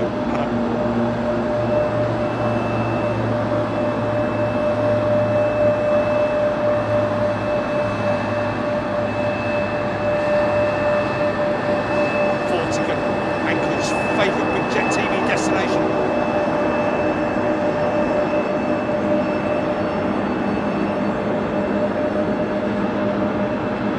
Now the great thing is, folks, we're going to see this side on, so you're going to see the prop tip vortex.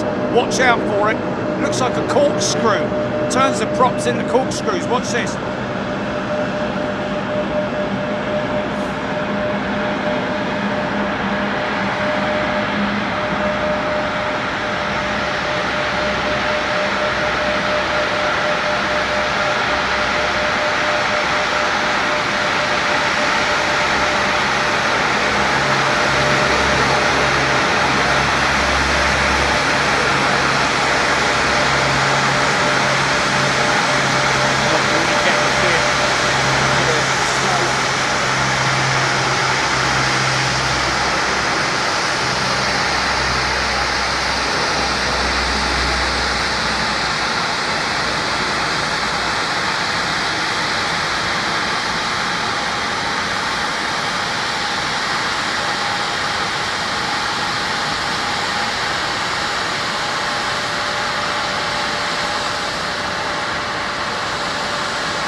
Harley, no, that's not 51 overseas shows. That's well, we've done more than 51 overseas shows, but that's 51 shows from Alaska, including the, you know, part ones, parts twos, 3 days, whatever.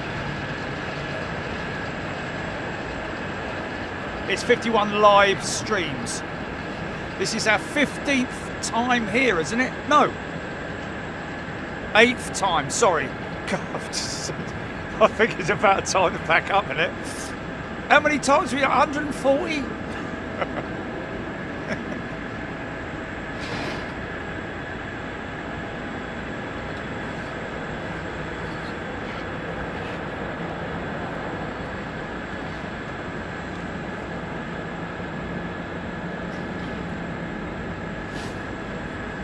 You know what? I also think that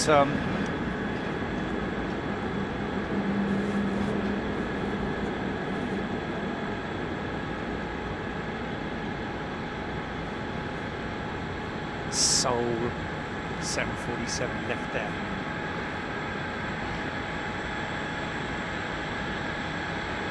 Is that the fueling bows are just coming in now? I think it is.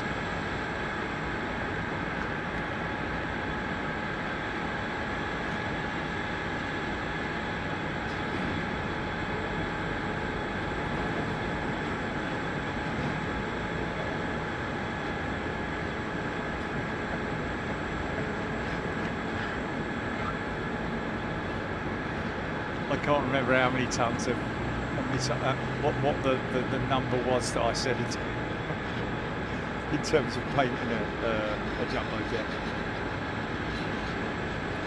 But it was in the tons, I think, wasn't it?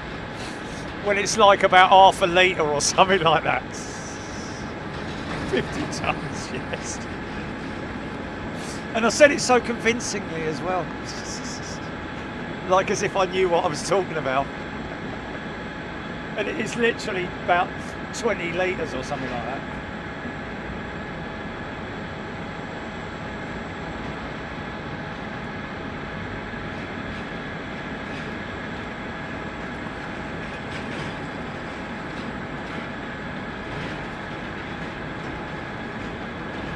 Well,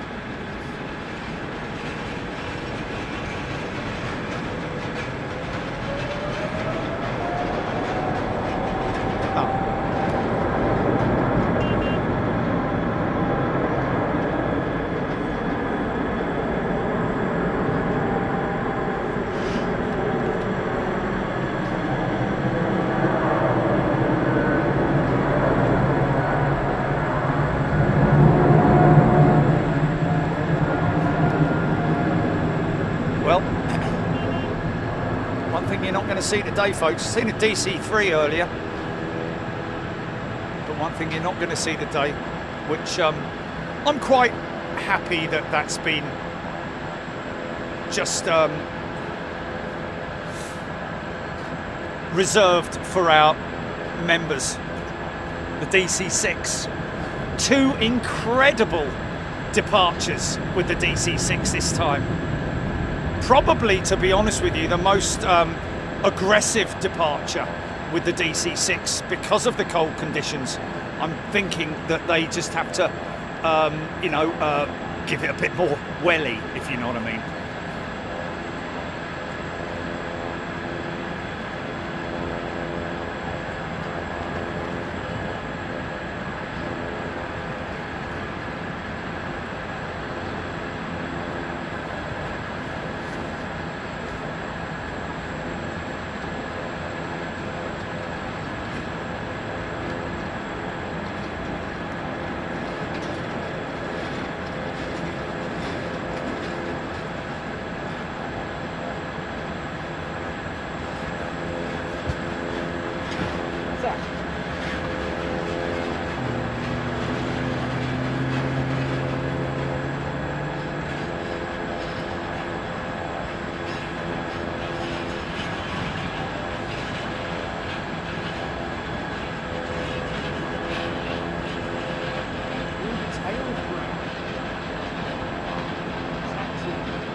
From whence?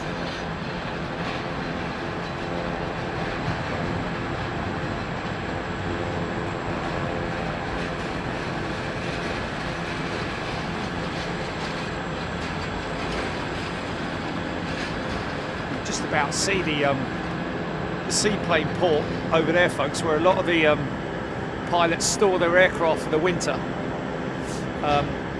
But also, it's a beautiful place to visit. If you ever get the chance to come to Anchorage, then make sure you go and visit the.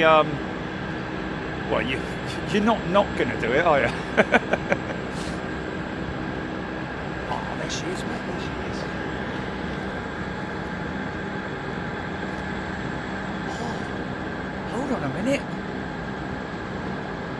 Now this is a proper radial engine variant, isn't it? This is not converted. She can do mag checks. Oh my goodness me, folks. What a way to finish. Oh my goodness.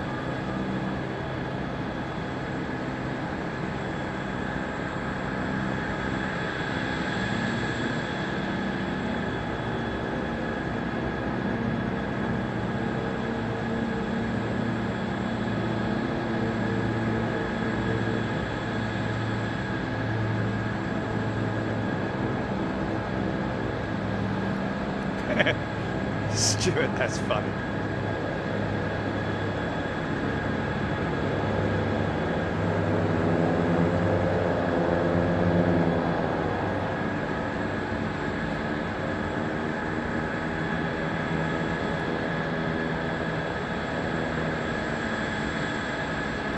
She's doing make checks all right.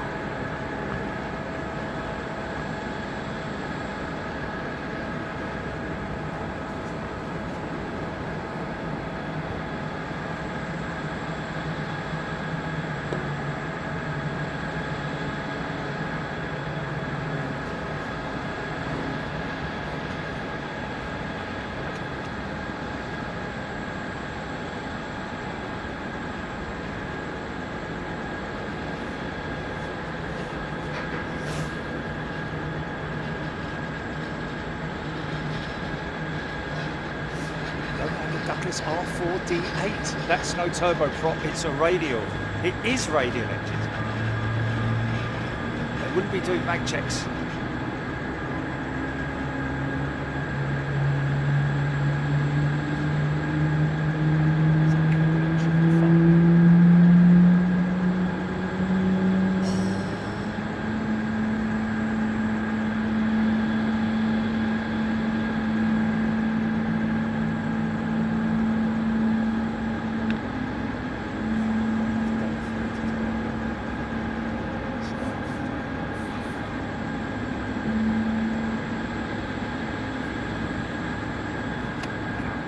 chance that that aeroplane is going to go out of this runway, because that's a shame, but we've got to look at her, we've got a view of her, but she's going to take off into the towards the mountains. Oh, isn't she beautiful, man? Oh, I don't know if that is a DC-3, you know. I think it's a variant. So Morgan's gifted a channel membership. Thank you, son.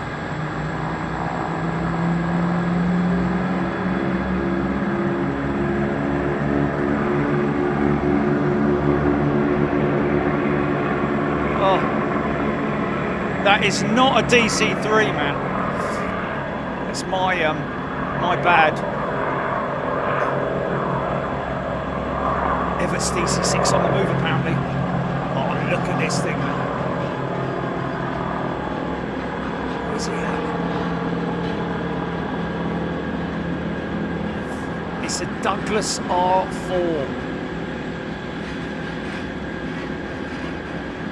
I believe the DC-6 is on the move, folks.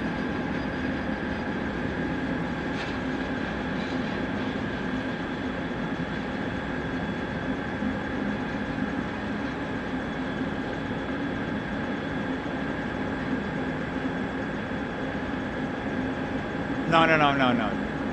She's gone. She's gone, mate. She's just taken a very short runway. She only needs a little bit of runway. She's taking a right because she's doing mag checks. No. She'll be doing mag checks, and then she'll taxi out down this way.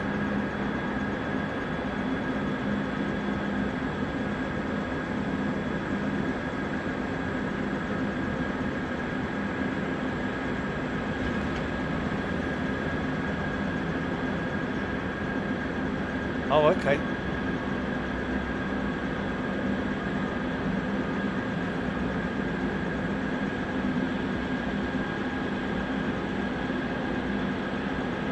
Privately owned, man. Wow, how about that?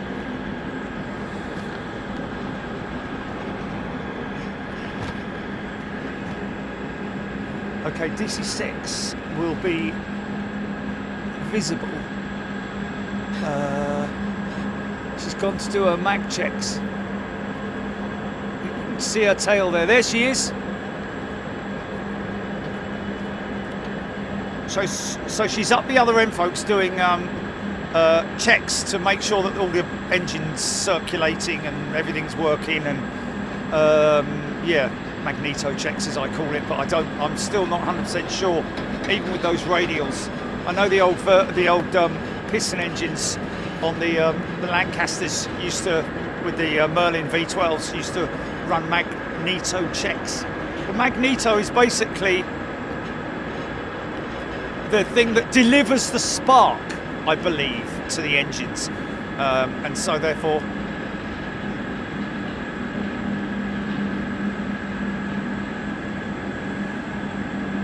there we go. It's the delivery system, a bit like in your old car. Remember the old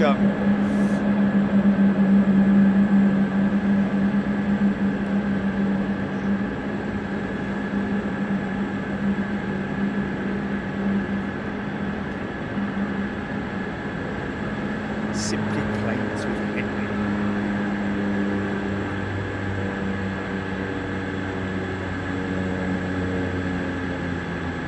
There we go. Thank you, Screaming Emu.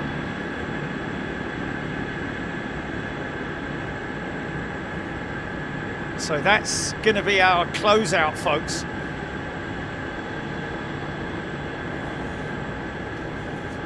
Our great friend Eric is due to go on camera with one of the local news channels at 2 o'clock. So we kind of want to be out of here so that he can get that done. It's been fantastic, folks. It has been absolutely. Once again, don't ask me to say which is my best show here at Anchorage, because They are all fantastic. It's great in the summer, obviously, or when there's no snow, because you've got 2 bites of the cherry with the seaplane port being active over the other side, so you get to see that as well. But we don't spend a great deal of time down there, but it is always great to get the opportunity to go down there. Deborah Bell, thank you, Deborah. That Douglas passing the mountains looked like a scene from Lost Horizon. Thank you very much indeed. It was, wasn't it? And all this brought to you by a simple camera, which costs less than £500, believe it or not.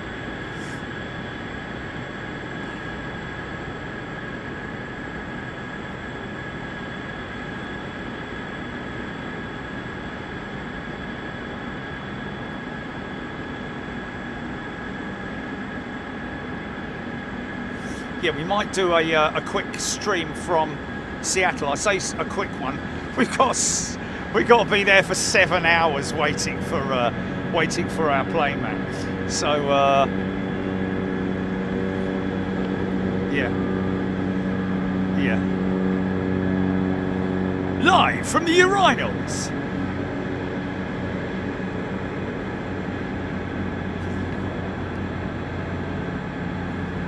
Chirpy bird.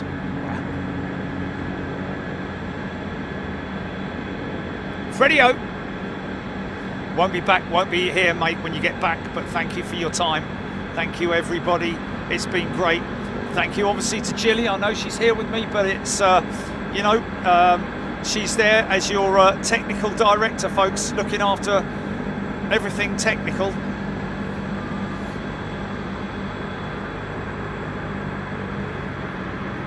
And of course, you guys that make up the base of Big Jet TV.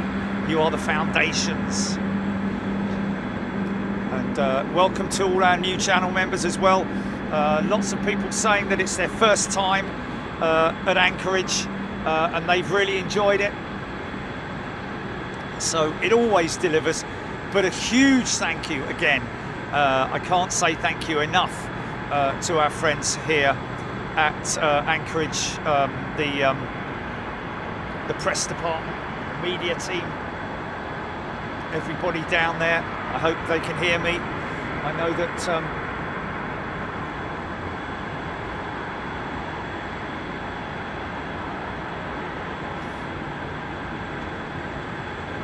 hello, mate.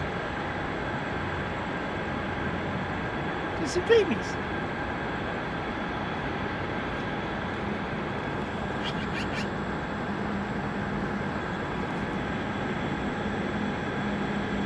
You ain't going anywhere just yet.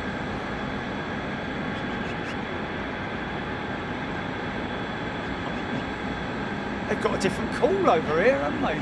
The old magpies there. Look the same, but they don't sound the same.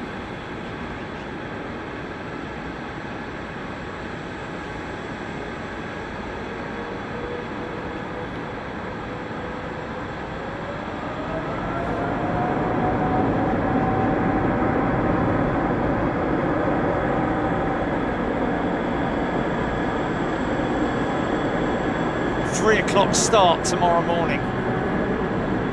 How about that? Catching the red eye out of Anchorage. I think it can be classified as a red eye.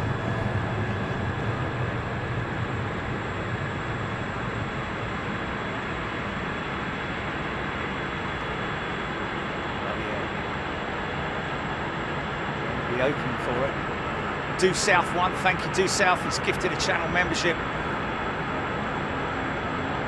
Tim Rotunda, the Douglas R4 D8. Super DC-6, right, there we go.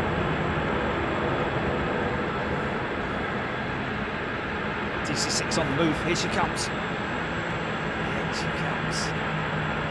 Now, if you're into your historics, folks, take a look at this.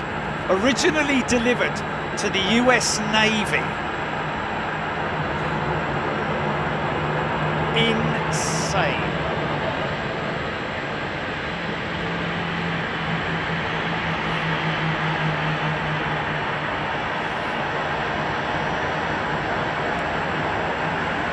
Michael. Thank you, Lauren. Margaret.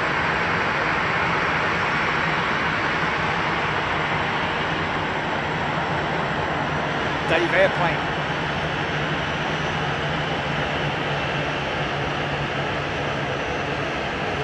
Blakely tomorrow morning, 3 o'clock. Flight is at 5:55. Yeah.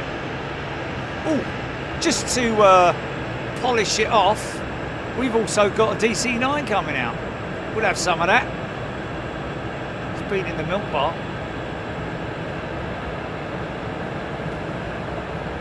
Ian Byrne, wow, fair play, mate. Hardcore.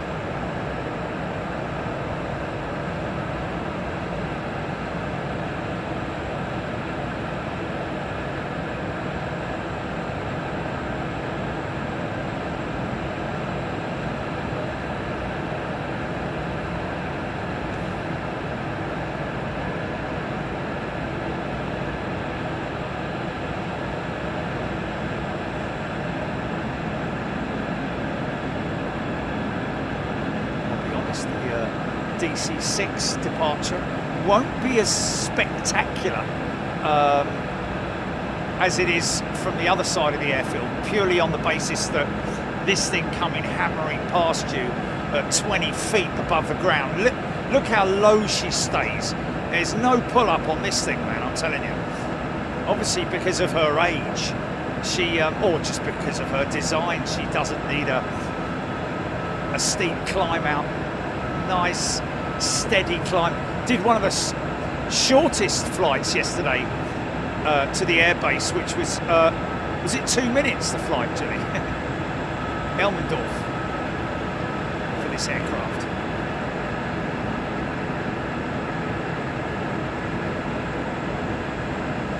Five minutes or something crazy like that.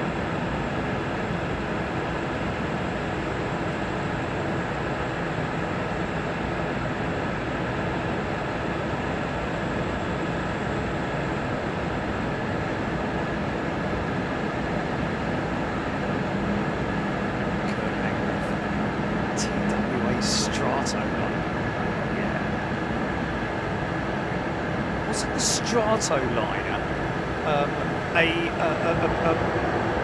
a variant of the Constellation. Is it DC-6? I don't know.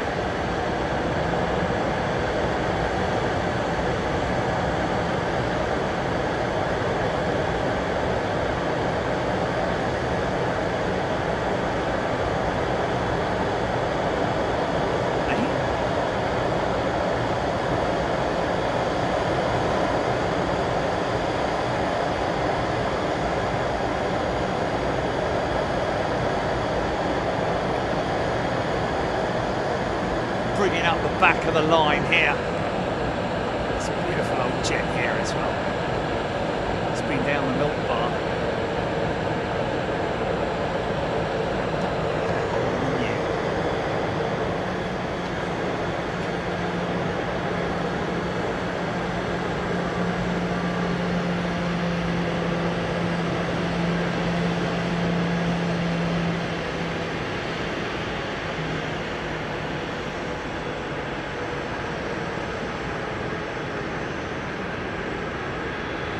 Stay well away from those engines, mate.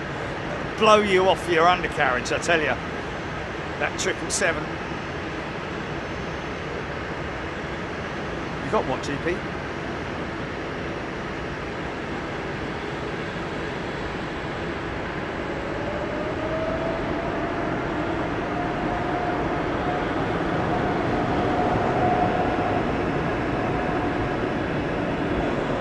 Have I got it?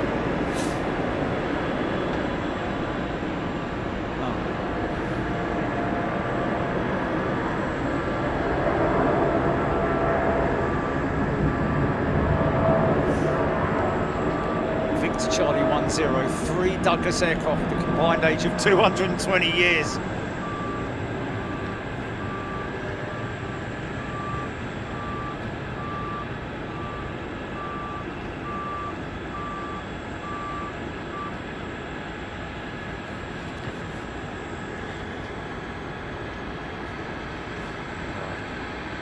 listen out for this.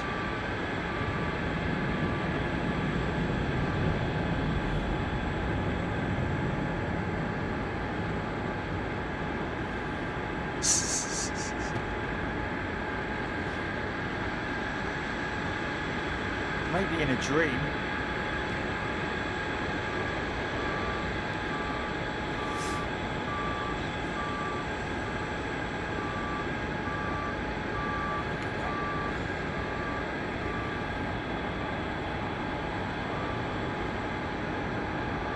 Stepping back in time.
Absolutely insane.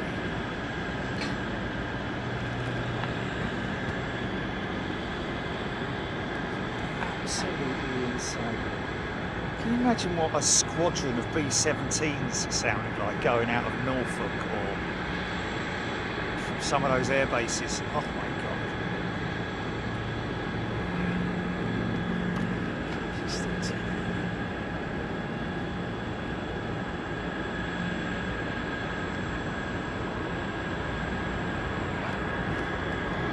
Just insane.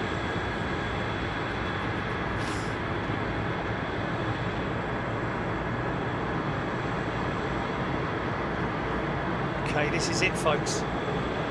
This is your last plane of Anchorage 2024.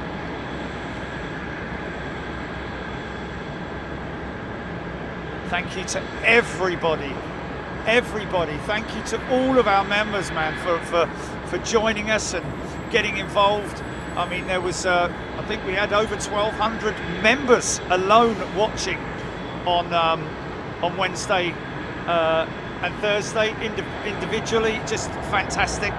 We're so lucky, man, to have you guys. And it's your channel, man. It's your channel. You're the guys that support it and give us the opportunity to come to these amazing places and show it to you.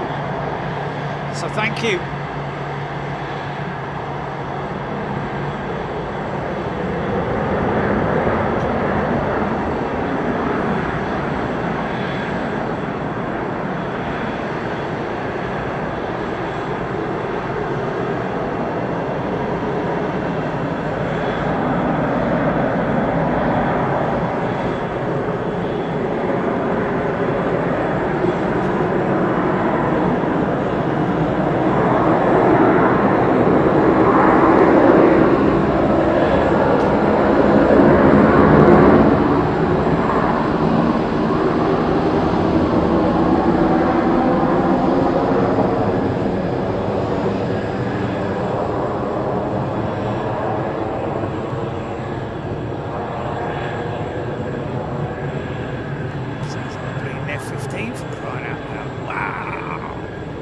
go, man.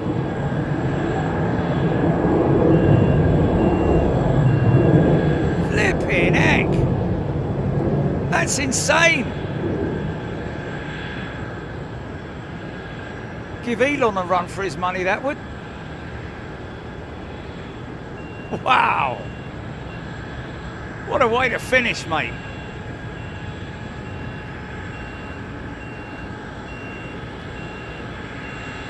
Thanks, everybody. You have been great. You wonderful, wonderful people. We'll see you back in London. It's highly unlikely there'll be a show on Sunday, folks. Only from the point of view that we're not arriving there till, you know, I won't be walking in the door till, you know, early afternoon. Maybe even a little bit late, mid-afternoon.